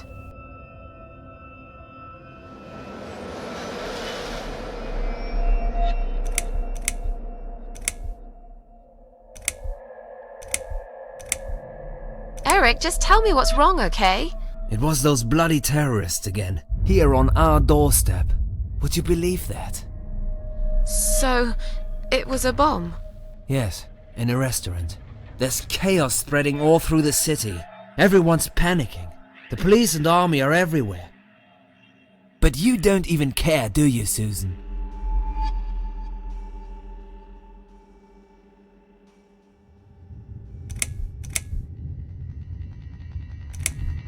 I didn't watch the news. We had cartoons on all day. You should pay more attention to what's happening to this country, Susan. I could have died, and you wouldn't even know. Did you get hurt? No, not really. But the cab smashed quite badly. I was just there when it happened. There was smoke, clouds of dust so thick you couldn't see a fucking thing. So I stop, and all of a sudden some van hits me from the back. I hear my passengers screaming and shouting, and there's blood on the rear window. And just then another car drives right into us, and we're all stuck in that mess. Nobody knows what's going on, but imagining this might just be the end of the world. But no, it was some geezer with a bloody bomb. They closed all the main streets, in case there's more of them. What time was that? Around 7 p.m., I spent another 2 hours trying to get someone to tow the damn cab to the garage. Would you believe? Our insurance doesn't even cover this sort of thing. You should have called me. I did, 4 times. You didn't answer. I must have been... Yeah. You were busy with the baby. Every time it's the same old story. We've still got that wine in the fridge, haven't we? Get some glasses, Susan. I need a drink.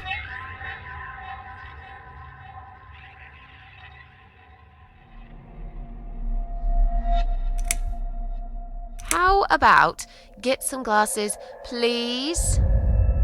I'm really not in the mood for your nagging, okay? I've had a really bad day. But are you sure you don't want to take a shower first? No, I just need a drink. I can wash later.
Shit.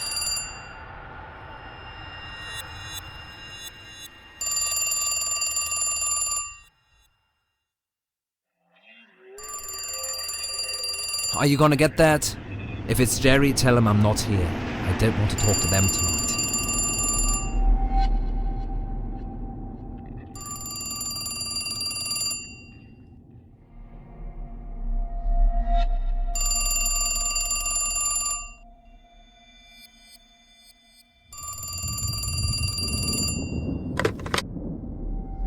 Hello?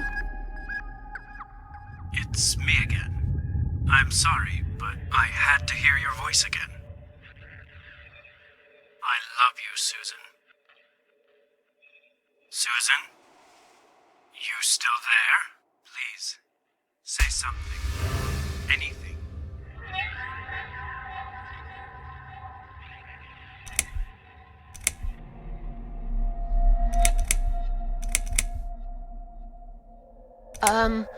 Yes, that'd be fine. Huh? What do you mean? Susan, is something wrong? Yeah, I mean, no. It's absolutely fine. Okay? You're not making any sense. Who is it? It's just Mandy. I won't be a second. Tell her we're busy. You two are always on the phone to each other. Can't I just for one evening talk to my wife without anyone interrupting? Susan, I'm so sorry. Should I hang up?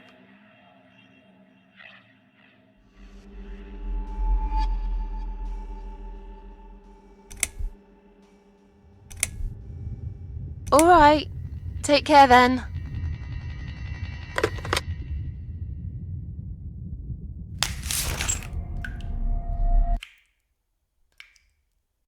Then the arguing started. It slowly grew into something bigger, something horrible. Stupid remarks and old grudges mixed with alcohol turned into some sick exchange of pointless accusations. It wasn't the first time we argued, but it was the last. Just look at the state of this place. It's a mess! Listen, I know you're with Zoe all day, but it's not like she's still a little baby. She's 6 months already. You'll have to organize your day a bit better and get things done. If other women find time, why can't you?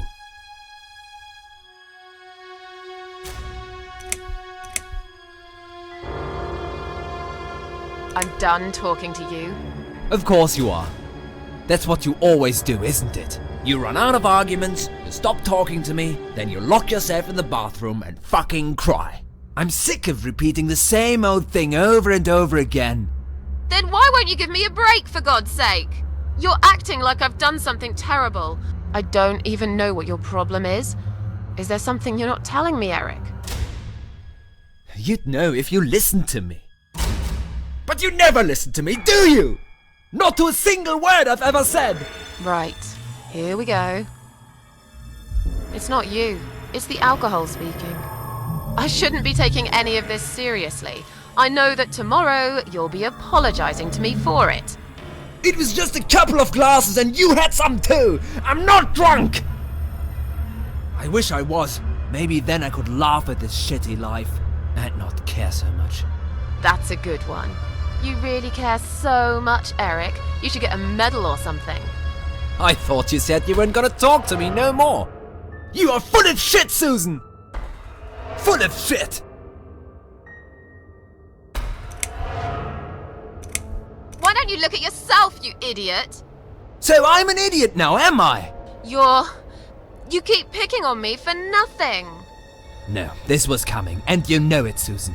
If you're so unhappy with me, then what the fuck are you still doing here? Pack your bags and leave me alone.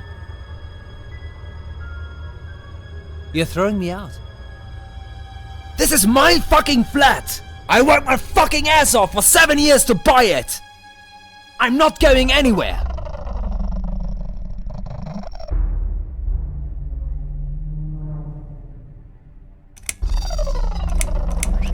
Don't be nasty. I'm doing all I can. Are you really? Okay, doing all you can. You obviously care about your husband, coming home after a hard day's work. He's gonna be hungry.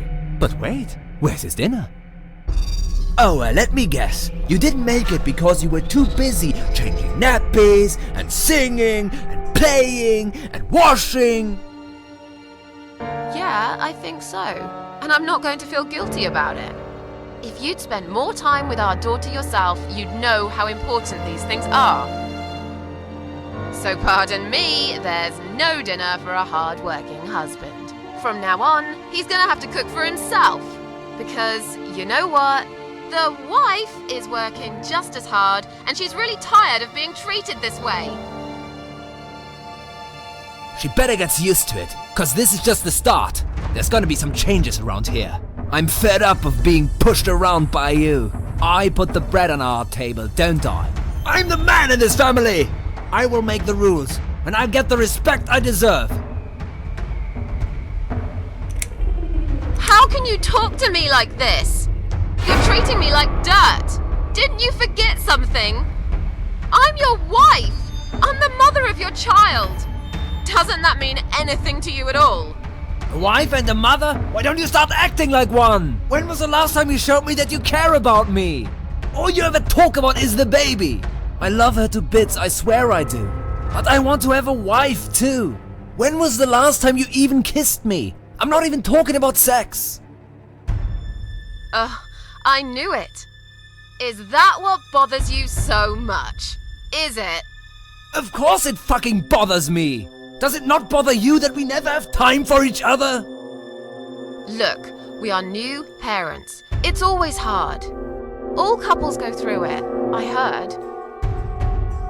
Well, fuck this. I heard different. Eric, you're drunk. Get off my case, all right? Look, I understand you've had a very bad day, but it's not my fault that the bomb had gone off and your car was damaged. I'd really like you to calm down now. I'm sure we can sort everything out. We always do. Well, that's what you think. Yeah? And what do you think, Eric? What do I think? So it matters all of a sudden what I think. Well, I'll tell you. Sure.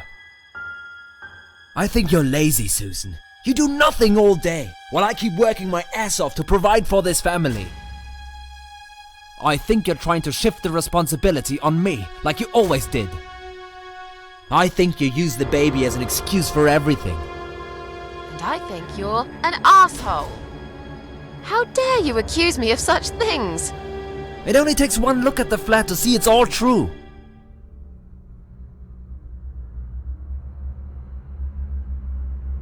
Let me go. I have to check on Zoe. I left a window open in her room. She might be cold.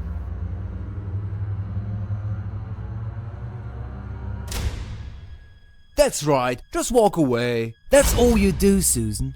You can never finish anything. If there's one thing I don't want to finish, it's this stupid conversation.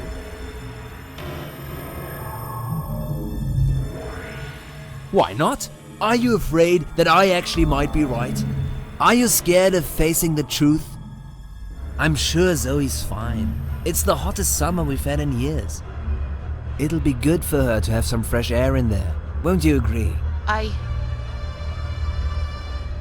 guess. Fine, never mind. I haven't done anything wrong. Of course not!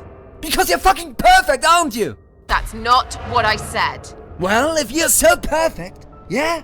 Then why are we here now, fighting? This is all messed up. You're behaving like a 5-year-old? What the hell is wrong with you? You, Susan! You always knew which strings to pull. To tip me over the fucking edge! Stop it! Stop it, Susan. I've only just started.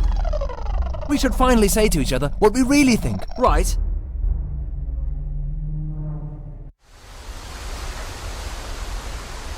We didn't even notice that outside the storm had started. I was so absorbed in that stupid fight that I forgot all about the open window. Anyway, and the flowers. Those fucking flowers. Right there, by her bed. She had some rare allergy to pollen, but we couldn't have known that. How were we supposed to know? It's rare. She started coughing and choking.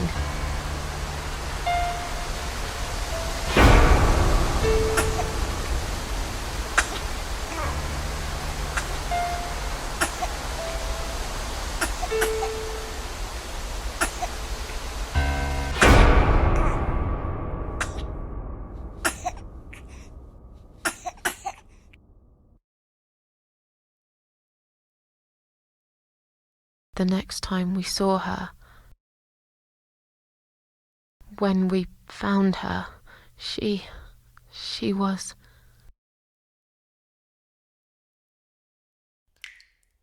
After 2 days of what seemed like a narcotic dream, Eric had gone out and never came back again. They found him nearly a week later. He drank himself dead in the woods. I nearly didn't recognize him when I saw him in the morgue. It really was a hot summer. He looked bad. Miss Ashworth,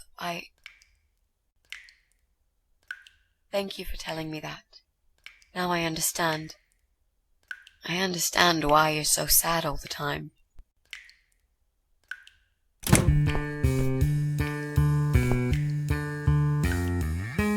What do you want from us? Are you deaf? Mitzi, let me handle this. Let us go right now, you moron!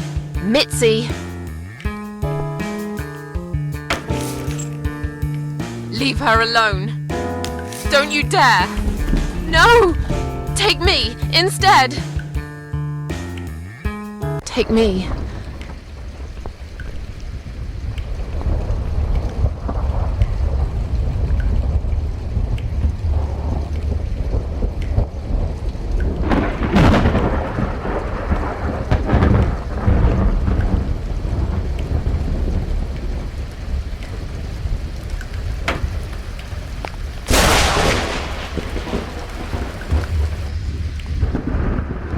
You hurt my friend.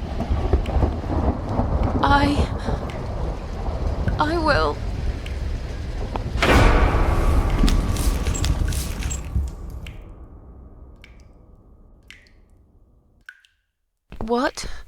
What's going on?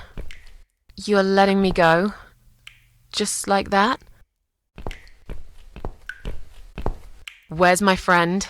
What have you done to her?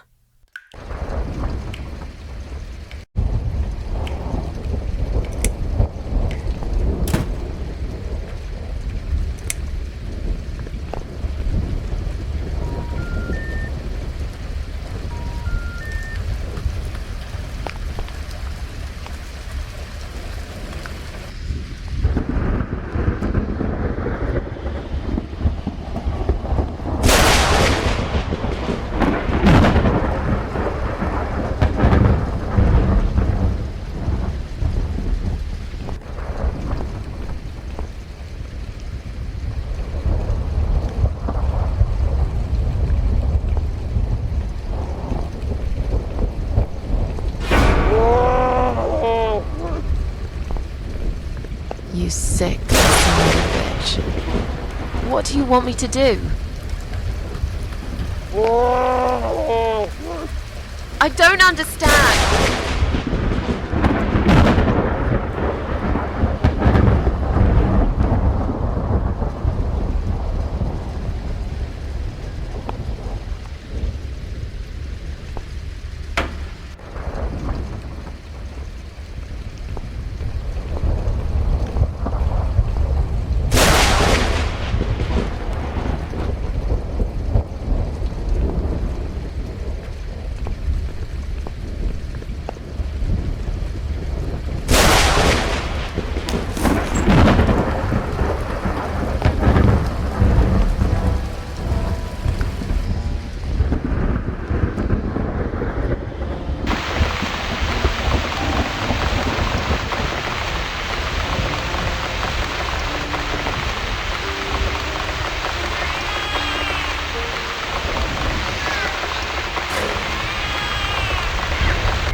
Stand still, Mitzi.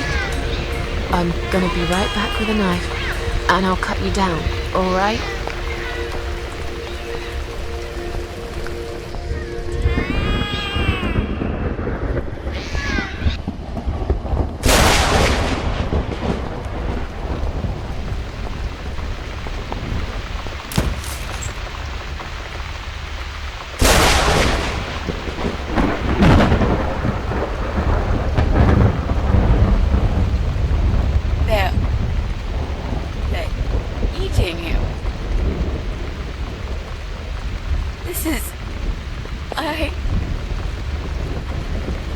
Don't look, Mitzi. Don't look.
Really going to do it, aren't we?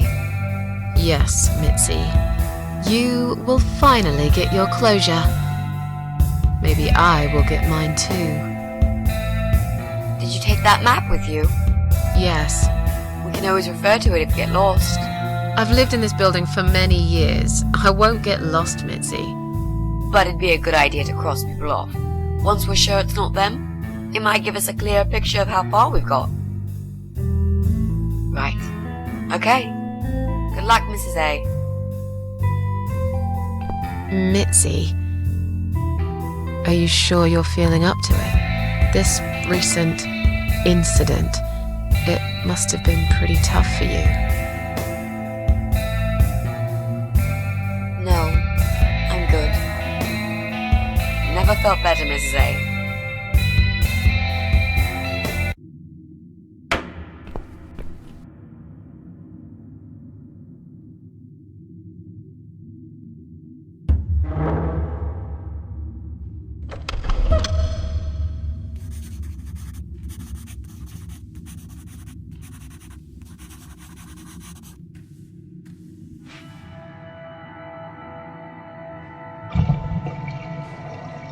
So, what next? Let's look around first.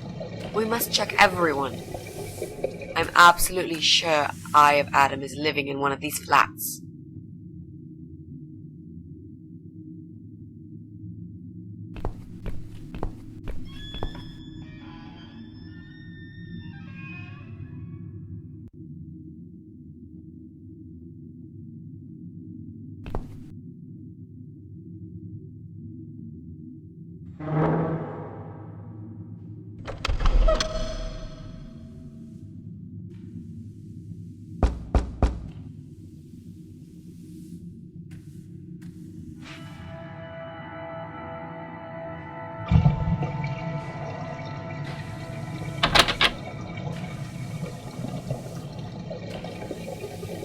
Can you unlock this door for us?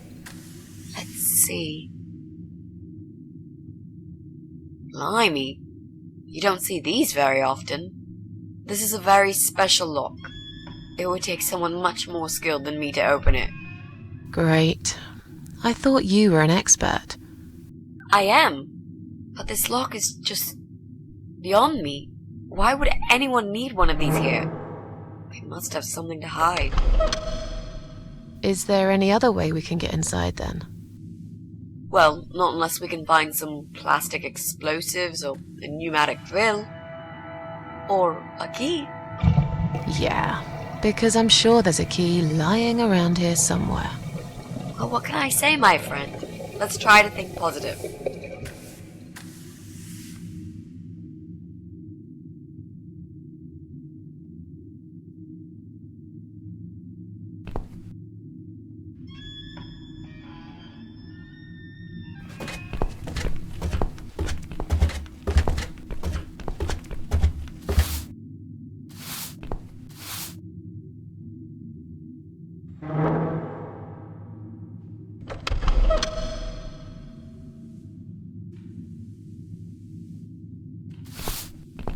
Hello.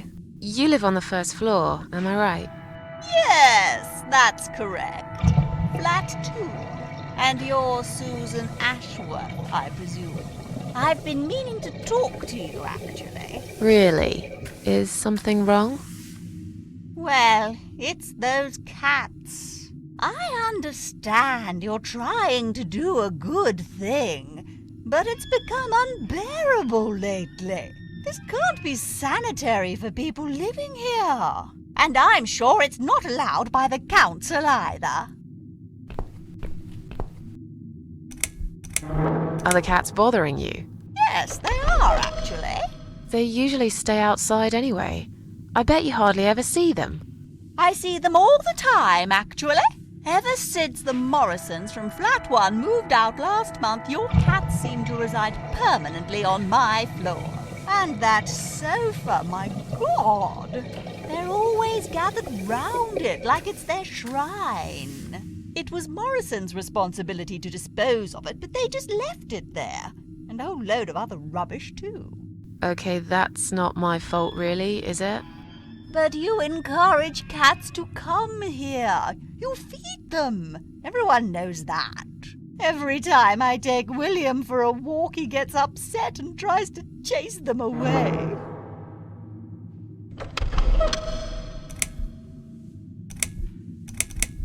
Look, they're not my cats. You're Susan Ashworth, the cat lady. We all know what you do. Everyone's sick of those cats, and I am too. Brian said he will get in touch with animal control if things don't improve. He already did. Really? Well, I certainly don't see any improvement on first floor. It's still completely overrun by these filthy creatures. He'll have to talk to them again. I hear they've run out of business recently. Then he'll have to find another one. This is just not good enough. Who's William? William is my dog, of course. He's 12 years old, you know. He shouldn't be running after cats at his age. Did you say they sleep on the old sofa? I didn't say they sleep. Have you not listened to me? I'm beginning to wonder if they ever sleep, actually. They just keep climbing up and down, the wretched thing. They're noisy. They leave germs all over the place. They've scratched upholstery and the paintwork. And William keeps chasing them. He's so quick, I can't hold him most of the time. What if he runs off and gets lost? I'm telling you, we've never had such problems before you decided to bring here these homeless devils. I have to go now. See you later.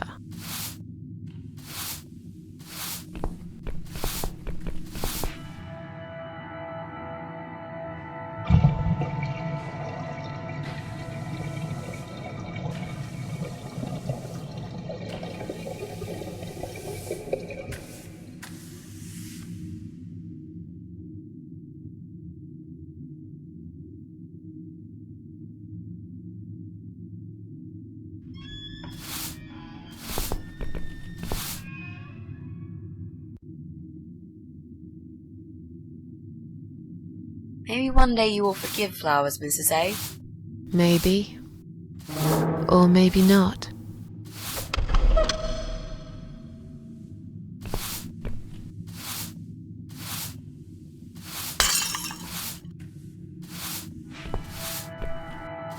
I'm sorry. I didn't mean to push it. Don't worry, Mrs. A. Could have happened to anyone. I'll clean it in a minute, but please, be more careful in the future, yes? You be more careful, nosy old witch.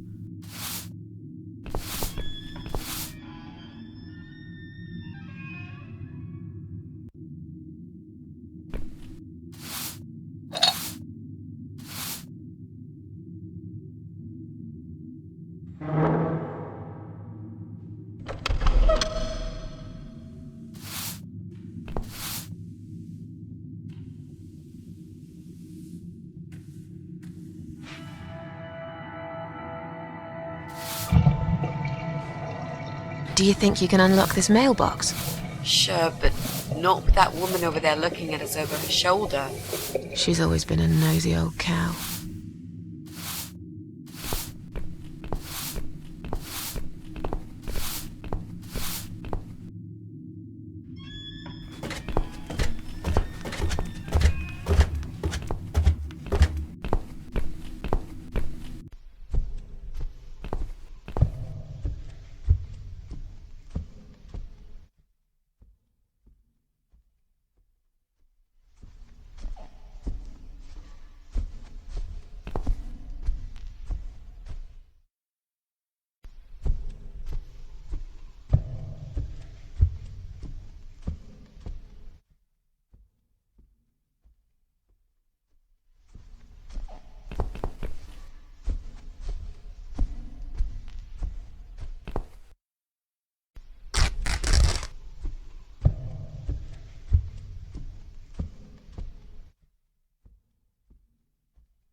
Hey, look at this. Valerian root extract. Cats love it. It has the same effect on them as catnip. They go absolutely crazy for it. You found it inside that sofa? Yes. I wonder how it got there. Maybe the Morrisons wanted to leave a goodbye gift for that woman and her dog? Yes, well, they would. I always thought they were reasonable people. Oh, what a shame they moved out.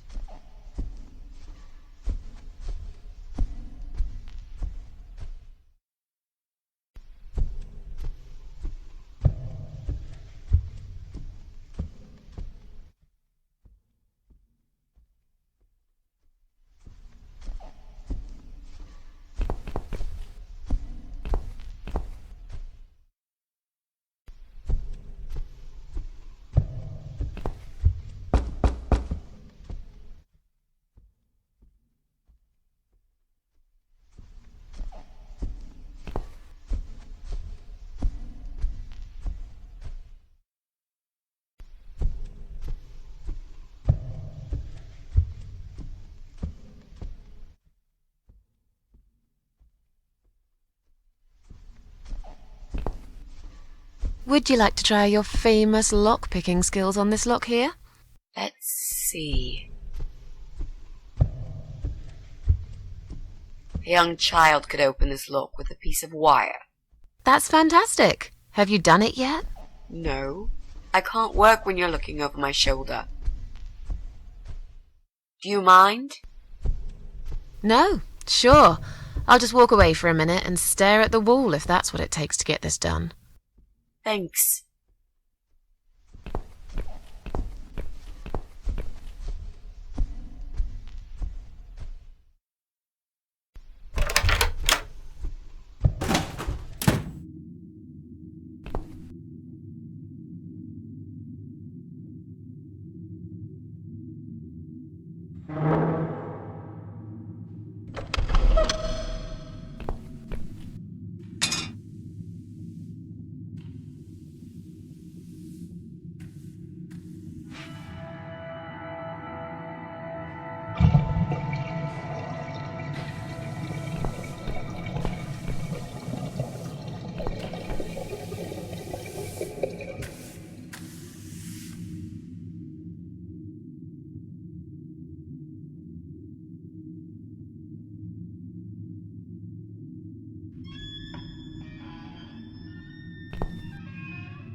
Clearly this place is empty.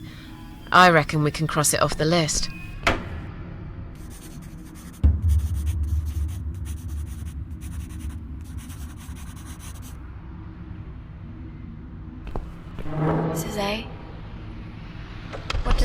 depression feel like? Well, it feels like all I want is to die, but I have to live. That's funny. Most of the time I feel like I want to live. I have to die.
Would you like to talk to him? Sure. I'll pretend I'm doing one of those customer surveys. Old people usually have time to answer lots of stupid questions. They just want some attention, Mitzi.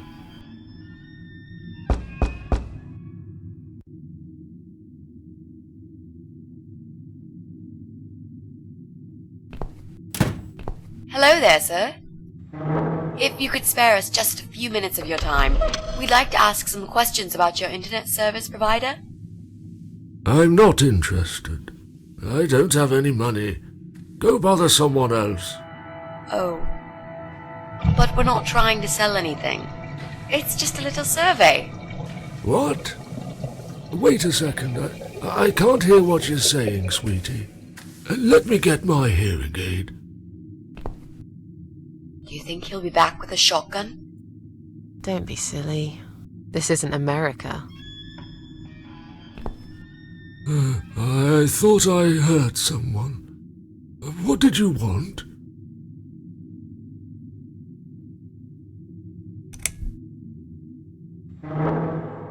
Do you live alone? When you're an old man like me, you end up watching all your friends and family die.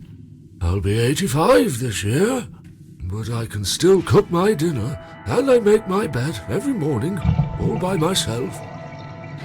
So, you do live alone then? Look, young lady, I don't need any help. I've told them already. I can manage just fine. I can still cook my dinner, and I make my bed every morning, all by myself. And not that it's any of your business, but when I die, I'll die in my own home, in my own bed. I'm honestly not trying to take that away from you.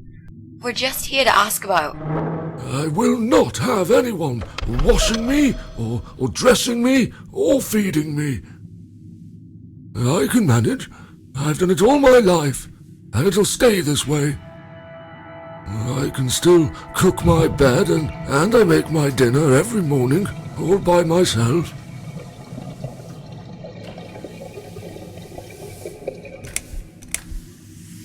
Do you own computer connected to the internet? Say again? Right. Okay. Do you... I can't hear you very well, dear. You'll have to speak up. I'm an old man, you know. I'll be 85 this year.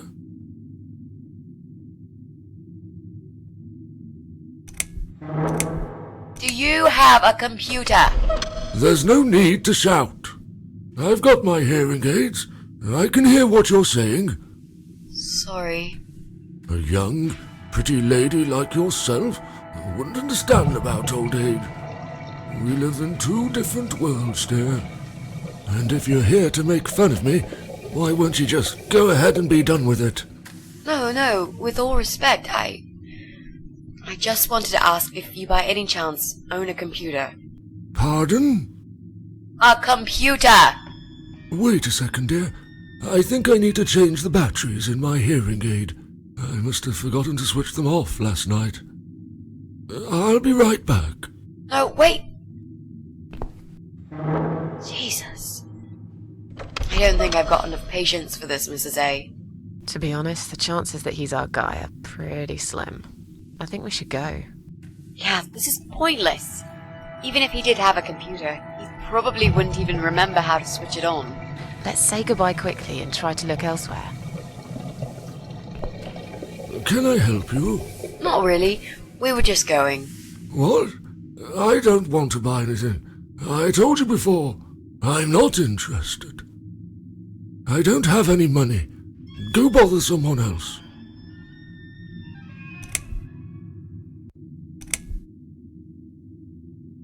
Sorry to have bothered you, sir. We'll go now. I'll see you later, ladies. Next time I'll do the talking, yeah? He's tough. Wouldn't answer a single question. But he can't possibly be an internet whiz. Yep, he's just a lonely old man. Let's cross him off the list.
That'll teach you not to mess with the cat lady.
Come on, guys. The party moved over here.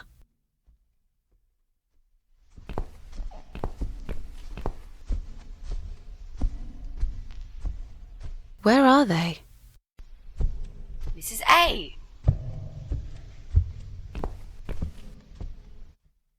Well, aren't they quick? This dog is making quite a racket. Someone should complain to the owner, don't you think? Definitely. She should put that broom down for a minute and sort a dog out.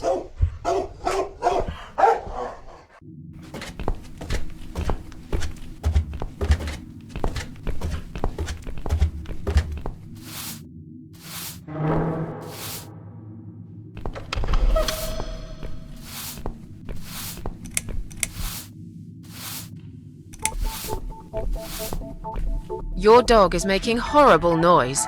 Can't you do something? It's probably because your wretched cat's upset him again. Poor William. I'd better check on him.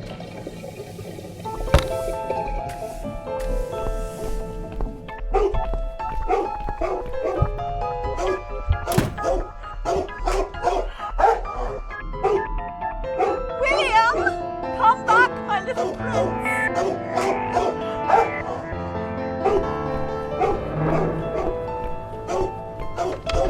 Are you sure the cat'll be alright? Please. These cats can easily outrun some old mutt.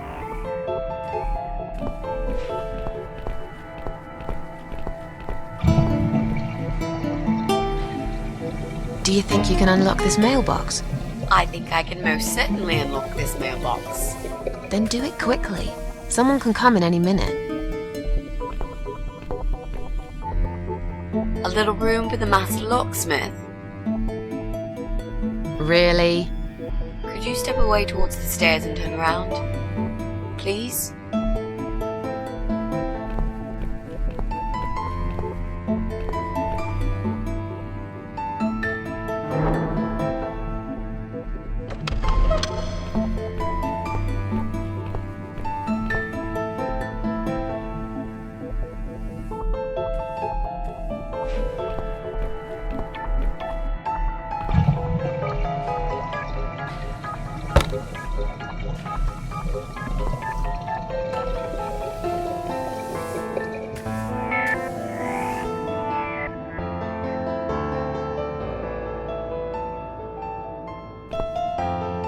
Master criminal, if anything.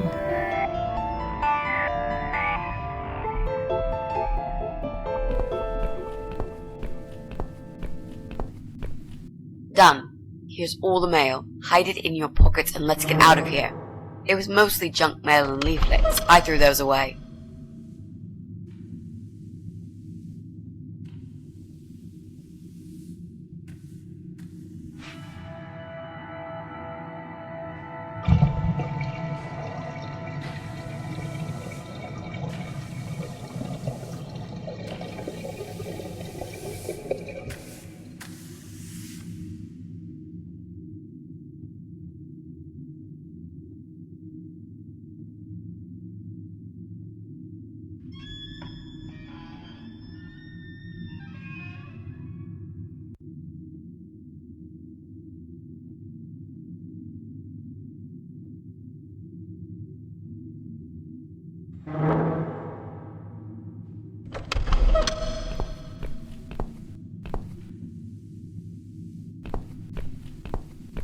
I'm going to push this cabinet out of the way. I remember there was a door behind it. It's too heavy. I don't think that's gonna work. Are you kidding me? I'll show you how it's done. Stand back.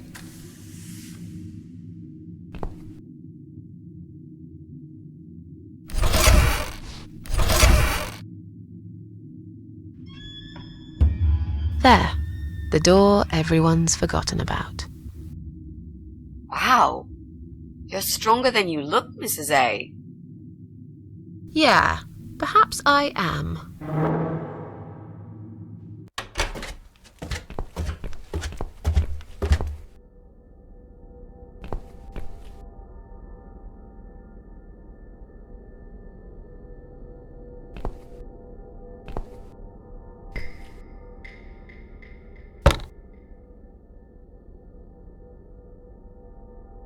Well, well. Looks like Pauline is looking for a babysitter. This letter says she's supposed to interview an agency nanny later today. Great. I could be a nanny. It's certainly worth a try, but I should warn you, I don't want to have anything to do with that baby. You're gonna have to handle this on your own. Sure, I understand. Leave it to me, Mrs. A.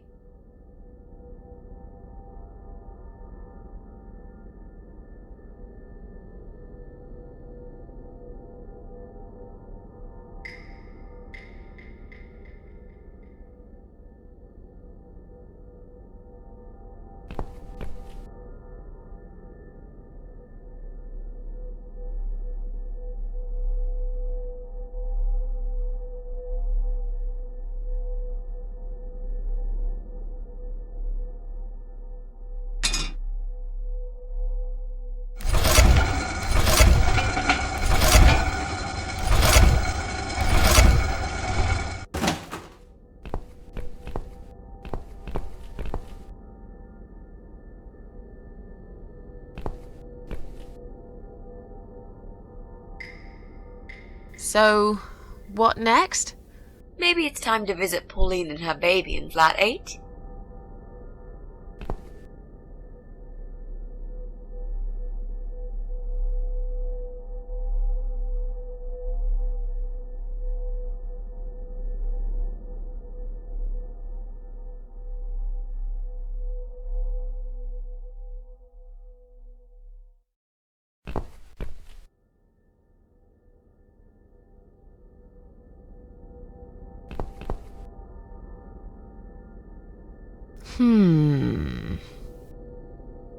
I think I've got an idea.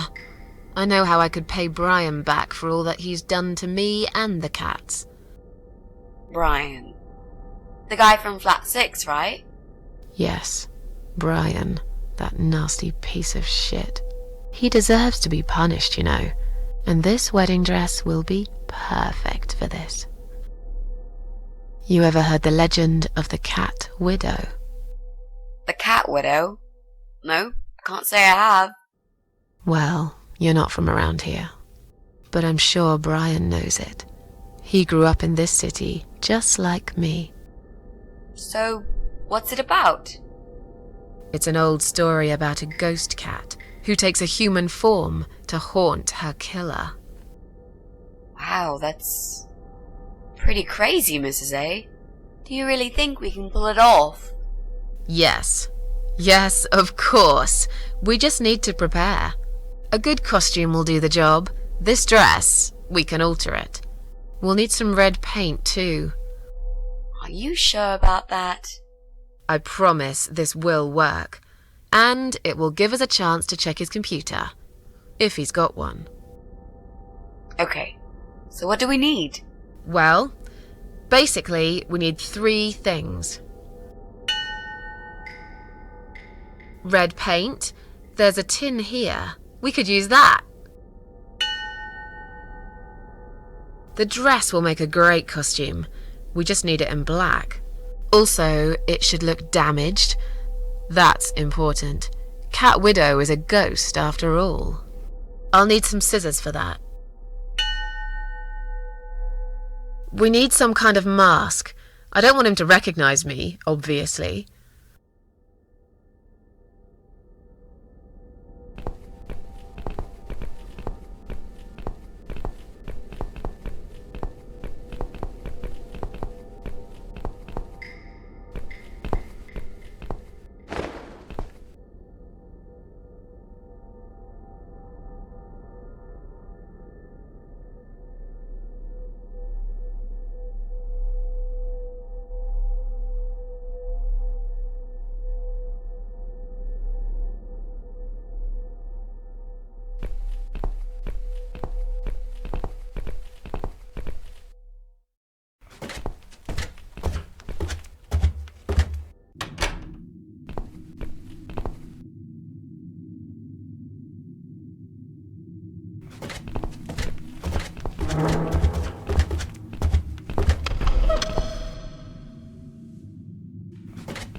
Look, she left the door open.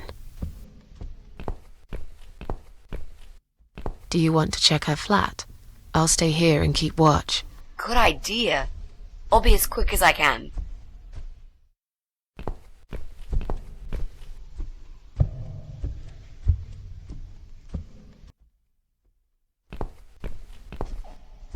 It's not her. I didn't find anything. No computers, no laptops, no telephone line. Okay, I'm not really surprised, are you? At least we can now cross her off the list.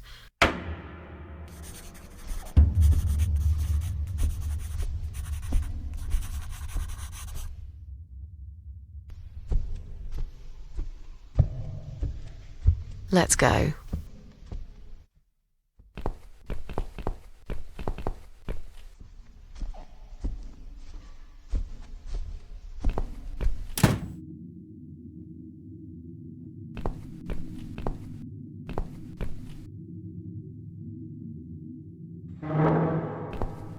I'll try to catch that thing for you, alright?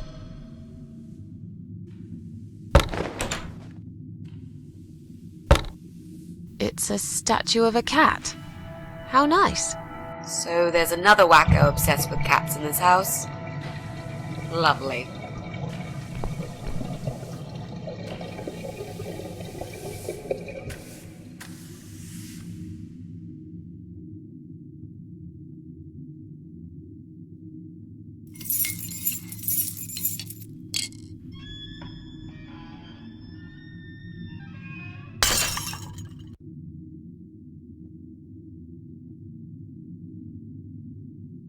I see I caught this statue only so you could smash it to pieces. Thanks. I don't remember asking you to catch anything.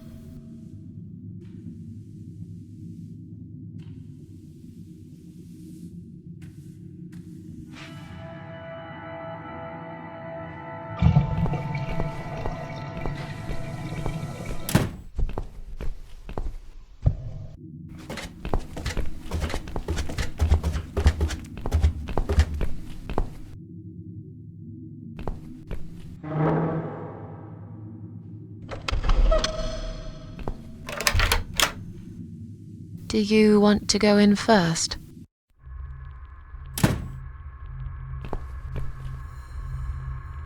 Come on in. The place seems empty.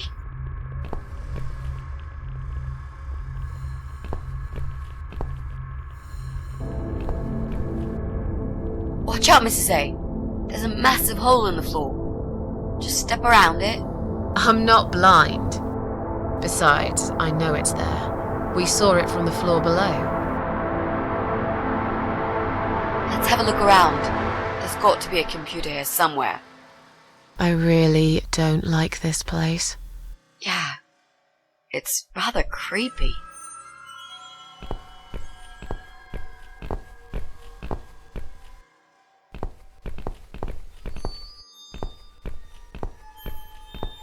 Bingo! We found what we were looking for. This laptop could be it, you know. Maybe Joe is our guy after all. No. It's a disaster. The power lead is missing. It won't switch on. Right. What a shame. Can we go now, please? I think I've seen enough. I don't need any more trouble. No, it's okay. I've got an idea.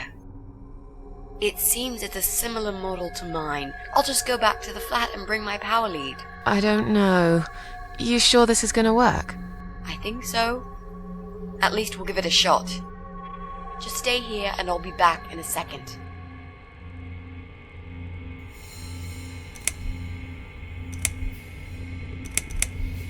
What? You want me to stay here alone?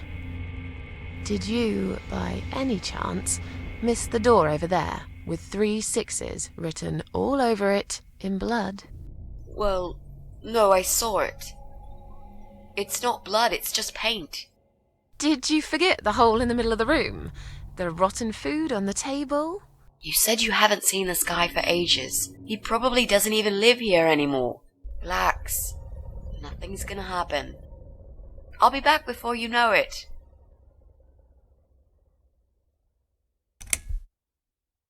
I will count to 100. If you're not back, I'm out of here. I'll be back before you get to 75. Don't worry. Hey, I just remembered something that'll keep you busy. While I'm gone, think of a vegetable. What? Why? To keep your mind occupied. I bet I can guess which vegetable you were thinking of when I'm back. So you're a mind reader now? No, this is just a little experiment of mine. Okay, whatever. Now go. I'm counting already. Why do I always end up in places like this?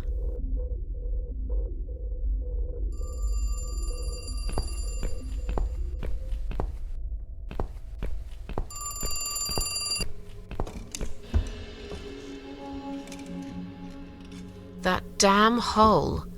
Nearly forgot about it this time.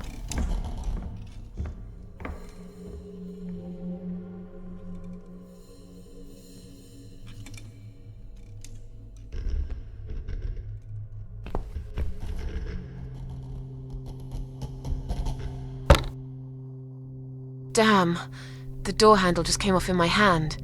How am I going to get out of here now?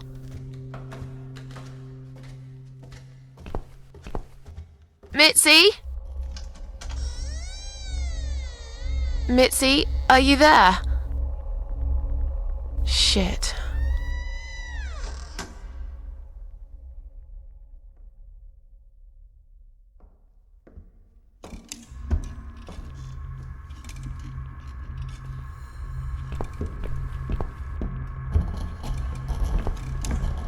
Careful now.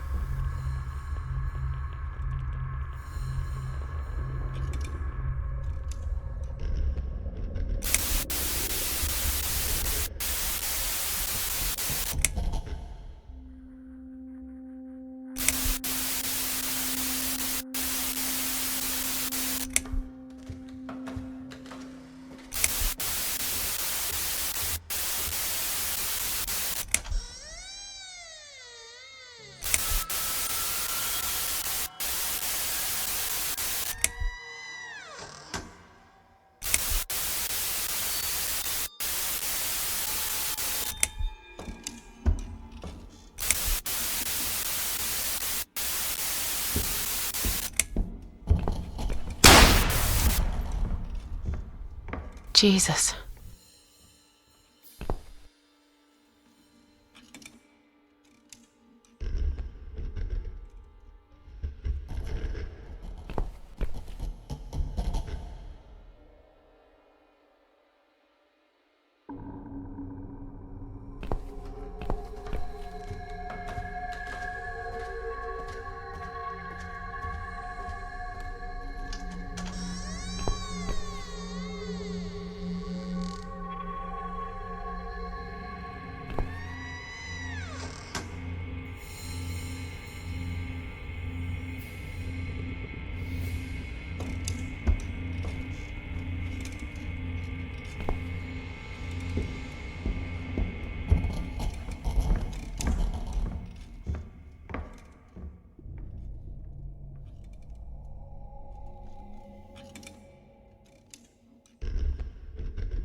I've got to get out of here.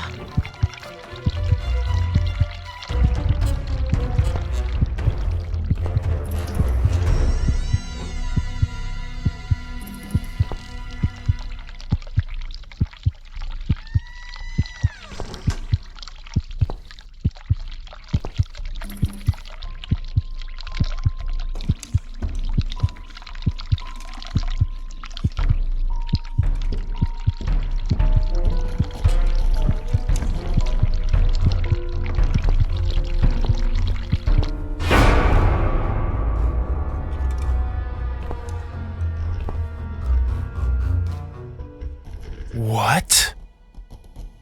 Jesus. No. You were not supposed to be here!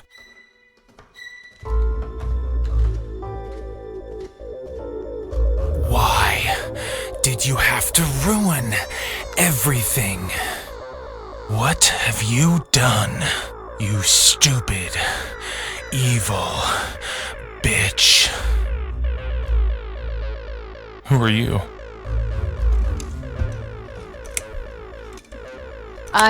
I'm the gas inspector. There is a leak somewhere? Is that so? I can't smell any gas here. How odd. I think you're lying. You took her away, didn't you? What has she ever done to you? What? Look, sir, you are wrong. Shut up! I won't let you trick me again! Did they send you? They think I'll fall for these lies, but I'm smarter than this. I know what you're up to.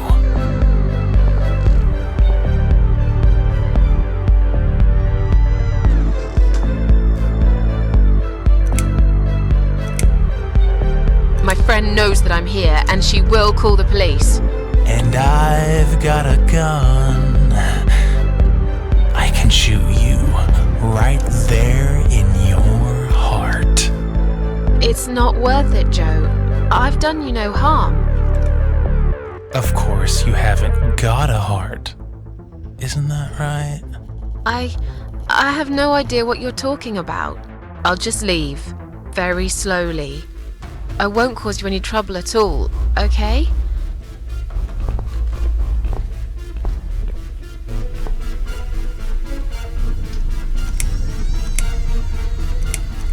Stay where you are. Don't come any closer. I would never hurt her. I only wanted to. I was trying to help, for God's sake. Look, I don't care. I just want you to let me go. Get back here right now and give me that blasted key!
come in, come in. There's no need to be afraid. I don't buy it. Come in already. I might need your help with something.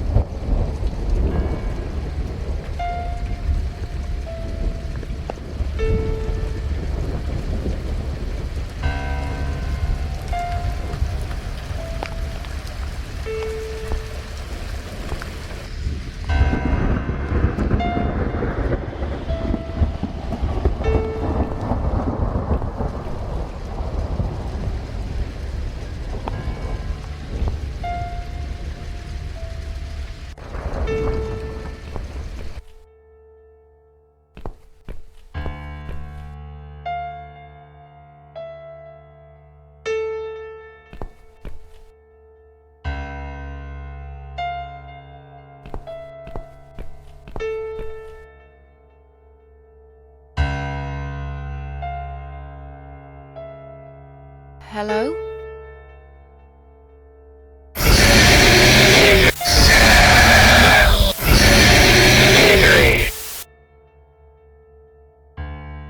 Misery. Is that what you said?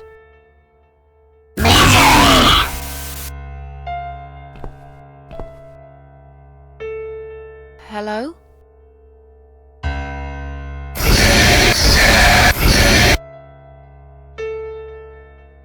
Misery. Is that what you said?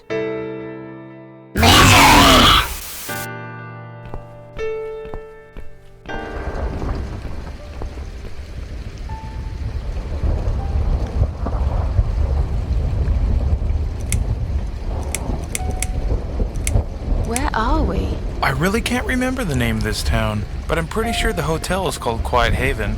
This is a hotel?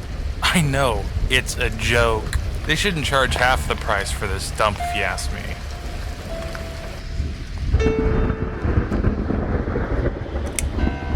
This is all just a dream, right? It's funny that you would say that. I've already heard that somewhere today.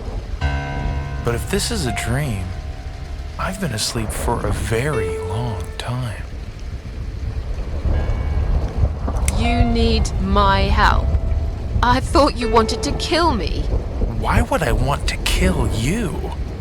You must be mistaken. Who do you think I am?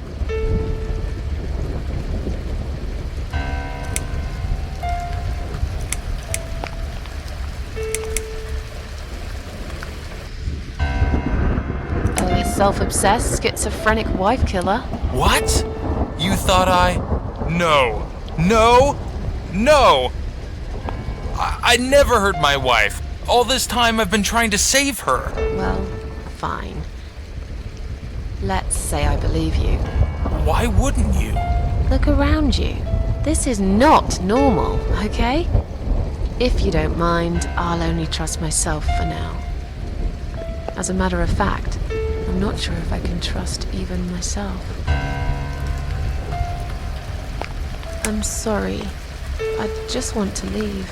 Yes, I understand. I wouldn't stay here myself if it was my decision to make. I'm stuck here too. You see, my wife Ivy is in the room to the left. She's a little fragile at the moment. She said she was going to do her makeup, but it's been a week now, maybe longer. Every time I try to talk to her, she just gets angry, and she tells me she's not done yet. I've cooked her a meal, but she ignores me. She never likes what I cook. But what's that got to do with me? If you talk to her, I'll show you the way out, I promise. Just go in there and tell her she looks fine. She's always so careful about looking perfect. Okay. I'll see what I can do. So, your wife's been in that room for a week? Now that you bring this up, I think it might have been a month. That's a very long time to stay in one place. She wants to look great. I guess it takes time, but we really have to go now. I think there's a big storm coming. I feel it in my bones. Goodbye, Joe.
No. No. No. No! This isn't Ivy! This isn't my wife! It's the monster. It followed me here. It always follows me. No matter what I do. Look, I'm sorry. You must kill it. What? Why me? You still got that power lead, haven't you? The one you stole from me?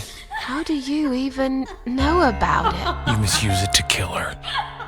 To strangle her. You're out of your mind. Do it. Strangle the goddamn creature so it never follows me again, or I'll shoot you right here, right now!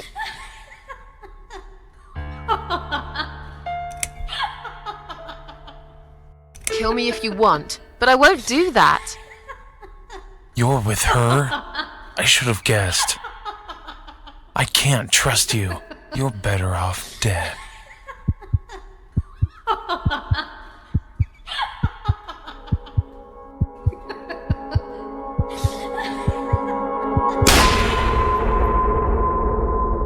you alright, Mrs. A? You look like you've seen a ghost. Something strange happened. Maybe I am mad after all. Don't be silly. I was gone for less than 1 minute. Really? Somehow it felt longer than that. Time drags when you've got nothing to do, I guess. I see you found the laptop cable. That's good news, because I don't think mine will be any good. Let's see what's on this hard drive, shall we? Well, that was a waste of time. Never mind. At least now we're sure it's not him. Let's just go. I don't want to spend another minute in this place. Hey, did you think of a vegetable? What? I'd asked you to think of a vegetable while I was gone. So? Did you? Yeah. Sure. Great. Now don't tell me. Was it carrot? No. Sorry. Oh, that's odd. Are you sure? Yes. I thought about celery. Now let's go. Joe can come back any minute, and you don't want to meet him. He is not a nice guy.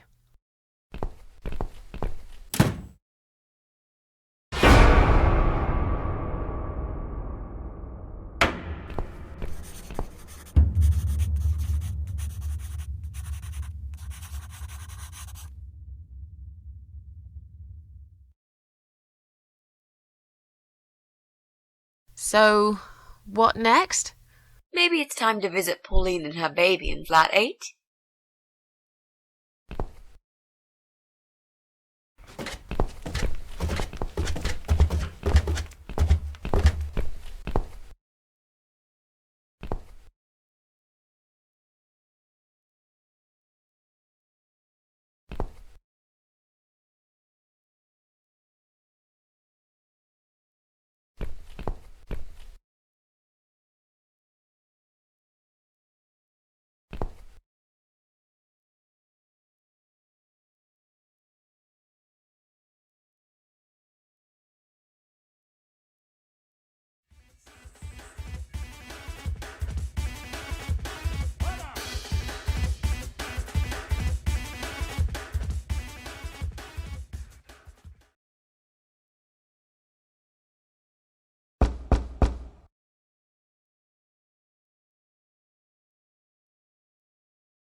It's just a tripped fuse, don't worry.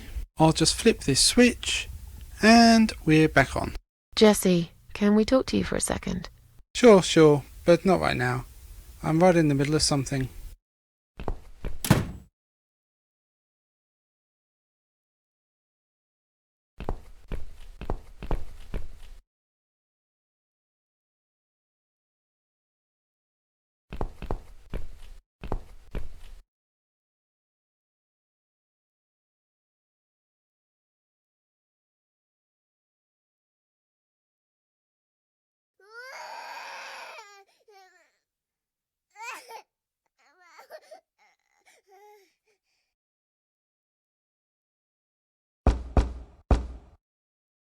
Coming! Right, step back. I'll handle this. Oh, hello? Hi. I've heard you're looking for a babysitter. Is that correct? Well, yes, that's correct. Look no further. My name is Mitzi Hunt. I'm currently a student, but I'm great with children. And I could really use a job. These school tuitions get pretty expensive these days. Okay, maybe. But why is Mrs. Ashworth here? Hello, Mrs. Ashworth? Hi, Pauline. How are you? I'm great, thanks. I haven't seen you for ages. Are you here to apply for a job as well? No, of course not.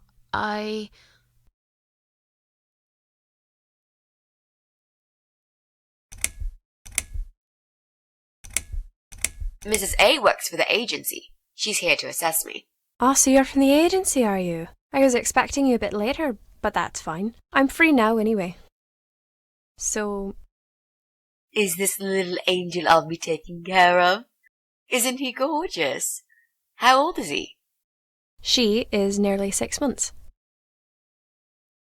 Don't worry, it's difficult to tell a baby's sex at this young age. I'm so sorry. It's okay. You're not going to fail her for that, are you, Mrs. Ashworth? No, I'll go easy on you, Mitzi. Just be more careful in the future, yeah? Of course, Mrs. A. Yes, well, you sure sound enthusiastic. Would you like to come in? Both of you? Oh, sorry, but I've got another appointment coming up. I'm sure they'll wait, Mrs. A. I'll feel much more confident having you with me. I don't know. Okay. Okay, I'll come. You owe me. We need to work together on this. I'll do the talking, I promise. Fine. Just don't overdo it. It's too late for that, Mrs. A.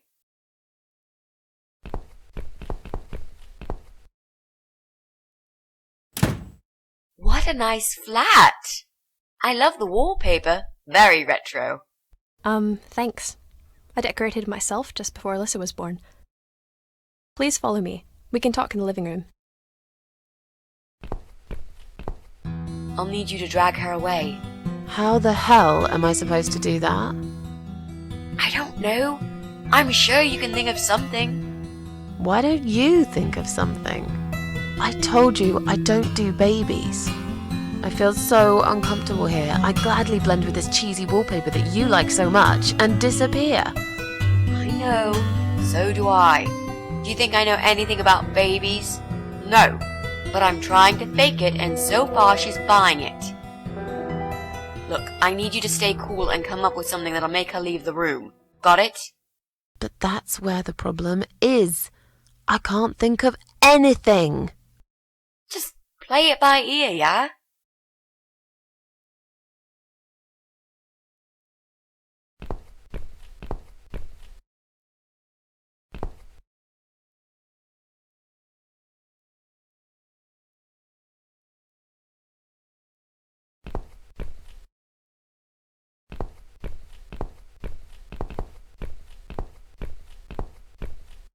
I should let you know from the start that looking after a toddler is not an easy task. They're just beginning to crawl, they're very curious, and sometimes they can cry for no apparent reason. And my Alyssa, well, she is a very noisy child.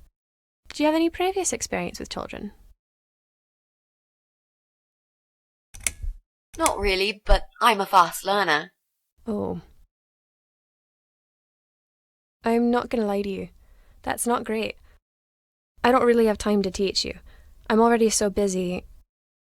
You seem like a nice girl, though. And I suppose Mrs. Ashworth here will give you some basic training. I'd like to get back to work soon, you see. Just part-time for now. That's why I need someone to stay with her. I'm not going to find it easy to be apart from Alyssa. But my career has always been important to me as well. They won't wait for me forever. If I don't do this now, they'll just replace me.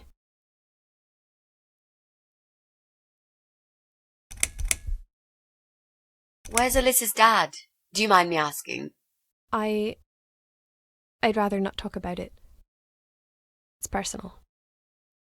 As far as I'm concerned, Alyssa hasn't got a father. I'm sorry, I shouldn't have asked. No, it's alright, but I just don't like talking about it. I'm sure you'll understand. Where do you work? I'm a hotel manager. It's a very competitive industry, but I've always loved it. I miss it a lot.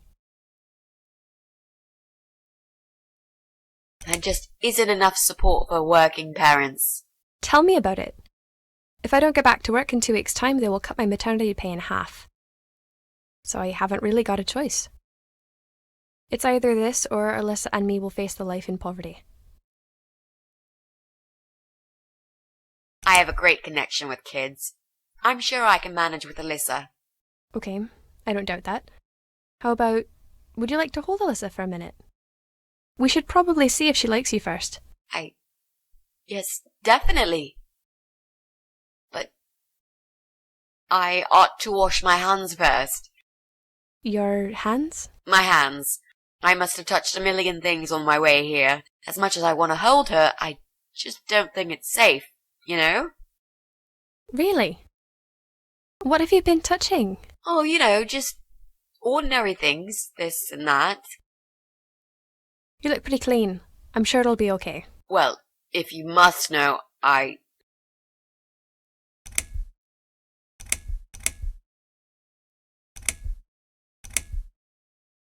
just had a bad cold. Still sneezing a lot. Oh. If that's the case, then I would very much prefer that you wash your hands. I'll show you to the bathroom. Would you mind answering the door for me? Sure, no problem. It's probably just my friend Kate. Just let her in, please. Is that okay? The bathroom's this way. Follow me. Your turn, Mrs. A. Seriously? Do something. Anything. Fine. Make sure you scrub those dirty hands really well. I need a bit of time.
Hello? Hello? Are you Kate? I've been sent by the agency. My name is Rita Tickle. May I come in, please? Agency? What agency? The Happy Nanny Babysitters Agency, of course. We bring fun and professionalism into childminding at a discount price. May I come in, please? Wait, just hang on a second. I believe we have an appointment. It was confirmed by post. Didn't you get a letter? Hang on, I said.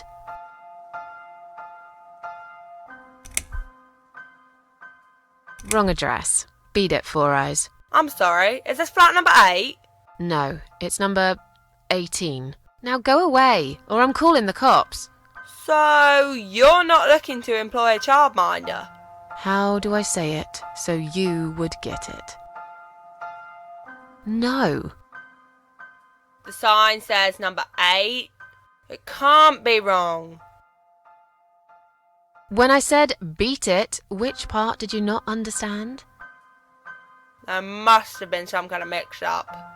I'd better call the office and find out what happened.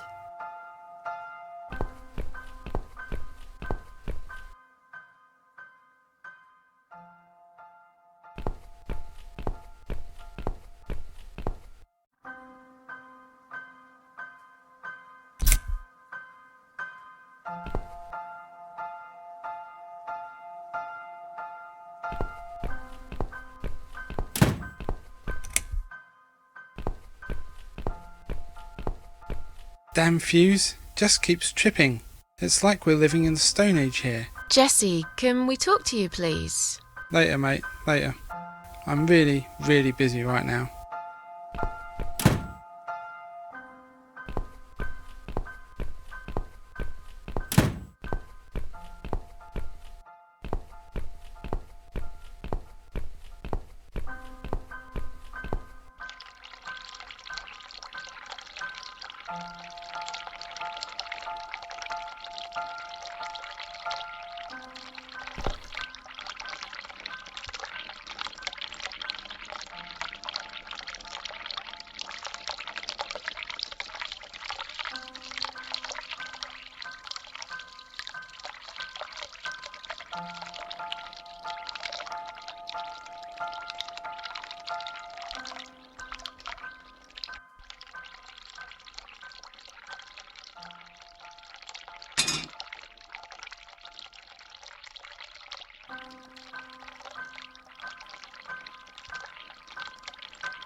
So, was it my friend at the door? No, just some door-to-door salesman. Well, I hope you told him to go to hell. I honestly don't know what these people are thinking. Yeah, me neither. I'm sure it's Kate this time. I'll let her in if you'll excuse me for a minute. Wait!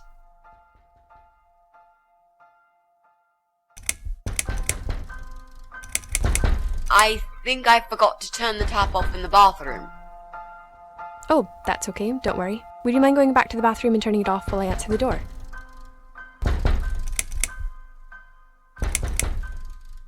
My hands still aren't clean enough. I should wash them again. Really? But you washed them for about 10 minutes. I'm sorry. I'm really peculiar when it comes to hand hygiene. It's a little excessive, but I guess it's none of my business. You know where the bathroom is now. Do you want to go and wash hands again while I answer the door? I think I've got something in my eye. Right. I can't touch my eye. I'll need some help to get it out. You'll be fine. Just go back to the bathroom and use one of my cotton buds. Don't be such a baby, Mitzi. I'm feeling really sick all of a sudden. Oh. Do you think you're actually going to throw up? Yes, definitely. Oh, yes. Quickly, go back to the bathroom. I don't mean to be rude, but this is a very expensive carpet. Will you come with me? Please? What if I faint? I'm scared.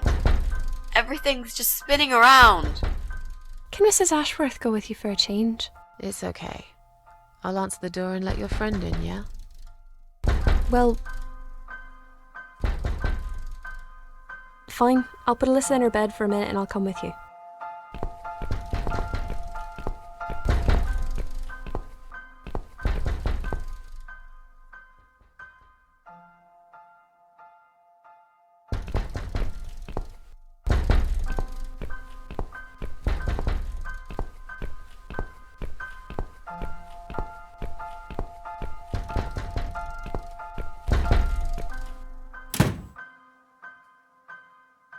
It's you?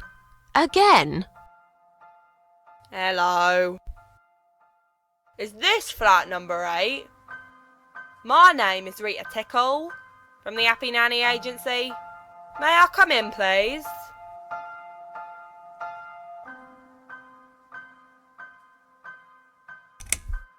Get lost, or I'll call the cops. Now!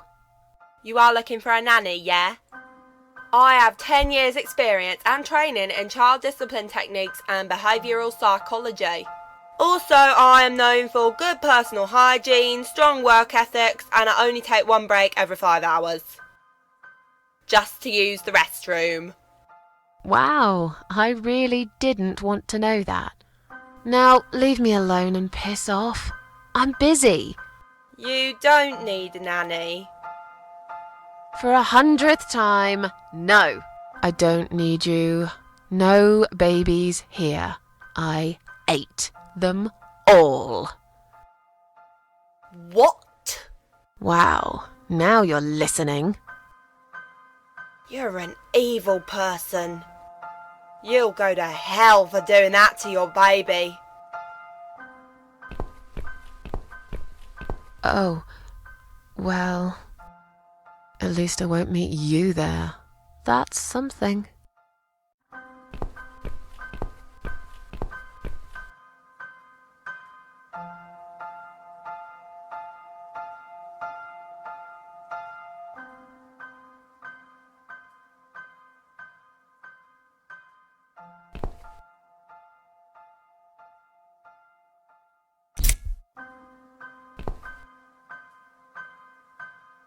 These scissors seem sharp enough. Let's create some diversion. I hope this is what Mitzi had in mind.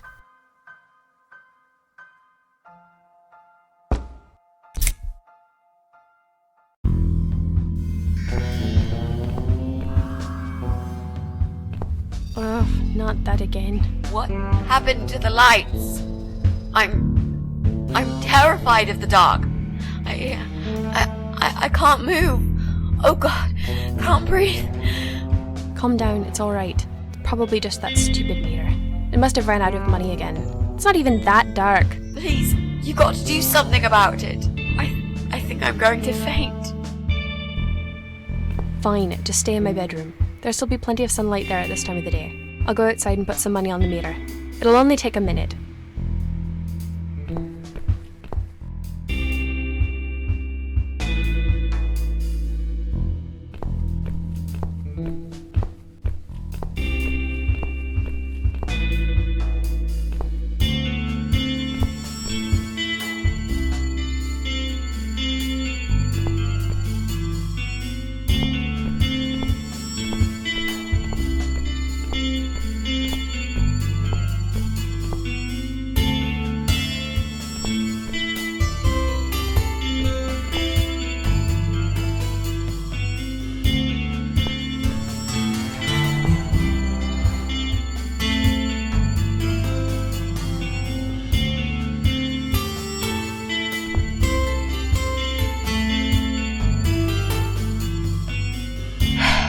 Right. Let's do it. Is that you, Mrs. Ashworth? What happened? No idea. Maybe it's a blackout, like in the old days. It's probably just the meter. Let me see.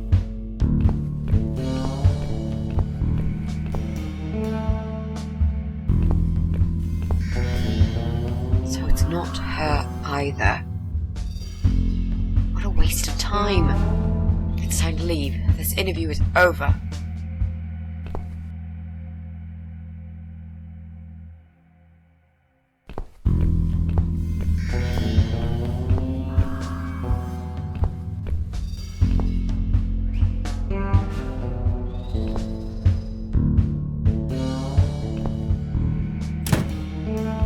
I don't get it. The cable's been cut. But why would anyone do that? I think we're going to go now. This whole power cut gave me a terrible headache. Is that you, Mitzi? But we haven't finished yet. Have you changed your mind about the job? No, of course not. I'm just scared of darkness. and I still feel sick, you know. Perhaps we can continue some other time. I've had it. I'm getting a new fuse box. Was that you, Jesse? Yeah.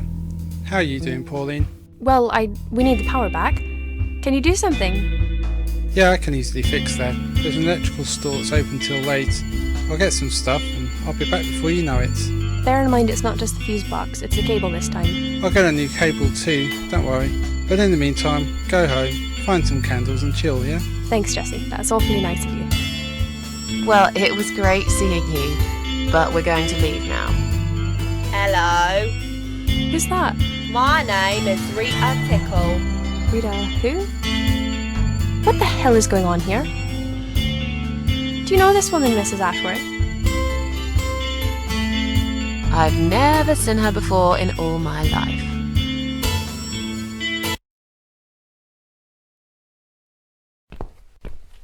Now she'll think we are absolutely crazy. I wouldn't worry too much. You're not exactly the most popular neighbor in the house, anyway. Thanks. What? You don't actually care what those idiots think, do you? No, of course not. It's just that Pauline seems all right. I'm not too proud of causing her all this trouble. It'll get fixed soon. Look, Jesse's gone out. We can now get inside flat 7 and see what he's been up to. Okay, yeah, that sounds good. We can also cross Pauline off the list.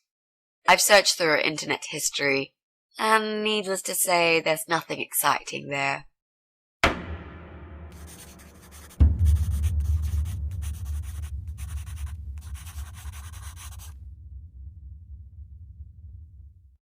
So, what next? Well, Jesse's gone out to get a new cable. We could check his place, I guess.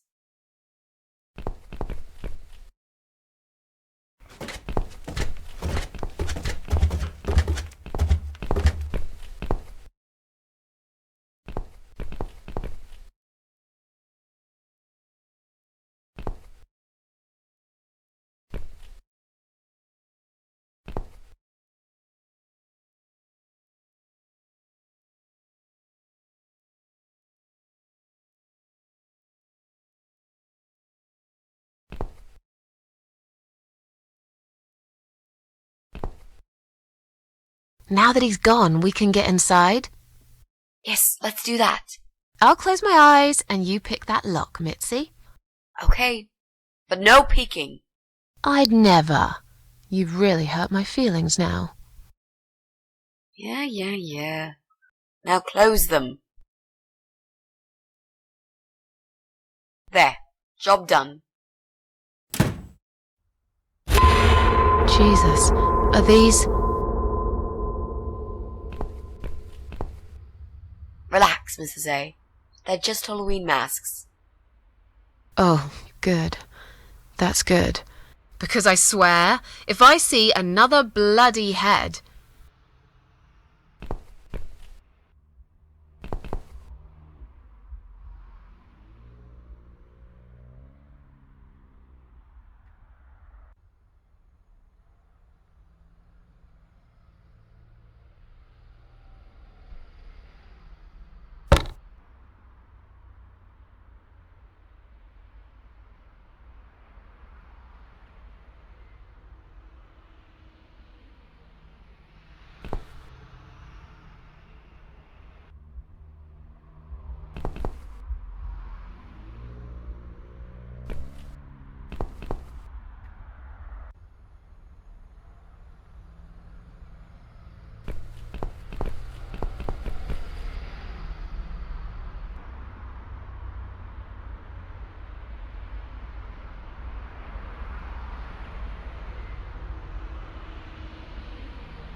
So, Who's got windows over this side of the building? Well, Joe Davis lives right below. But I'm not going there again. I want to make that clear. I guess we could also check one flat below Joe's. I just hope the cable's long enough. Let's find out, shall we?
So, what next? If only there was a way to power up Jesse's PC. Did you really have to cut that cable, Mrs. A?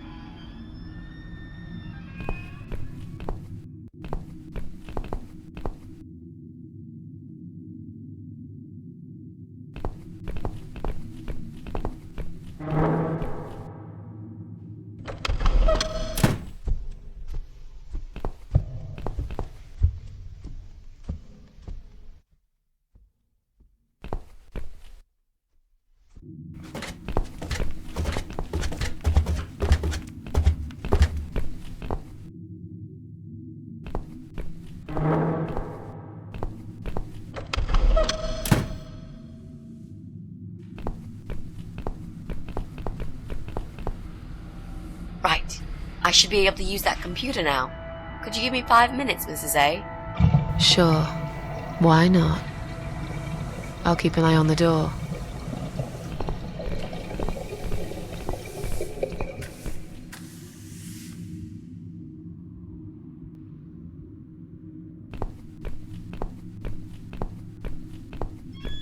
It's not him either. God damn it!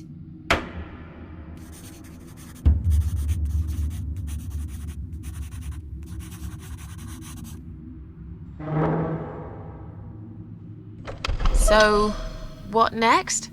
Didn't you say you wanted to get revenge on Brian from Flat 6? Let's work on that one now.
We need to make some adjustments.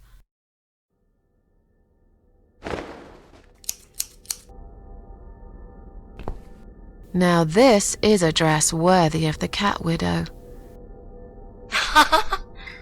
Why don't you admit it was too small for you? Ha ha, bloody ha. Why don't you just shut up? Whoever wore this dress probably hadn't eaten in years. You'd struggle to get a skeleton into it. This is it. We've got all we need. Great! Are you going to tell me about the cat widow now? Yes, it's story time, Mitzi. The legend says there was once a bad man who hated cats. He hated his neighbors too, and his job. And when it rained, he'd curse and smash things. He hated his bald head and his weak, ugly body. He probably hated himself the most, although he would never admit it. I think I see where this is going.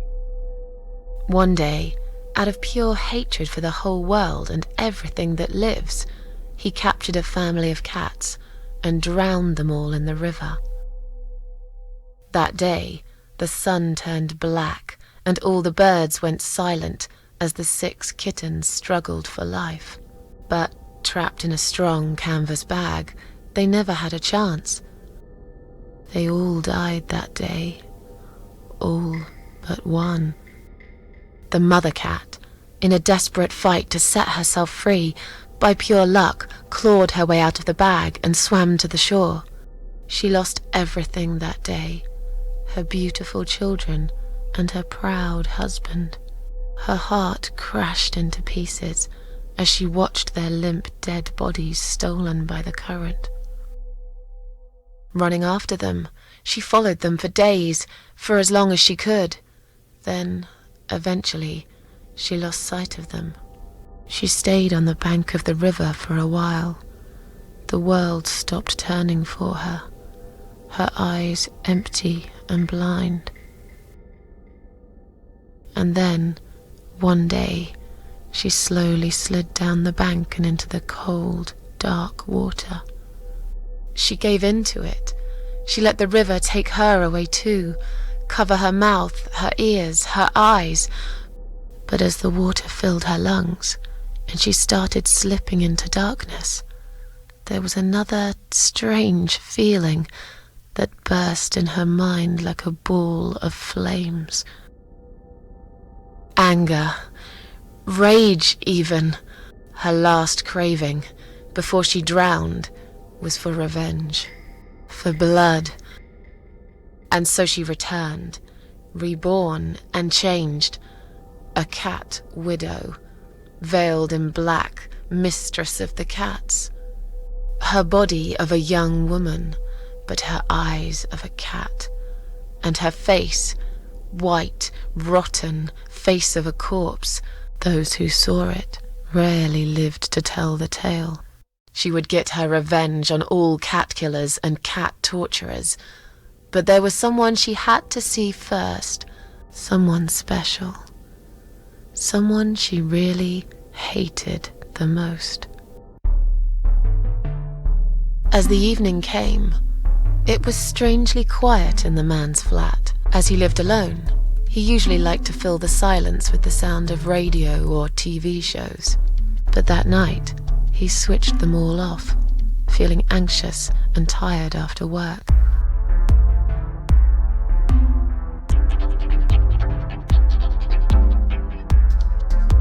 He tried to sleep, but couldn't. And for once, there wasn't anyone there he could blame for it. As he stared through the window, he kept thinking about how much he hated that view. He liked it once, a long time ago, when his wife was still there and they were happy together. Suddenly, he heard knocking on the door. Some part of him was glad, because that meant he could take it out on whoever decided to bother him.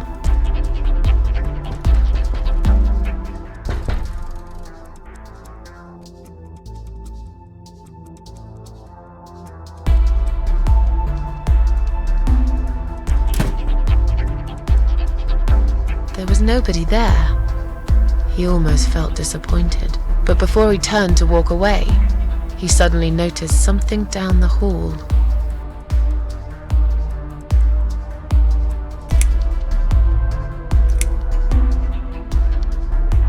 The dead body of a disemboweled cat hung on the radiator.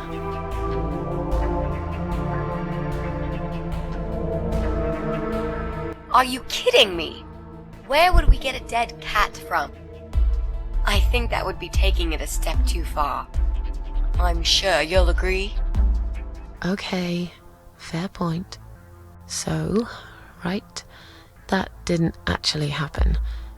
Let's try again.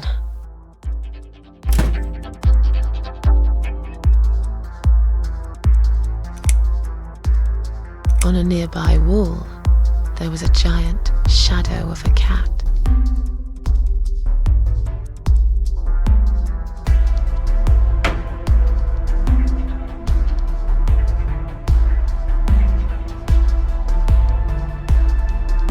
He stopped again. He couldn't believe his eyes.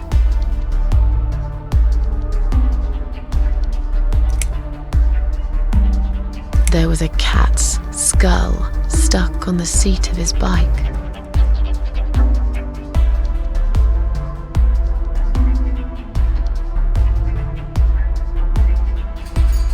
He had a passion for trains.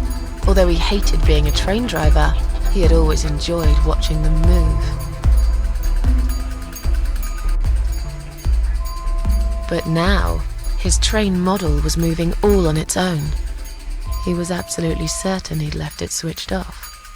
And yet, there it was, running at crazy speed, remote control missing. Something was seriously wrong, and that something had entered his home now too.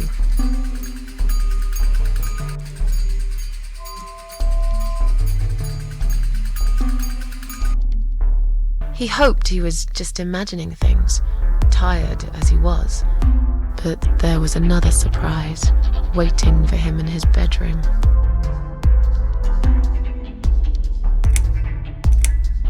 A giant, blood-soaked zombie cat sat on his bed. Now that's really stupid. Fair enough. That didn't really happen. Everyone knows there's no such thing as giant zombie cats, right? What really happened was this. Cat Widow is here, was written all over the wall.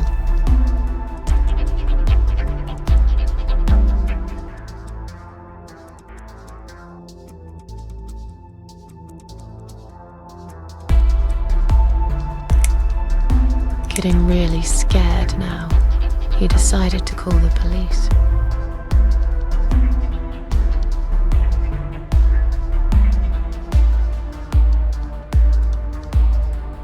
His phone was of no use. The SIM card had been removed, and that wasn't even the worst part. There was a photo of a black cat set as screensaver. He remembered this cat. He'd watched that strange pest control man put it in a cage and into his van. He'd looked at it through the window for a while, then pulled the curtains and went to bed.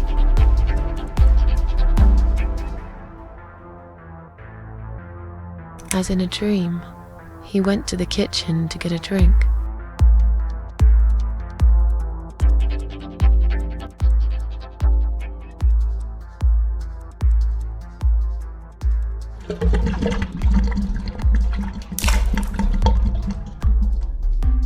There was no water. He knew there were valves in the basement that turned it off, but no one's been down there for years. He felt sick. None of this made any sense. And yet, deep down, he knew what he did to the cats was wrong. There was a part of him that almost wanted to be punished. The part he tried so hard to hide. He thought he'd heard something in the corridor. Was there someone there with him?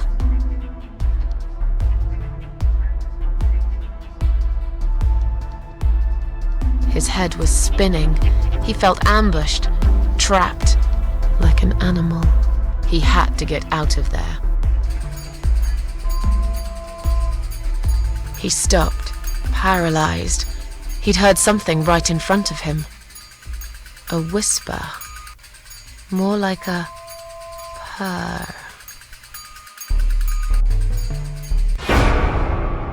She was there, in the dark corner of his living room, waiting. Black veil covering that pale, dead face, and yet he could almost feel Cat Widow's eyes piercing through him.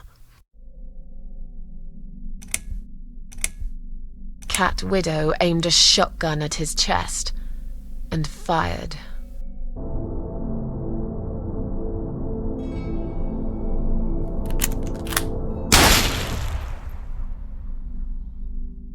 Really? Your sick imagination is running wild again, Mrs. A. Right, so that never really happened either.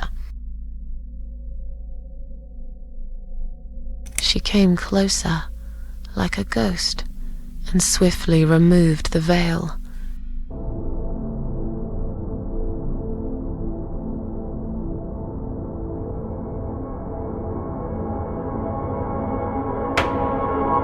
She came back for him, to take him to the river, to make him pay for what he'd done.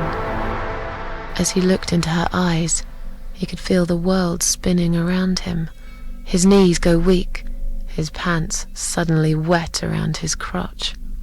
As much as he hated life, he didn't want to die either.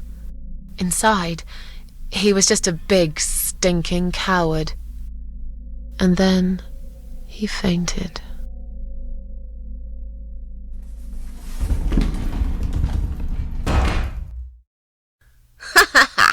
Did you see his face? I knew he'd fall for this. Yeah, we scared the living shit out of him. Now that's teamwork. Are you sure he won't know it was you, though? Oh, he probably will, once he's had time to think about what happened. But he's too proud to ever admit he's been beaten by a woman. I know him just about enough to know that. Let's hope so. I don't want you to get in trouble because of me. No. That was something I had to do for myself, and I feel much better for it. The only problem now is that we still haven't found Eye of Adam, because it definitely isn't Brian. I've searched through his laptop, and all I found was a load of porn. Let's cross him off the list.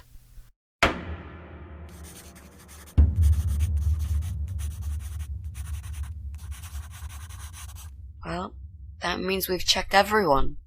We've hit a brick wall. Perhaps I was wrong. Maybe he doesn't live here at all. I think we need to sleep on it, and we might get some more ideas in the morning. Shall we head back home? Yeah, I do feel tired. You're right, we need some sleep. Really wish there was an elevator in this building.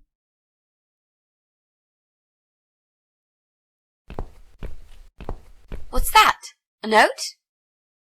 What does it say, Mrs. A? You will not believe it. Meet me at midnight, both of you. I will wait.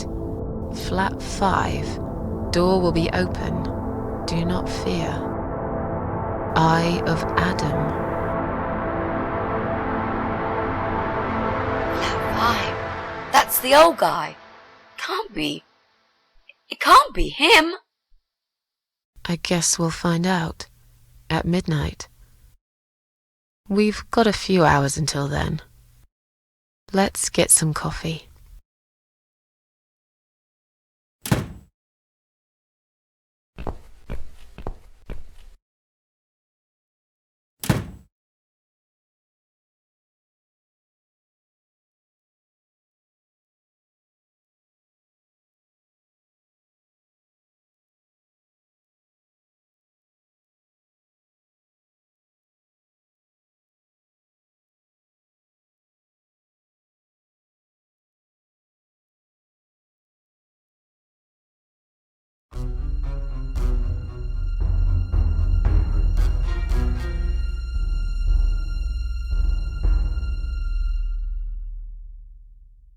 It's just you and me, my love.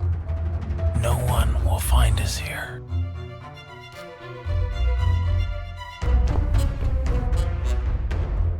Stop worrying, Ivy. It will be all right. I will always love you. You know that. I'm gonna make you all better.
Look at this door.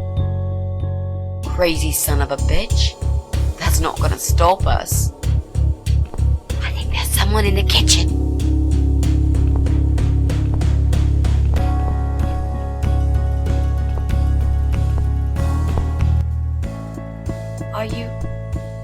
Are you Adam? Me? No, of course not. I don't have anything to do with all this foolishness. Never have. It's my son. I've told him time and time again, but he never listens. I've done my best to protect that boy, you know. I'm all he's got left in the world since his mama died, but it just wasn't enough. Where is he then? Where's Eye of Adam? He's in his room. Where else would he be? He's always in his room, staring at that screen for as long as he can. Look, I've made up my mind about this. I want to help you. This mess he's in, it's gone too far. I can't be part of this. What are you talking about? Oh, you don't understand. He's watching us. Right now, he can see us on his camera. He's very clever with this stuff. I never got my head around it. Just as much as I needed to, I guess. But not a lot. Give us the key to his room. I want to talk to him. Look, it's a trap. He knows why you're here, and he will kill you. Both of you. But he will not kill me. He won't dare. All these years, I've looked after him well. He owes me everything. It breaks my heart to do this now. What choice do I have? He left me this. I was supposed to keep it for myself, but I want you to take it. He won't dare to kill his own father. I won't let two innocent lives be lost because of him. What is it? Just take the damn thing. There's not much time. Didn't you hear me? He's watching.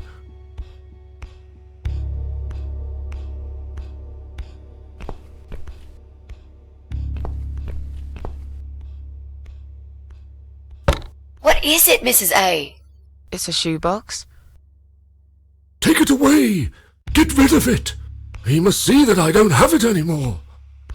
Shall we open it?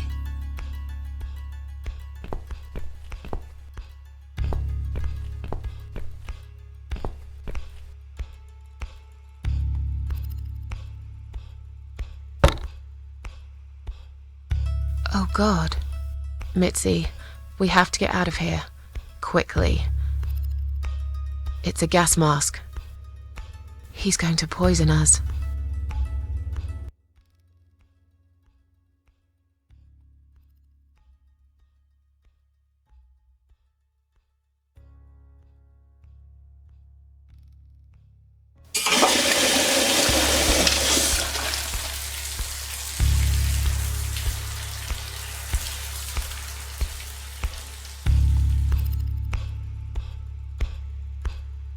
It's too late! Shit. Oh, shit. Shit. Shit. No! Stop that, Adam! You're going to kill your father! We'll never make it to the door. That room is filling up with gas too quickly. Put the mask on, Mrs. A. What about you? No, I can't. You've got to. This is your only chance. No, I can't let you die. Not like this. It's my fault that you're here. I'm dying anyway. And you've got to live, Mrs. A. You'll live and you'll be happy again. You've been a great friend, Mrs. A.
Welcome home, darling.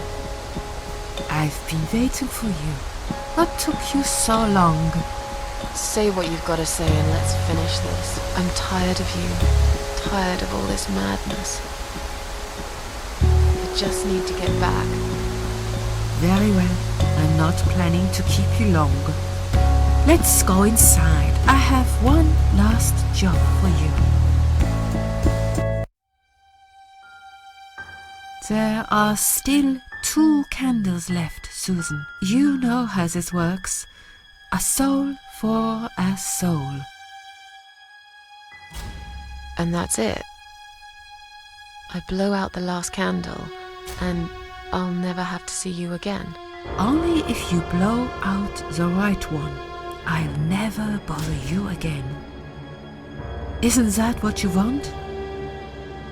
But if you choose wrong, it will be your life extinguished forever. Just take a deep breath and do it. But how should I know which one's right? That's the thing, Susan. You can't know that. In life, you can't always know the consequences before you make a decision. Haven't you learned that yet? That's not fair. Nothing is fair. You opened your heart talking to that doctor, and he butchered you like an animal. Then those disgusting cannibals, they chop you up and cook you for dinner if you'd let them. And what about the man with the flowers? All that he wanted was to hear you play before he split your skull open.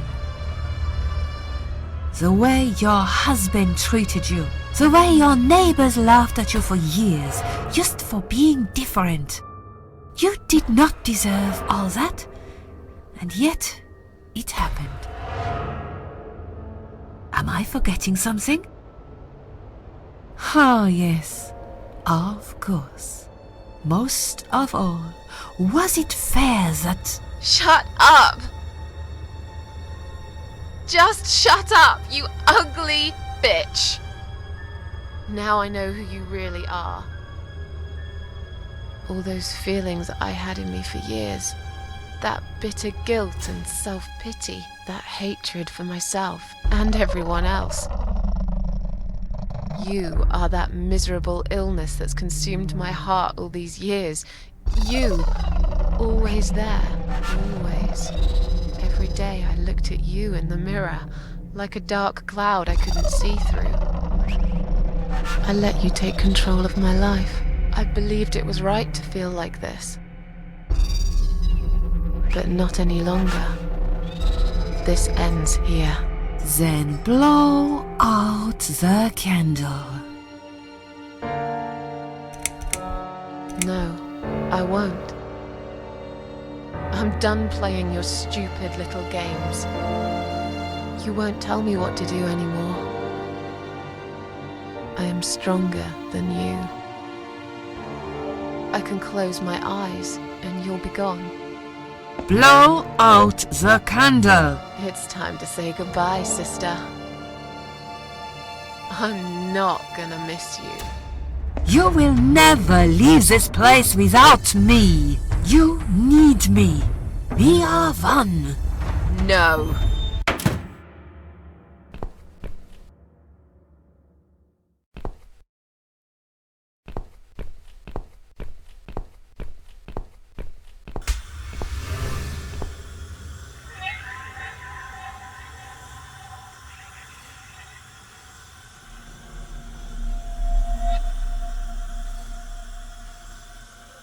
Hello, Adam.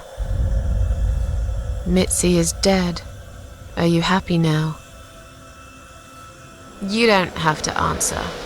I'm not sure if you even can, but you got what you wanted. Congratulations. What are you anyway? You're paralyzed, aren't you? How convenient for you. I guess if you weren't, you'd be making a brilliant final speech right now. Something movie villains always do. You'd explain why you wished all those people dead. And then we would fight. Good versus evil. The way it always goes. But I don't know what's good and what's evil anymore. Perhaps I am the evil one here. I've done some horrible things. I let my friend die right in front of me, because I'm scared of dying. Funny, isn't it? Susan Ashworth, a miserable reject who used to fantasize about suicide, chose to live after all. But this is your life we should talk about here, you parasite. You saw it all on your camera. Your own father choking to death. After all those years he spent providing for you. You ungrateful pig. And Mitzi, she gave up her only chance for revenge and sacrificed her life for me. Do you think I owe it to her to kill you?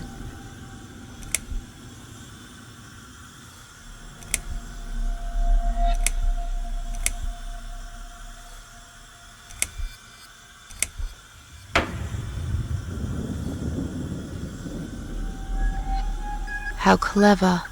Is this how you murder people? That device on your eye.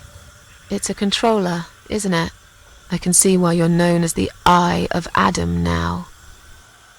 That evil eye is the only part of you that works. That and your brain, of course, all rotten inside. You have no idea what you've done, do you? You've made people kill themselves using just words on the screen. In a way, you are a very powerful man.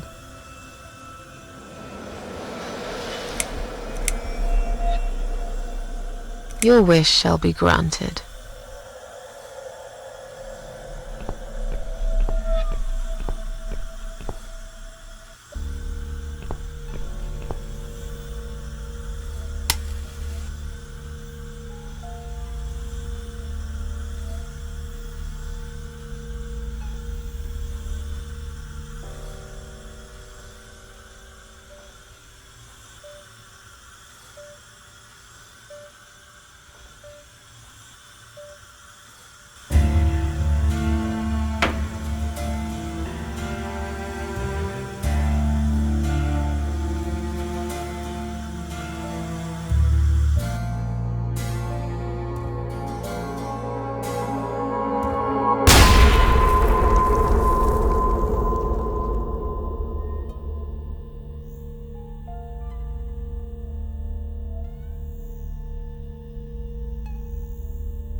It's me, again, talking about my ordinary little life, as usual. I'm still surprised anyone would want to read this at all. The ramblings of a cat lady. Maybe I'm not a cat lady anymore. Things have changed here since Mitzi's death. It was her decision to sacrifice her own life for the sake of mine. A decision that made me realize that people can still care about me, while her life was almost over anyway. She gave up on one thing that was most important to her. Revenge. And she did it for me. But if I really did become immortal for that short time in my life, wasn't it unnecessary for Mitzi to die before her time, poisoned like a rat? Well, one thing's for sure. I made that fucker pay for it. I still miss her though. Every day. Did I ever mention I got into all this because of her? A little gift from behind the grave. I met some people. We go out sometimes, and I'm not alone anymore. It turned out there were others who felt like I did. I talked to them, tried to help.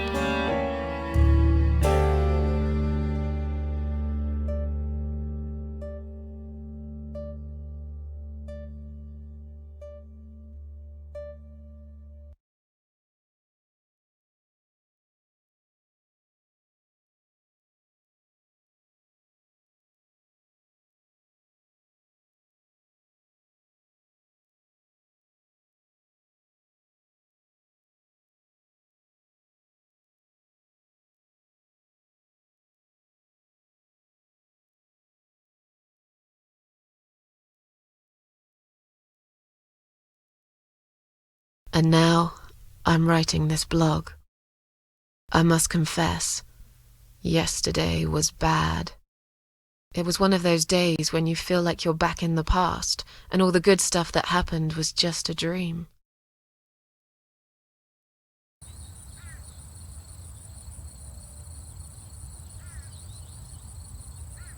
But I woke up today, feeling better. Maybe I can never get rid of it. This invisible illness. Maybe it will always be living somewhere deep inside me, asleep, waiting, and when it'll hit me hard.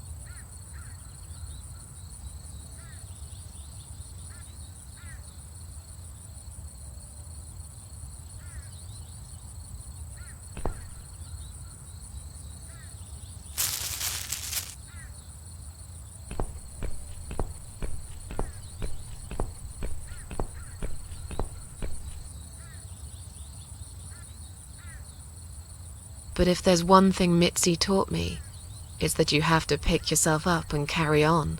It doesn't matter that life isn't fair. It doesn't matter that you make mistakes. You fall and rise again. Worlds full of liars, traitors, cowards. But every now and then, you meet someone like Mitzi, who will just smile at it all. Now, I've forgiven the world and myself too. I teach myself to smile again. One day I'll get there. I know I will. Even if it takes me not 9, but 900 lives.